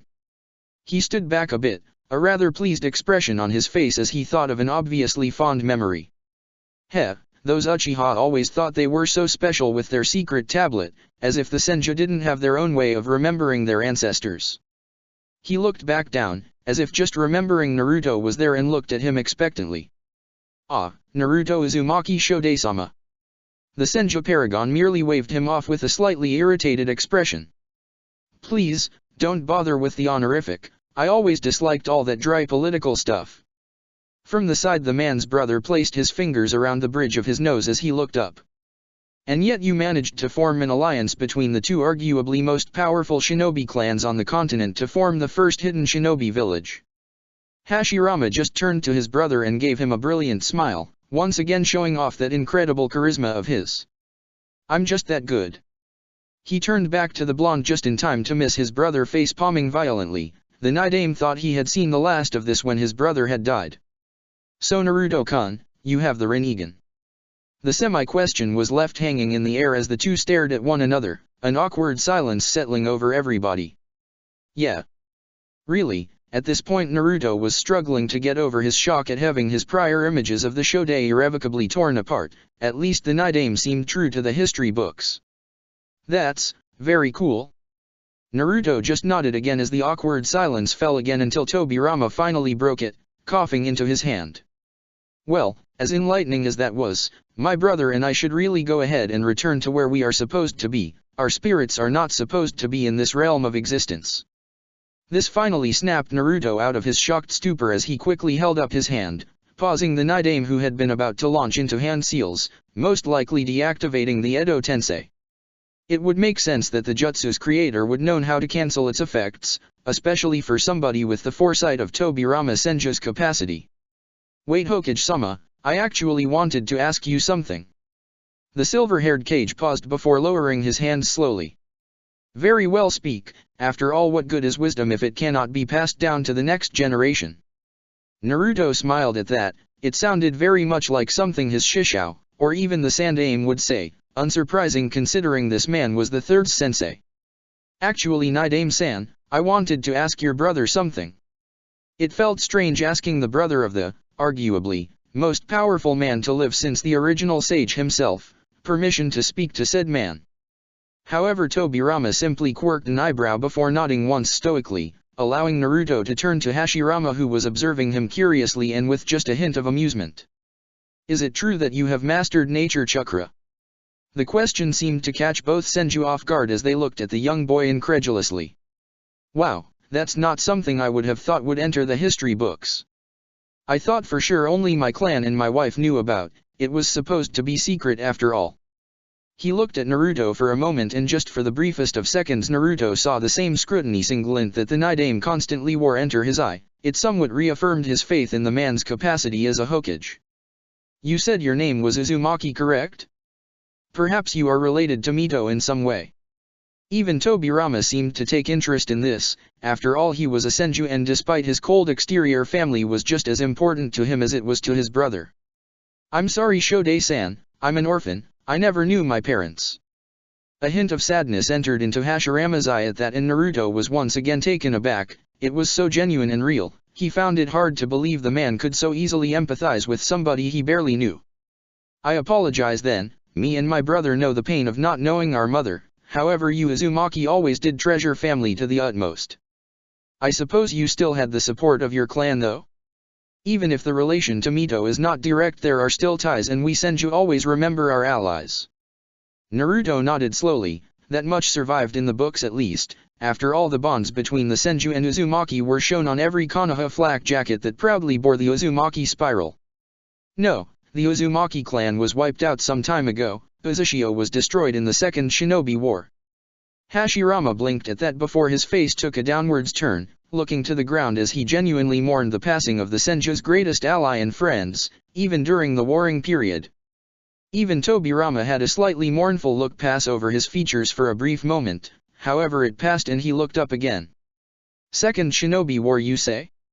I had hoped that the elemental nations would see the folly of such large-scale conflict after the first one ended. Hashirama on the other hand just seemed completely confused. He had passed away before even the first war had broken out after all. There was war? I had hoped the Baijuyu acting as deterrent would prevent such a thing. That was another thing Naruto took issue with after getting to know said Baijuyu, however he had no chance to speak as Tobirama turned to his brother. Not just war, a conflict between every great nation, worse than the warring clans period. Hashirama seemed very disturbed by that. His whole life had been worked into the pursuit of peace, and to know that had been dashed after his death was saddening. This was the fault of your foolishness, brother. Instead of a deterrent, you simply gave the other nations a weapon to use against us. Instead of handing out such power, you should have held it, used it to unify the land. That would have seen us the peace you convinced me was real when we were young. Apparently Hashirama didn't have a counter for that as he stared at the ground forlornly before finally looking back up at Naruto. You say there were 2 such wars after my passing? Naruto just shook his head slowly, unsure of what to say though. Even in the brief time knowing this legendary man, he had come to actually like him. He was just a very empathetic and likable person. However, it seemed Fu decided to end his moral quandary for him as her stark, steady voice cut in. There were 3 wars, each worse than the last, as the major nations fought over such frivolous things as money and land, tearing apart the smaller nations that became their battlegrounds. Hashirama sighed at that. It was precisely what he had hoped to avoid when he handed out the Baijuyu to the other cage. However, the Nidaime seemed to take an interest in Fu, apparently sensing a kindred spirit in her calm, collected tone, and calculating gaze. You are from Takigaku, correct? If Fu was surprised about the quick deduction, she didn't show it. After all, Naruto had told her Kakashi had been able to tell as much from her fighting style and her appearance. She suspected the far shrewder and more observant Nidaime would easily be able to come to the same conclusion from whatever tells on her person gave it away, so she simply nodded once. The Nidaime had to suppress a small smirk seeing that, so like he was at that age. Why are you traveling with a Konoha defect, a Yuki who is a long way from home, and a Tsuka no Kuni native who you clearly hold ill will towards? Again Fu made no signs of being surprised, even when Haku and Teiwa let out little gasps of shock. Naruto just seemed a little indignant he was now the Konoha defect. Because they are my friends. Another smirk pulled at the edges of the Nidaime's mouth, obviously satisfied with the answer. Then it is good to see that the will of fire burns even so far from the tree itself. He turned back to Naruto, ignoring his brother who seemed to be deep in thought about all the revelations he had received. You said you wanted to know about my brother's abilities with nature chakra, the art of senjutsu, correct? Naruto quickly nodded, wondering how they had gotten so off topic from this. What exactly is it you wish to know? It felt strange talking about the man when he was only a few feet away, but when the two were together it seemed Tobirama was the dominant brother, the older, but less mature Senju taking a back seat. It was a wonder Hashirama had become Hokage instead of Tobirama. Then again, at the time only Madara Uchiha could actually hope to match his power. Where did he learn to harness nature chakra? Without a summoning contract I am unable to ask one of the animal clans known for it, and I do not know which summons would know enough to summon them anyway. It is why I am currently looking for Tsunade of the Sun, in as she holds the slug contract. At the mention of her name Hashirama finally seemed to break from his stupor, looking up at Naruto with a sparkle of excitement in his eye. Little Tsunade-chan. Naruto blinked as he remembered these were Tsunade's great-grandfather and grand-uncle he was talking to. Although he had to suppress a small smirk at her being called that way, the blonde Sunin certainly wouldn't have appreciated it. Yes, although she isn't so little anymore. Hashirama just nodded absently with a lilting smile on his face, good memories filling his head and replacing his previously dour thoughts. I had always wondered how she might turn out. I always did spoil her too much, even taught her how to gamble myself. He seemed oddly proud of that fact while the three teens' sweat dropped. I bet she inherited my legendary good luck, it always ran in our family after all. Naruto just nodded with a small look of incredulity. It would appear the Senju luck had dried out before it could make it to Tsunade, but he didn't comment on that. Luckily he was saved as Tobirama coughed into his hand, snapping his brother out of his pleasant memories. Oh right, you wanted to know about where I mastered Senjutsu, right? Naruto just nodded, a little thankful that the tangents seemed to be over for now. It was a small glade deep in the forests of Hinokuni. It had been sacred and special to the Senju clan for hundreds of years before even my time. The place was practically saturated with nature chakra. It was perfect for the training in Senjutsu. Naruto smiled at that. The place did seem absolutely perfect, especially, wait.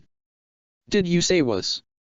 Hashirama just nodded sadly while to the side his brother frowned. In fact it was actually more of a scowl. The glade no longer exists, it was burned down during a raid on the nearby Senju hideout.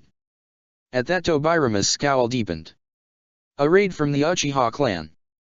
Hashirama for once seemed uncharacteristically angry with his brother, turning to the younger Senju with a small look of irritation. We don't have time for your irrational dislike of the Uchiha Tobirama, we forgave them when Konoha was formed. Why could you not leave it in the past and move forward like I could? The silver-haired Kage said nothing, choosing to simply cross his arms over his chest, stubbornly causing Hashirama to sigh before turning back to Naruto.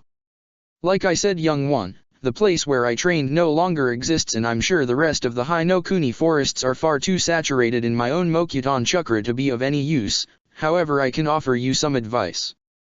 Naruto perked up at that. It wasn't every day you received advice from a Kage, never mind one that is supposed to be dead. To master Senjutsu you must have both large chakra reserves to properly balance the nature chakra with.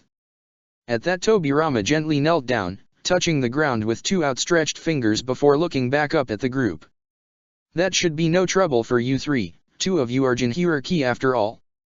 He looked specifically at Naruto, Fu, and Teiwa, and for once the mint-haired teen let some shock show on her face. The sensory abilities of the Nidaime were really as strong as the history books said. Hashirama just waved his brother off. The advice wasn't concerning that. In any case, you must learn to be perfectly still when you allow nature chakra into your body. The way I did this was thanks to a cave in the grove I trained in. There were many stalagmites that I used to balance a small square stone to sit on. This was how I learned to be still. Tobirama smirked at that. He had many memories of watching his older brother fall off of those very same stalagmites. However, the smirk dropped when he noticed parts of his body beginning to turn an ashen gray, flecking away from him like paper being torn from a sheet. Brother, it seems like the chakra sustaining these bodies is finally beginning to run out. We don't have much time. Hashirama just smiled as parts of his hands also began to flake away. That is fine. I have seen for myself the will of fire runs strong in both these children and in the will of your successor. Konoha will survive and hopefully the world will find its peace. Naruto was surprised. The thought of what to do with the two Kage once he had gotten the information hadn't crossed his mind. I thought the Edo Tensei provided you with infinite chakra. That was what Orochimaru had said, immortal soldiers with infinite chakra. Tobirama just smirked as more of his body began to float away like so much ash from a dying fire. The connection with the summoner was cut the moment you removed the seals. The supply of chakra stopped then. The silver-haired Kage turned to Fu as the entirety of his left arm crumbled away, his entire body having taken on an ashen, pale hue. You, Taki girl, I feel you will be strong in the future, continue to grow stronger for the right reasons and carry on my will. Fu seemed a little surprised at being addressed by the famous man but didn't even have time to nod before the rest of his body vanished in a swirl of ash and dust, that confident smirk never once leaving his face. Hashirama passed a few moments later after giving the assembled teens a warm smile, his last words floating in the breeze. Tell Tsunade-chan that I love her. And with that, two of the most powerful men to have ever lived were gone once again, their souls returning to the pure world once again. Well shit. One again Naruto thought that Teiwa's crass statement summed up the whole situation rather nicely. Naruto sighed contentedly as the gentle sounds of his own footsteps echoed quietly through the hallways of his seal. This place had been a horrible mess after the Gobi had been sealed into him against his will, but it had mostly cleared up since then. His recovery with Fu's help had worked towards that effort. In the past few weeks of traveling he had plenty of opportunities to visit his tenants, something Shukaku had appreciated greatly. However, today he walked into the enormous room that contained his tenants only to come across one large barred door. He had discovered that he could talk with each of his tenants separately should he so choose a few weeks ago, not that he had ever really felt the need to. He supposed it would be nice to talk with Matatabi, the most helpful of the Baijuya, without the Kyuubi glaring at them from across the room. It often made her less cooperative with that unspoken threat hanging over them. Then again, that would only work to undo all the effort Naruto had put into slowly gaining the Great Fox's tenuous trust, what little of it he could anyway. "So you have singled me out, should I feel honored, O great sage?" Naruto sighed with a small, humored smirk passing over his lips as he took his usual seat at the center of the enormous room. The Kyuubi shifted from within the shadows of his cell, getting up and slinking closer to the bars before lying back down, head rested comfortably on his paws as he left one giant eye open to gaze steadily at the blonde. In the absence of any real malice, the Kyuubi had taken to passive-aggressively shooting Naruto with snide or sarcastic barbs, managing to make them sound malicious anyway with his deep, rumbling voice. "I simply wanted to talk with you." The Kyuubi made no outward motion that he cared in the least, even if he was glad that he didn't have the clamorous voices of his fellow Baijuya making his ears twitch in annoyance. "Then talk, ninja, and be gone." Naruto just nodded. It was nice having the Kyuubi at least tolerate his presence. A year ago and he wouldn't have even had that much. "I wanted to know about the sage." At that the Kyuubi's long, almost rabbit-like ear twitched ever so slightly, not that Naruto's eyes missed a thing. "Have we not had this conversation before, ninja? I have told you of the sage before, now be gone and take your pointless questions with you." Naruto shook his head slowly. The Kyuubi had told him of the sage's life and passing relation to his own, but that wasn't what Naruto wanted to know. "No, I wish to know about the sage himself. What he was like, who he really was." The Kyuubi was silent for a few moments as his large red eye calmly stared into Naruto's ringed ones, the eyes that reminded him so much of his father that he couldn't help but be reminded of the man every time he looked at this mere child of a human. "What brought this, ninja? Wish to make more comparisons between yourself and the man to inflate your pathetic ego?" Naruto just shook his head again, a soft smile on his face. It always irritated the fox how easily Naruto was able to ignore his insults. "No, meeting with the Nidaime and Shodai Hokage showed me that time twists the lives of legendary figures. If stories of the personality of the Shodai were changed so much even in a century, I can only imagine how much was lost in the millennia since the sage's time." He had always imagined the sage as some impossibly wise, strong man who was unwavering in his resolve. However, his eyes had been opened by Hashirama. He had made it painfully obvious that even the legendary figures of the past were simply human, with their own weaknesses and oddities. The sage was strong. Naruto just looked at the Kyuubi expectantly as the fox stared back at him, just as unwavering. However, the Baijuya finally broke the gaze as he huffed, sending a wall of warm air to rush over the smaller blonde. "I do not understand your question. The sage was the sage, he was who he was." Naruto just raised a brow at the circular logic. He couldn't tell if the Kyuubi was avoiding the question or genuinely didn't comprehend it. "What was his name?" The Kyuubi snorted again, louder this time as he fully turned to Naruto, his large red eyes boring into the young monk. "If I will not tell you my own name, why would I tell you his?" Naruto just shrugged with that same serene smile on his face. He was too used to the fox to be intimidated by such a glare. "Then why not tell me your name?" The Kyuubi's eyes narrowed slightly. "Your attempts at humor are pointless."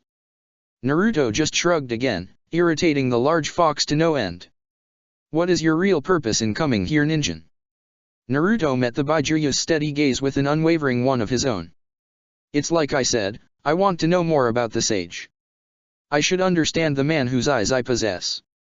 He had sons, did he not? That meant he had family, a wife." Naruto blinked, remembering some of what he had heard from that time period. Wives. The Kyuubi snorted at that. however this time in amusement, even if it was only slight. The sage was far too humble to have more than one wife, that woman he was with was too fierce to allow another anyway. The words left the great fox's mouth before he even realized what he was saying, however he quickly caught himself, glaring down at the blonde. Naruto just smiled warmly, it always made him feel good when he tricked the fox into revealing something.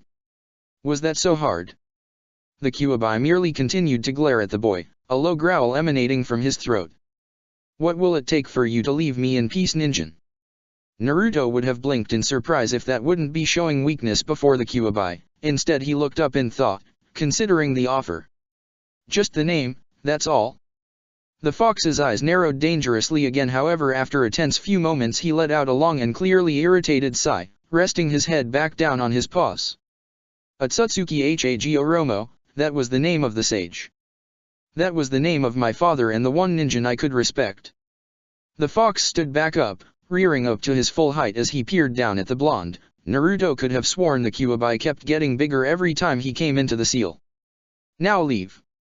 Naruto was tempted to press his luck a little further, but in the end he decided against it, slowly fading from sight as he returned to consciousness. The Kyuubi simply stared at the spot the blonde had been in for a few more moments before slinking off back into the darkness, wondering what questions Naruto would bring with him next time. Chapter 59, Nature v. The search for truth is more precious than its possession. Albert Einstein. Are you sure about this? The campfire crackled lightly as the four teens sat around it in a loose circle, Haku looking across at Naruto expectantly. No, not really, but we don't have any better leads right now, it's this or trekking through Tsuki no Kuni. Naruto's response was calm, as it often was. He was currently leaning quite peacefully against the thick trunk of a tree. It had been a while since the group had actually stayed for long in any kind of civilized area, and they were all beginning to miss the feel of smooth cotton beneath their backs at night. That would not be a good idea, considering our last trip there. Naruto just nodded at Fu while the other two looked at them confusedly. They still didn't know all the details of Naruto's travels. Why, what's the deal with Tsuki no Kuni? Being from that nation herself, at least when she was very young, Teiwa was slightly curious to the Tujin hierarchy's apparent aversion to the land. Naruto just chuckled, waving absently as he warmed his hands over the fire. He could do the same with fire-natured chakra, but this was less wasteful. Let's just say that Uegakuer still holds a little bit of a grudge towards the Yondaime Hokage, and that tends to include anyone with blonde spiky hair. He pointed at his own head of golden locks to emphasize the point. Teiwa just nodded knowingly. Even when she was young, the Yondaime's name was only said in hushed, hateful whispers. Like people were afraid he'd show up if his name was said. Actually, you do look a bit like the bastard. It was true, despite Naruto's much longer hair and the fact the color was just a bit lighter. Give him a haircut and some contacts and he would bet he's spitting image of the man. So I've been told. The young monk remembered his sensei's warnings about going to Tsuki no Kuni when he first left the temple. But then again, you could say the same thing about a few Yamanakas. I even saw a few people who looked like him in Kumo. Teiwa just shrugged. It made no difference to her who Naruto looked like. He was powerful and that was what mattered. So my Yubokuzen? You really think it's in Kaminari no Kuni? Haku's soft voice cut into the conversation, bringing them back on topic. He was the only one not warming himself by the fire, feeling very content with the refreshingly chill night air of Shimo no Kuni. After all, Zabuza had really pushed his Kekkei Genkai training when he was young, often submerging him in snow so he could get a feel for his element. The young Yuki was just glad he hadn't made him strip down to do it. He might have developed some kind of strange mental condition to strip in inappropriate places. Naruto just hummed at the question before finally shrugging carelessly. I don't know, but it's one of the few places on the continent with imposing mountains unless we want to make the trek into the wastelands to the west. Much of what was beyond the great deserts of Kaze no Kuni and the badlands of Tsuki no Kuni was considered wilderness, uncharted territory that was unmapped and completely lawless. Even the stoic samurai of Tetsu no Kuni hadn't tried to expand their borders into the hostile lands that didn't even know of the shinobi system. It had been that way for as long as recorded history. Occasionally an intrepid explorer would brave the wastes, none would ever return. I don't think summoning realms are even in this plane, or if they are then they would be very well hidden. Phew, always the voice of logic and reason, decided to weigh in on the conversation. But if it is the case, why not simply ask one of your summons? Such as that young salamander you once summoned. In fact, if you remembered correctly, which she did, it was in this very same country, the added heat from the fiery lizard would also be very much welcomed. I did. I summoned Kohanu and a few others, but they all told me the same thing. Without having a contract with them, they cannot tell me where their realm is, or even if it is somewhere reachable to humans. Teiwaya just snorted at that, pointing out the obvious as she so often did. Why not make a summoning contract with them? That would solve your problem, right? Naruto just sighed, leaning back against the tree again as he tilted his head up. It turns out I can't. Obviously the same thought had occurred to him, so he had summoned the boss of the salamanders, a particularly vicious and scarily large creature named Kodehaha. Because I have the ability to summon any creature I wish without a contract, there is the possibility I will be unfaithful in my summoning. Like a ninja trying to obey more than one cage. As soon as any of the bosses saw my eyes, they refused to allow me to sign their contract. The rest of the group frowned at that. It always seemed as though the easy options were barred to them. It was a shame Tsunade-sensei couldn't be more helpful. Naruto could only nod with few again. That had been a large blow to them. It had been a few months since their talk with the Shodai and Niidame Hokage, and since then they had managed to find Tsunade, asking for her help. However, even with her vouching for them, they had received an all too familiar response from the kind and peaceful Katsuya. Without a contract they could not reveal the location of Shikotsu Forest. The obvious answer had likewise been for one of them to sign the contract. However, this time it was Tsunade who stood in their way. The female Sunin had been adamant that the one she would finally allow to sign the contract would be her one true apprentice. Unfortunately, while skilled, Shizune was not nearly of the caliber Tsunade was, or even was at her age. Fia was eligible. After all, even with her inner tenet, her abilities with medical ninjutsu were admirable, prodigal even considering her circumstances. However, the commitment would tear her away from Naruto, as being Tsunade's apprentice was a full-time affair. Once again they were left in a deadlock. Anyway, even if one of them were to sign the slug contract, only they would get the privilege of entering Shikotsu Forest. It seemed that the answer to their senjutsu problem did not lie with summoning animals themselves. The only thing they had left was to try and discover their realms themselves. Then of course would come the question of how the summons might react to the intrusion into their homes, but Naruto would cross that particular bridge when he came to it, as he always did. We can't blame her. She has her own obligations to fulfill as a summoner. She was still kind enough to at least vouch for us. Fia said nothing as she turned her gaze back to the fire. She had a feeling that if they did go looking for Myubokuzen or any of the other summoning realms, it would be a long and arduous journey for them all. She was simply thankful that they were under no kind of time restraints or pressure. She had her entire life to aid Naruto's dream where she could. What if it all just turns out to be another false lead, like the last time? The group fell silent under Haku's cold observation, the ice wielder looking around at all of their faces as their thoughts turned inwards. Finally Naruto let out a long sigh before a warm, comforting smile crept across his face, lit by the gently swaying flames of the campfire. In that case we move on to the next one. He chuckled a little as he looked into the flickering flames, the fire lighting up his rippled eyes in an intricate and entrancing display of light. You know, in this situation even a year ago I might have quoted my master, saying something like, "Life's a journey, not a destination." However, I think I'm tired of parroting my teacher's sayings. He looked back up, capturing each of his companions' eyes one by one. Even Teiwaya found herself questioned by those deep, vexing eyes. It may take a lifetime to reach my goal. For all I know I will fail and have to leave it to somebody else following in my footsteps, but I'm thankful to have you guys along with me.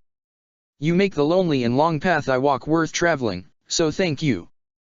There was a moment of silence as his words settled over the group before naturally Teiwaya was the first to break it. Quite getting all mushy shithead, it doesn't suit someone like you. However, she had to turn away slightly, silently thankful for the dim light hiding the majority of the small hint of red creeping across the bridge of her nose. Naruto just chuckled quietly to himself as a calm quiet settled over the group. He really meant his words. However, for just the briefest of moments he allowed the barest of frowns to etch his features. Haku's words held merit. The last supposed lead they had ended in a disturbing manner. Naruto didn't even bother to hide his eyes as he gazed out at the horrific sight before them, his expression hardened against the atrocities. Gray ash floated in the air, settling on the ground in a light blanket like some sick perversion of snow. The remains of houses, possibly homes, lay broken and ruined on the ground, the wood smoldering quietly, still warm to the touch while the stone lay scattered and broken. Occasionally they would spot a twisted hand sticking up out of the wreckage in desolation, some of them not even large enough to have been teens. A week ago they had stumbled upon what they thought might be a possible lead, a supposed minor village hidden in the heart of Kuma no Kuni that apparently practiced with a dangerous and mysterious form of chakra. However, all they found was ruin and destruction. It wasn't even all that long ago if the cooling fires that still dotted the landscape were anything to go on. The air was heavily saturated in chakra, telling of an enormous fight between ninja. However, all Naruto could feel was sickened. He couldn't understand how such a travesty could be allowed to occur. There was really nothing left, nothing had been spared. It was a slaughter in every sense of the word. However, as he gazed about the broken and ravished landscape, he couldn't help but find something eerily familiar about the destruction he was seeing. It was the occasional body that looked to have been crushed under their own weight, or a man lying still with no signs of injury whatsoever, as if he had simply died without cause. As he walked through the ash-lined streets, his foot brushed something. He looked down to see a long strip of purple cloth. Gently bending down, he picked it up, noticing the tarnished metal on the other side. It was a headband. The small star symbol that once proudly sat upon the head of a shinobi was scarred and twisted, stained with a few spots of blood as it sat limply on its torn and scorched cloth. Naruto's hand tightened around the symbol of Hashigakure as his gaze turned back up, now fierce and full of anger. Who would do this? That was what he said out loud, but internally it was a whole other question. Inside he wonders just who could do this. There were no enemy bodies, nothing to even suggest an attacking force in the first place. That meant it was a small group of powerful shinobi, or even more worryingly, one man. However, who could possess the power to walk into a hidden village, even a minor one like this, and wreak such havoc? Unfortunately, the answer that his mind provided was grim and frightening. He could. He didn't let that distract him as the group continued to walk through the devastated village, hoping but not optimistic that they would find any survivors. Finally they came across what seemed to be the heart of the village, an enormous crater that seemed much older than the surrounding damage, older than the village itself. At the very center was a ruined building, in just the same state of destruction as the rest of the village. However, Naruto's eyes widened as he felt something different. He was down there in an instant, using chakra to steady his footsteps on the uneven and steep terrain as he descended the crater wall. A few moments later and he was heaving up an enormous wooden beam, revealing the pale but still breathing form of a young girl. She couldn't have been that much older than they were. Her once soft brown hair was now matted with sweat and dirt, the tidy bangs thrown into messy disarray and singed badly on one side. Her pale, freckled face that at a time Naruto might have called cute was now twisted into a look of pain, tears staining her cheeks. Even from a precursory glance Naruto knew they had been too late. A large wooden beam had completely pierced through the girl's side, and the pressure from the wood was the only reason she hadn't bled out yet. Even Tsunade could have done nothing to help this girl save make her passing easier. Mizu, R.A. The girl coughed painfully, letting a small trickle of red drip down her chin, which Naruto quickly wiped away. Her eyes were dull and unseeing, yet she still managed to look up at Naruto, the once kind and caring orbs staring up at him blankly as tears continued to percolate around the edges of her eyes. Naruto quietly shushed her as a glowing green hand traced steady circles across her abdomen, soothing and numbing as much of the pain as he could. Immediately the girl sighed from relief, her head dropping back to the floor softly as she stared up at the sky. "It's okay now, you're going to be fine, Mizura is fine." Naruto had to wipe away a small tear that forced its way out of the corner of his eye as a forced smile strained on his face. His words seemed to calm the girl, though, as a measure of peace entered her face, her red-stained lips turning up at the sides. A moment later the girl's heart rate increased slightly as her eyes widened, her breaths coming out more ragged, panicked even. Have to, warn, have to, red clouds, star, orange moss.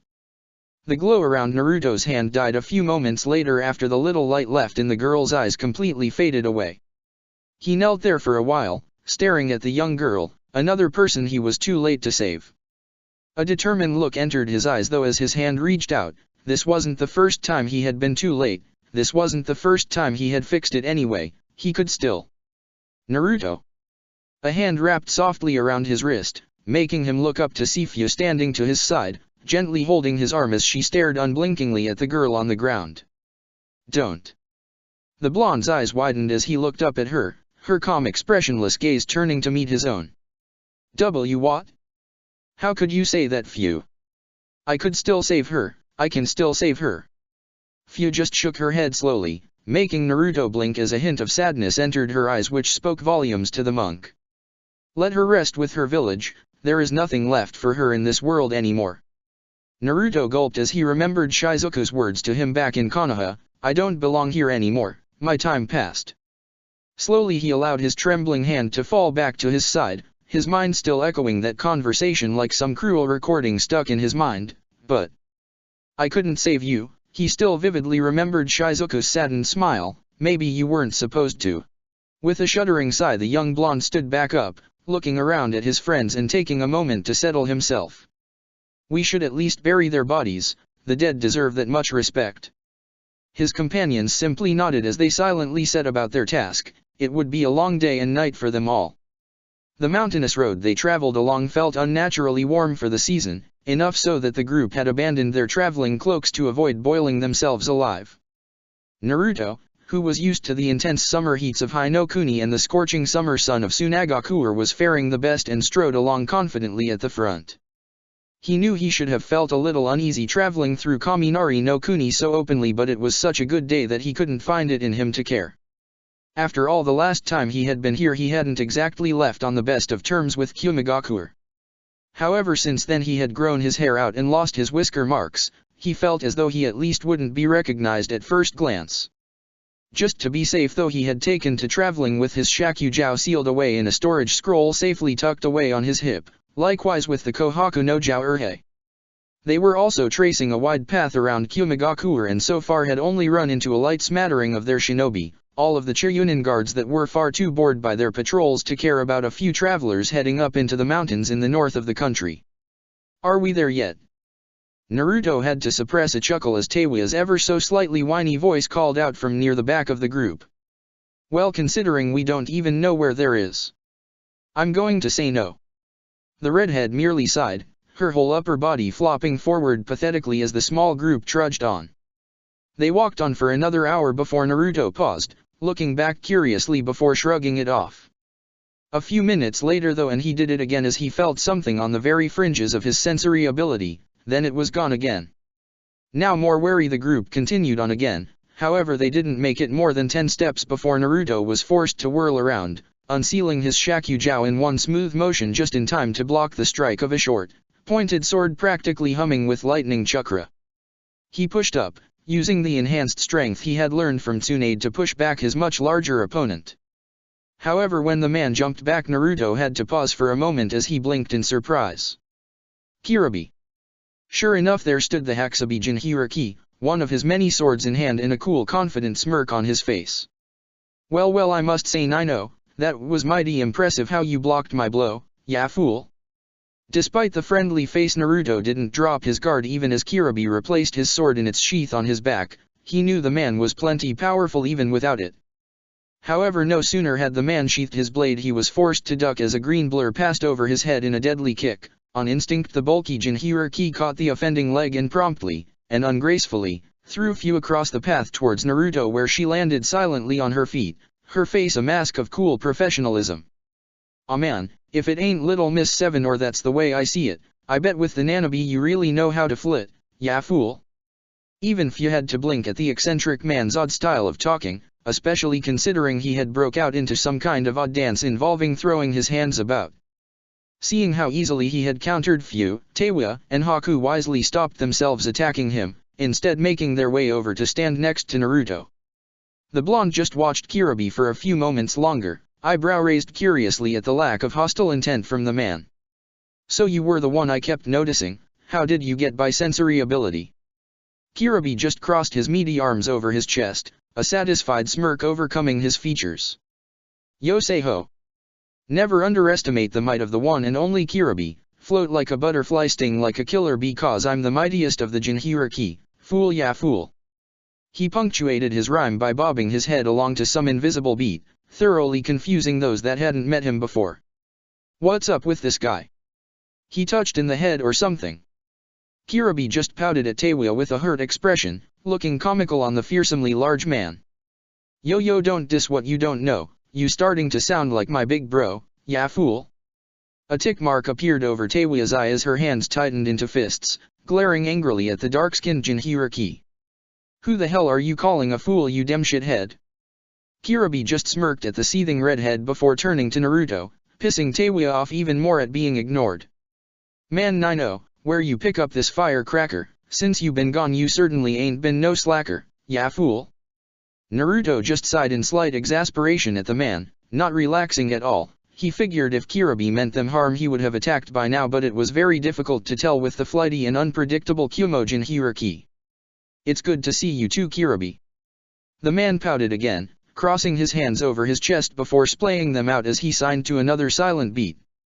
Yo, that's Kiribi-sama to you, and you should know it, cause when the Hakabi starts he don't just blow shit, ya fool. Naruto just absently waved the man off. They had been through this before the last time he was in Kyumigakure. The other Jinhuriki just seemed to shake off the apparent disrespect though, standing in an easy, unguarded stance. You know Mr. Nino, you really upset Miss Yujito, she been ballin' and ragin' and just won't quit, so much so this Jinhuriki had to split, ya fool. As much as Naruto found Kiribi's raps odd, he had to hand it to the man, he was good at coming up with them on the spot. I would apologize, but I don't think she would take it all that well, to be honest. Kiribi paused for a minute before chuckling, nodding to what the blonde was saying before a thought seemingly occurred to him. He took out a little notebook and pencil before jotting something down, mumbling to himself.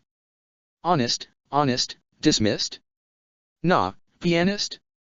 Nah. He paused before shrugging, pocketing the book away as he returned his attention to the small group of teens to see them eyeing him incredulously. What is it, ya fools? This Jinhuriki gotta keep his rhymes tight, otherwise these raps lose their bite, fool ya fools. A moment of awkward silence passed and Naruto could have sworn he heard the sound of a single cicada chirping, but he dismissed it with a cough. They weren't even indigenous to this region. So you're not here because of Yujito? Kiribi just shook his head, arms still crossed over his beefy chest in that odd stance of his. Nah man, that ain't my plan. I needed a new locale, so I figured I'd take a sabbatical, fool. Lately my rhymes been real lacking and I been feeling blue. So I'm going to learn from the best Enka artist that's still cracking, Master Sabu. Once again Kiribi made his various strange signs with his hands that, if Naruto hadn't known him before, he might have mistaken for some strange variation for hand seals, and bobbed his head along to the beat in his mind. It only elicited another sigh from the blonde as he placed a hand against his forehead to ward off the coming headache. Honestly, how did the Raikage deal with this constantly? So you aren't here because of me taking the Nibi? Kiribi quickly shook his head again, patting the kanji for iron that was sealed onto his shoulder, obviously the equivalent of Naruto's 8 trigrams seal on his stomach. Nah man, ol Hakabi-sama already talked with the fiery cat and she says that her new Jinhuriki is all that. You ain't no fool, so me and you are cool, ya fool.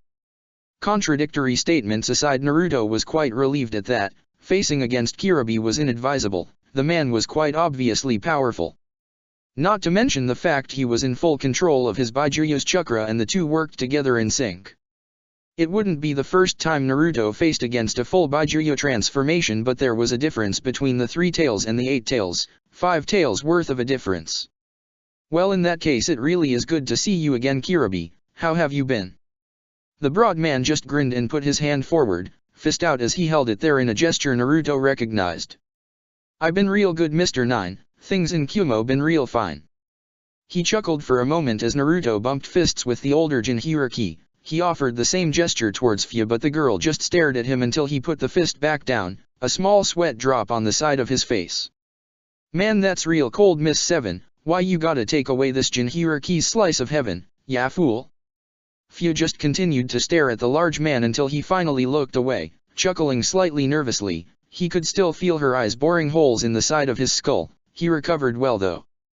But oh man, Mr. 9, you'd best believe my bro was mad. the fact I was outta the village at the time makes me hella glad, For briefest moment Kirabi shuddered, memories of a certain iron claw technique flashing through his mind.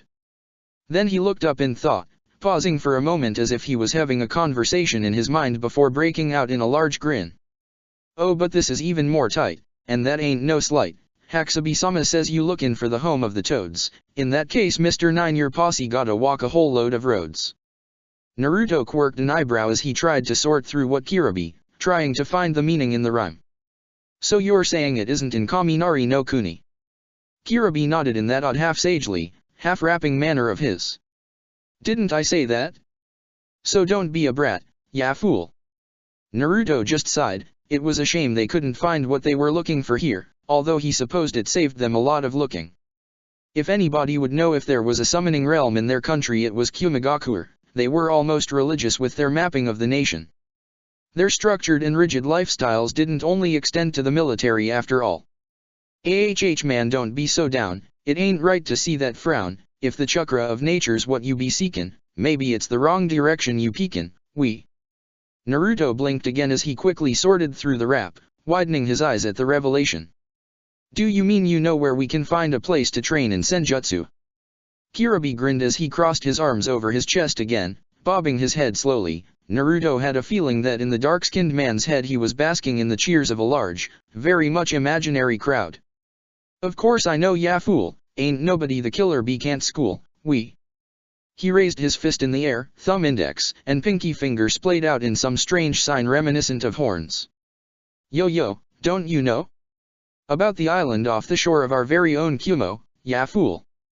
Naruto just waited for the man to continue, otherwise he knew the Kumo shinobi would never get back on track.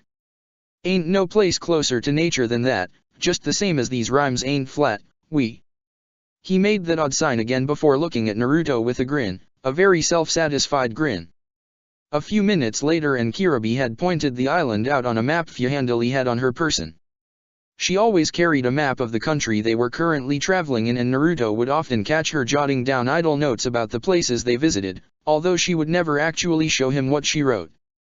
It took a few minutes as Kirabi was constantly trying to give them directions via rap and as trustworthy as he found the dark-skinned Jinhiriki, deciphering his instructions would take too long. And there you go ya fools, now don't go being no tools ya here. Make sure you come visit me sometime Mr. 9, I gotta bounce ma style off someone who appreciates the rhyme, Naruto just smiled and nodded. As awkward as their reunion had been he did enjoy time with the unique Kumo Jinhiriki, however his friends didn't seem to share the sentiment if their quick head shakes were any indication. Sure, anytime Kirabi, I hope you enjoy your time with your Enka instructor. It was good seeing you again. Naruto grinned briefly in a similar manner to his fellow Jinhiriki, ya fool.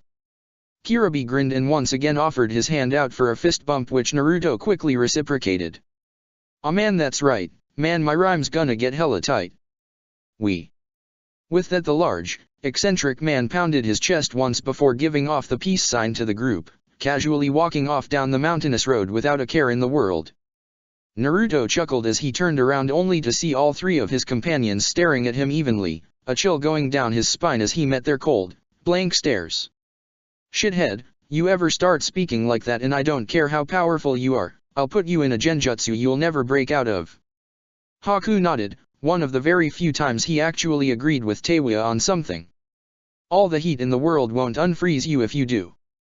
They all turned to Fu as she stared at Naruto for a few seconds longer before turning on a heel and just walking off in the direction Kirabi had shown them, her silence somehow even more unsettling than the others' threats. Of course Naruto knew she was just joking with him, probably, maybe. Chapter 60, Nature 6. Trust should be the basis of all our moral training, Robert Baden-Powell. When Naruto thought he was used to intense heat he now realized that it was a very specific kind of heat. The scorching sun of Kaze no Kuni and the sweltering but often relaxing heat waves of Hai no Kuni barely fazed the young blonde. However, it seemed there was a kind of heat that really got to him, thus the reason he now walked along with his robes open at the front and the sleeves rolled up, humid heat. It weighed down on him like a physical presence, making him feel heavy and lethargic and slowly sapping away his energy. His friends weren't faring much better though, If Teiwa had been complaining about the bare sun in the mountains of Kaminari no Kuni, then it had nothing on this, hell. Naruto just counted his blessings that for once the volatile redhead seemed too drained and hot to even complain about it. Fu seemed to be doing okay, but Naruto knew better and understood the girl was faring just as badly as the rest of them, unwilling to show her discomfort even with the growing patches of sweat spreading across her usually crisp white clothing. Of course, the only ice user of the group had the worst of it, his usually pale skin becoming pallid with an unhealthy sheen of sweat covering his boiling body. Of course, the stoic Yuki never complained once, but it didn't take the most observant Jujutsu to see his intense discomfort with their surroundings.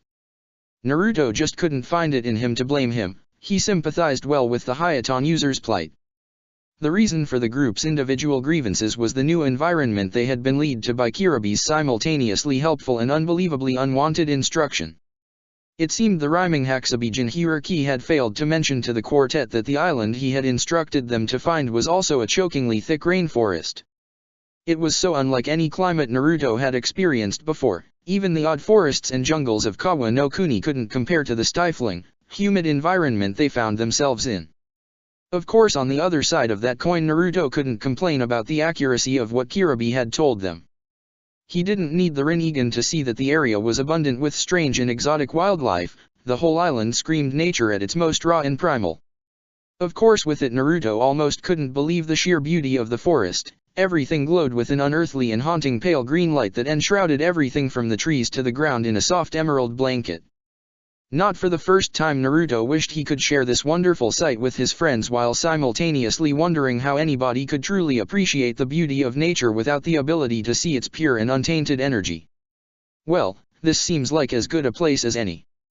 There was none of the usual serene tone to the blonde's voice. For the first time in a long time Naruto simply sounded the moderately irritated and young teen that he was.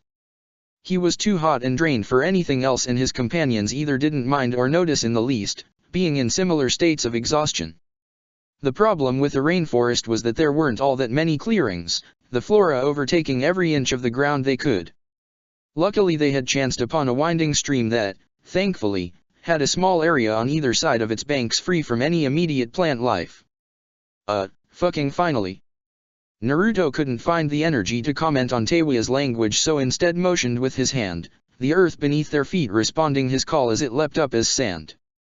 Quickly, and to the never-diminishing surprise of his companions, a small, homely-looking house was constructed before them. Another moment later and Naruto's fire-enshrouded hands had transformed the sand into a more sturdy-looking stone that shone with the moisture hanging in the air. It was similar to what he had done with the statue he made for Shizuku, but now he could manage it on a larger scale as his control over the Banbutsu Suzu improved. Whoa! He realized Teiwa and Haku were staring at him in shock before remembering they had never actually seen him perform the sage's original technique before. All the other places they had stopped for the nights they either slept out under the stars or a simple sand hut would do. With them probably staying in this forest for a while, he figured something more substantial would be appropriate. Thus, the stone house. It took them a while to get settled, which mostly consisted of Teiwa finding the coldest place in their new living arrangements, calling dibs, and sleeping through the rest of the morning. Naruto did his usual affair of sending a few clones out to gather the lay of the land, while he himself wandered out into the forest to get acclimatized to the overwhelming energy he felt around him. Fu did much the same as Teiwa, settling in a cold spot and pulling out a scroll, quickly becoming lost to the world in favor of the fantasy in her hands. Haku on the other hand was uselessly trying to use his own bloodline in a futile attempt to cool himself down. It was like the environment itself was fighting against any ice he would make, the chakra-infused substance that even fire techniques struggled against melting away like it was normal frozen water. The dark-haired boy had a suspicion that after he came away from this place his abilities to use ice would be stronger than ever. That was, if he didn't melt away like his ice did. Of course, all of them would come to adapt to the harsh and unfamiliar climate with time. They had plenty of it to spare after all. What the hell are you doing? Teiwa watched with an incredulous eye as Naruto calmly stood a few feet away from their recently built abode. Haku was also watching from some distance away while Fu had wandered off somewhere, as she had a tendency to do sometimes without explanation. I am creating somewhere for us to practice being still. Teiwa just frowned, but that instantly morphed into a look of absolute shock as Naruto slammed his foot down once on the ground. Instantly the earth beneath them was upturned, a large brown clearing of flattened earth expanding out from where Naruto's foot had slammed the ground. Soon they were all looking at a 10-meter-wide ring of perfectly flat and level earth.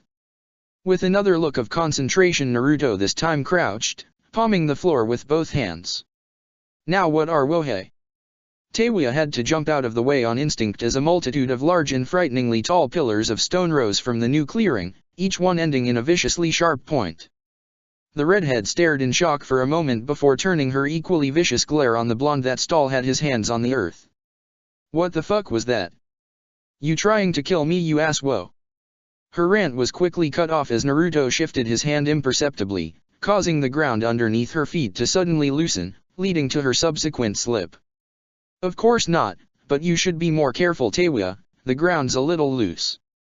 From the side of the clearing, where he had been reading through a scroll, Haku let out a small chuckle, one eye almost hidden beneath a long black bang keeping watch over the two's antics. Of course that immediately turned Teiwa's ire on the normally quiet Yuki, her head whipping round to glare at him with double the intensity. Unfortunately this had the effect of whipping her long hair around, a few strands of which loosely slapped her in the face, causing Haku's laughter to become louder. You find this funny, femboy? Haku's chuckles quickly died down as his face once again became a mask, usually expressing a permanent, small smirk. Of course this was to hide the irritation of Teiwa using that name for him. It irritated him to no end. From what he had learned of his clan under Zabuza's teachings, he found that all the men were somewhat feminine. His genetics wasn't his fault. The additional comments about his choices in clothing didn't tend to help. Kimonos were just comfortable as all. Of course not, Teiwa-san, you were the height of elegance as you fell of your ass. What was there to draw amusement from? Teiwa simply fixed him with another glare as lightning seemed to spark between their locked eyes. Naruto just hid an amused smile of his own as he turned his attention back to what he was doing, focusing his chakra in ways he remembered from his earth manipulation training.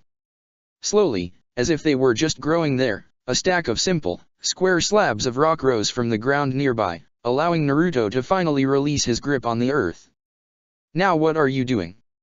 Naruto might have been surprised by Teiwa suddenly appearing behind him if he hadn't been absently keeping track of her position. In fact, he always kept track of where his friends were, just in case. It was how he knew Fia was currently up on the roof, either watching them or reading. It was usually one or the other. Recently he had found that she was becoming slightly distant and he wasn't sure why. It was something he would have to look into at some point. I am going to attempt the exercise, the Shoday explained.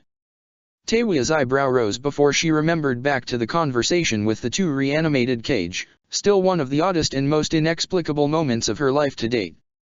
Although she had a feeling that if she continued to travel with these three there would be a few more similar moments waiting for her in the future. The balancing thingy. From the side Haku chuckled again, immediately drawing Teiwa's gaze even as Naruto fought to not sigh into his hand. Got something to say, Haku-chan? This time Haku didn't manage to hide his irritation at the name as well, a small tick appearing over his brow before he could school his features. Oh no, I was just admiring your skill and eloquence with language. I couldn't put the balancing thingy into better words myself. Teiwa naturally flipped the young teen off, which of course led to them entering into one of their frequent bickering matches that, thankfully, Naruto could ignore. Instead he used chakra to walk up to the top of one of the pillar spikes, testing its sturdiness only to find himself pleasantly satisfied as he made it to the top.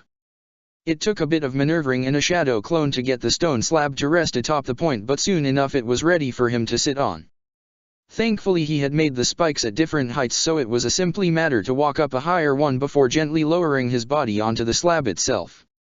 At this point Teiwa and Haku had stopped fighting to stare up in curiosity as Naruto relaxing his body into a natural meditation pose. It was the position he was most comfortable in, so it would make sense he could remain still in it for the longest time.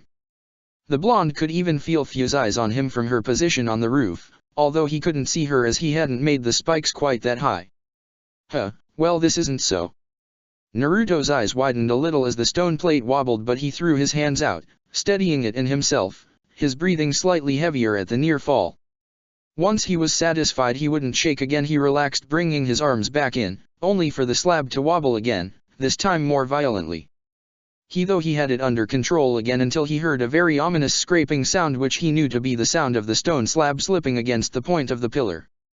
Taewia's raucous laughter rang out through the jungle clearing as the sounds of shattering stone pierced the still air and sounds of wildlife. Naruto simply gazed down at the broken remains of the slab from where his sand had caught him from falling with a frown. He dropped down to the ground gracefully and allowed his sand to disperse back into the ground harmlessly as he gazed back up at the top of the spike, pondering how to stay still up there. That really sucked. His eyebrow rose as he turned to Taewia, who was still holding her stomach, pangs of laughter gradually disappearing as she grinned at the blonde. I can't believe the monk can't even meditate properly. It's ridiculous. Naruto thought about explaining it wasn't just about meditation, but in the end decided against it as he reached around and grabbed another stone slab. Oi!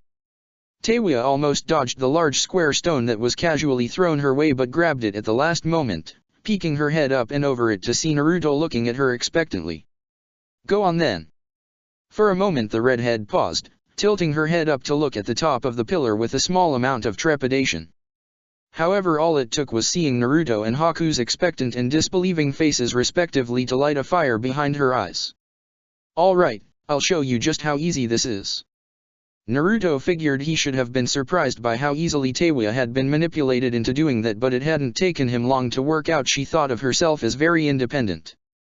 Anything she viewed as a possible slight on her skills was immediately taken to heart, filling her with determination to prove it not only to her detractors but to herself as well. She glared at the top of the spike as if it were the being that had challenged her, defying it to stop her in her goal. This'll be a piece of cake. Kami, damn it, this is impossible. Taewia's eye was twitching violently as she once again glared up at the top of the spike in pure and unadulterated impudence. Naruto had joined Haku by the side of the clearing and lazily had his arm risen to control the sand Taewia currently sat on. He figured it was probably close to the 15th time he had been forced to catch the girl in the last 5 minutes. Her first attempt had been rather promising. The redhead had just enough time after she sat down to poke her tongue out at the two boys before losing her balance and ungracefully dropping to the ground, or would have had Naruto not caught her. This is so fucking stupid. The former Otokonoichi dropped from the sand to the ground as she glared at the stack of stone slabs like they were the cause of her problems.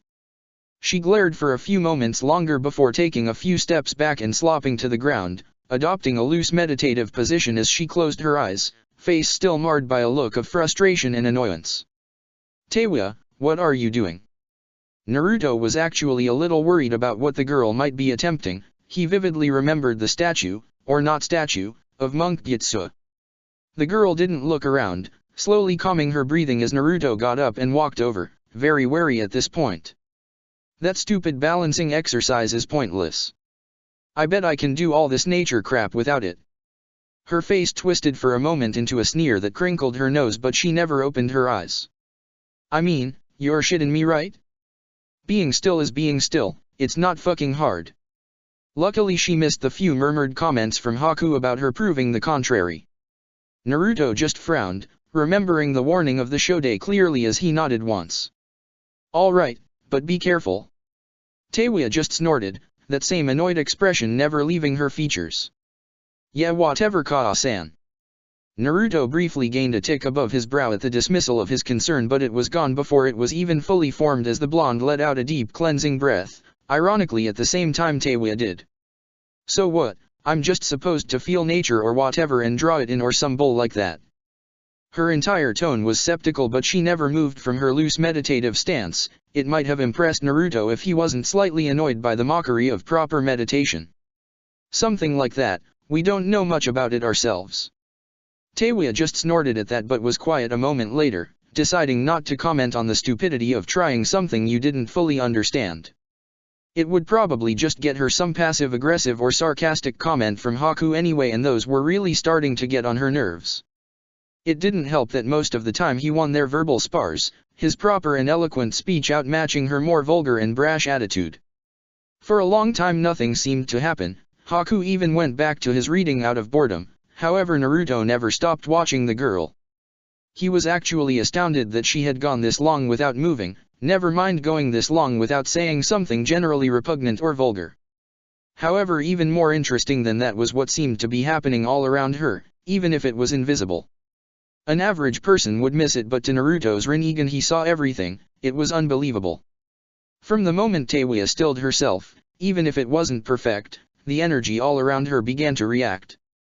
It was subtle at first, a simple swaying motion from the light green glow surrounding everything that could have been passed off as nothing. However, the longer Teiwa sat still, the more it began to move. Soon, the energy around the girl began creeping towards her. It was like watching water gravitates towards a depression in slow motion. It crept along her body, surrounded her, but did little else. Instead of absorbing it like he thought Teiwa might, it just seemed to sit on her skin, not doing anything in particular. It made Naruto wonder if the girl could actually feel anything of what was going on around her, even if it was invisible to her eyes. However, after around 10 minutes, when he had begun to practically feel the irritation and anger rolling off Teiwa in waves over the lack of any progress, something finally happened. Naruto had assumed that the lack of progress with the nature energy was due to Teiwa not being still enough for it to fully mold itself with the rest of her chakra. He was surprised then when the seal on her neck, that had previously been a pale and lifeless gray, suddenly began to twist and move like it was alive. It glowed a strangely comforting green color, similar in fact to the energy currently surrounding the girl, although that may just have been to Naruto's vision. His eyes widened even further when the energy surrounding Teiwa finally began to move again. It crept up and around her form, gradually coalescing against the still writhing and twisting seal on her neck before sinking into her body like it was water. Changes began to blossom over the redhead's form, even making Haku look up in surprise. Her skin darkened almost imperceptibly, closer to Fu's natural hue, while her hair did the opposite, lightening closer to a shade of pink. However, all of that was inconsequential to the changes happening inside her body. Her chakra flow that had before been a peaceful, calm flow, suddenly roared into life, the new, potent energy being quickly adapted to, as if it was used to it. Wow! Teiwa finally opened her eyes, and Naruto was startled to see they had changed from her usual chocolate brown to a far more striking gold. Her eyes widened and a grin spread across her lips when she seemed to realize just what was happening to her. She took in a deep breath as if the world had just been opened up to her, sights and smells becoming apparent where before they were muted and dull. This is fucking incredible. She grinned again before a thought obviously occurred to her, a challenging smirk spreading over her features. I told you assholes this was easy. Her grin lessened slightly though as she saw the shocked looks over the two boys' faces. She also realized that she had meant to raise her arm to point at them, however no such thing happened. Huh. She looked down in confusion, finding her neck feeling oddly stiff, only for her eyes to widen as she took in a sudden intake of breath. Her arms had turned a very unnatural gray, the same color as stone, and that was only spreading as she watched. Her panic only increased as she realized it was becoming increasingly difficult to move her body. What's going on? What's happening to me? Her shocked and panicked voice finally seemed to snap Naruto and Haku out of their dazed wonder. The blonde immediately shot forward, laying his palm flat against the redhead's back as the gray continued to crawl up her arms. Before she could cry out in indignation or ask what he was doing, the blonde immediately began to pull out the potent chakra that was causing all this. However, as always seemed to be the case with Naruto and his problems, it didn't seem to be that easy. It appeared that whatever nature chakra did when it entered the body required it to actually be molded in with the spiritual and physical energies, no doubt in a perfect balance of the three. The problem then lay in the fact that he couldn't separate the foreign chakra from her system. It was literally in all of her chakra. He frowned before standing up and moving around to the other side of the redhead, spotting her looking at him with wide, fearful eyes that were slightly watering around the edges. I don't want to die.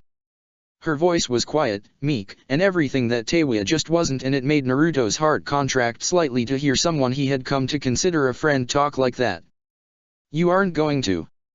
His voice was strong and unwavering as he sat down in front of the girl, placing his hands directly on her chest. He ignored her blush at the contact though. This was definitely not the time for pettiness like embarrassment. He needed the best access to her coils that he could get, so she would have to put up with it. Slowly he began to drain her body of chakra, taking it into his body before almost immediately venting it from the tenketsu around his hands so it wouldn't affect his own body. Move. Teiwa blinked uncomprehendingly, At this point the stone had spread all the way up her arms and was encroaching on the rest of her body from her legs. However, to her shock, its spread seemed to be slowing down since Naruto made contact with her, slowing, but not stopping. What? Naruto didn't skip a beat, keeping a look of intense concentration as he continued to pull the harmful, at least at the moment, chakra from her system. Move. If drawing in nature chakra requires stillness, then movement will stop it. I am currently draining you of chakra, and if you don't start producing it without senjutsu molded in, you will die. Teiwa's eyes widened, but luckily she was able to follow his instructions, moving her body left and right, up and down, anywhere that hadn't currently succumbed to the stone creeping over her body. After a good 5 minutes, the stone finally started to retreat as the chakra and Teiwa's coils gradually began to be replaced by that untainted by senjutsu. Finally Naruto was able to let go of the girl as the last of the rough, gray texture receded from her skin. Thanks. Again, Teiwa seemed much smaller than Naruto was used to, much more frail and fragile after such a near-death experience. He just sighed. It had been a guess more than anything else. He had figured getting the senjutsu out of her system would halt the petrification, but he had no guarantee that it would reverse itself. He considered Teiwa incredibly lucky at this point, and he had a feeling she did too. This is why we learn in the correct order, by learning to be still first. His voice wasn't condescending, simply tired. Having the nature-molded chakra in his body, even if it was just in his hands, was incredibly exhausting. Teiwa just nodded timidly, still staring at her now stonified limbs in mild shock. Naruto imagined that almost turning into a statue would be an eye-opening event, for anybody. I could freeze you still if that would help. Naruto was almost about to turn around and berate Haku for his insensitivity, however it seemed Teiwa beat him to it, snapping out of her shock to turn and glare venomously at the dark-haired teen. Fuck off, femboy. Naruto raised his brow at the smirking Yuki before his features softened. It would seem Teiwa would be okay after all. Naruto was in a contemplative mood as he sat on the edge of the roof, his feet dangling over the edge as he rested his chin on his fist, staring at nothing in particular. He had taken to making little modifications to the house in his idle time, whenever he got bored or whenever anybody noted there was something missing. Right now it was beginning to take on the appearance of a very traditional Japanese home, lacking only the wood and the sliding doors. It even had a sloped, pagoda-styled roof with tiles that reminded Naruto a lot of the roofs back at the fire temple, which was probably the reason he made them that way in the first place. It had been around a month since they had come to the island, and everybody at least seemed to be settling in. Despite the way it seemed, Teiwa was a lot more shaken up by her experience with nature chakra than Naruto had originally thought. The girl seemed fearful of ever trying it again, although recently she had started to come around and consider it again. Naruto on the other hand wasn't having the best of luck with it. Staying perfectly still was proving to be an arduous task. He would feel the need to twitch his nose, or his fingers, or move his eyes, or his breathing or heart would betray him and lead to him falling off the spire. That was why he was up on the roof, just thinking about what he could do. Finally he got bored with it and hopped off the roof, landing silently on the ground below. He quickly walked straight past the large collection of unnatural pillars that had been taunting him for the past month and made his way into the forest. The moon was high in the sky and the air was thick with the same humidity as the day, but he was undeterred, walking towards where he sensed a familiar chakra signature. Fu and Teiwa were both in the house, probably asleep given the late hour, so it could only be one person. Can't sleep. Haku looked up from where he had been absently staring at the earth, his mind far away from what his eyes were seeing. I was just thinking about things. Naruto smiled lightly and settled down next to his friend, finding a comfortable position on the soft ground. He had abandoned the majority of his monk robes during his stay in the rainforest due to the heat, leaving him in only a light blue vest that was open at the front to reveal his chest and a set of loose gray hakama-styled pants. Fu had commented that it made him look like some vagabond Ronin, especially with the horned forehead protector and earring he refused to take off and his hair done into a long, spiky ponytail. Sharing them might help. Haku looked around at Naruto before smiling softly, looking down at the ground. I was thinking about Zabuza-san. The boy paused for a moment before thinking better of himself. Zabuza-sensei. It's been 3 months since he died, a quarter of a year. Naruto just nodded understandingly. Anniversaries of loved ones' deaths were always hard, he knew from experience. He was often filled with sad, pensive memories of Shizuku and the Ichirakus when those times of the year came around. Good. Haku looked around in slight confusion to see Naruto looking away from him, a slight smile of his own on his lips. You should keep the memories of the people you care about with you always. Haku nodded slowly before Naruto captured him with his gaze, his rippled orbs somehow entrancing the boy with the illusion that the rings rotated, even though when asked, Naruto had said they didn't. However, don't focus on his death, think of the good he did in his life, the better times you had with him, the reason you cherish his memory in the first place. Always focus on the bond, not the moment that you thought it broke. Haku widened his eyes at the soft, pensive tone that spoke of experience in this regard. However, that expression melted from the blonde's face as he suddenly smiled, standing up. Now come on, you need to always think about Zabuza, not just on anniversaries of his death. I need to get your mind on other things so you aren't dwelling on the past. Haku just stared at his friend in confusion, wondering what he had in mind, especially considering the excited tone in his voice. Come on, I've been meaning to show you something I've been working on for a while now, I think you of all people will appreciate this the most. Haku took the offered hand and allowed himself to be pulled to his feet, watching as Naruto took a few steps back from him before placing his hands in the ram seal. Watch this. And Haku did, his eyes widening in surprise and shock at what he thought to be impossible. What? But how? Naruto just grinned, letting a bit of his childish side out as he appreciated the shock and surprise on his friend's face. Pretty cool, right? He laughed at his pun as Haku stayed in shocked silence, both of them looking down at the ice that had formed in the blonde's palm, ice that had not been there a few moments ago. Check the description for the links to the author.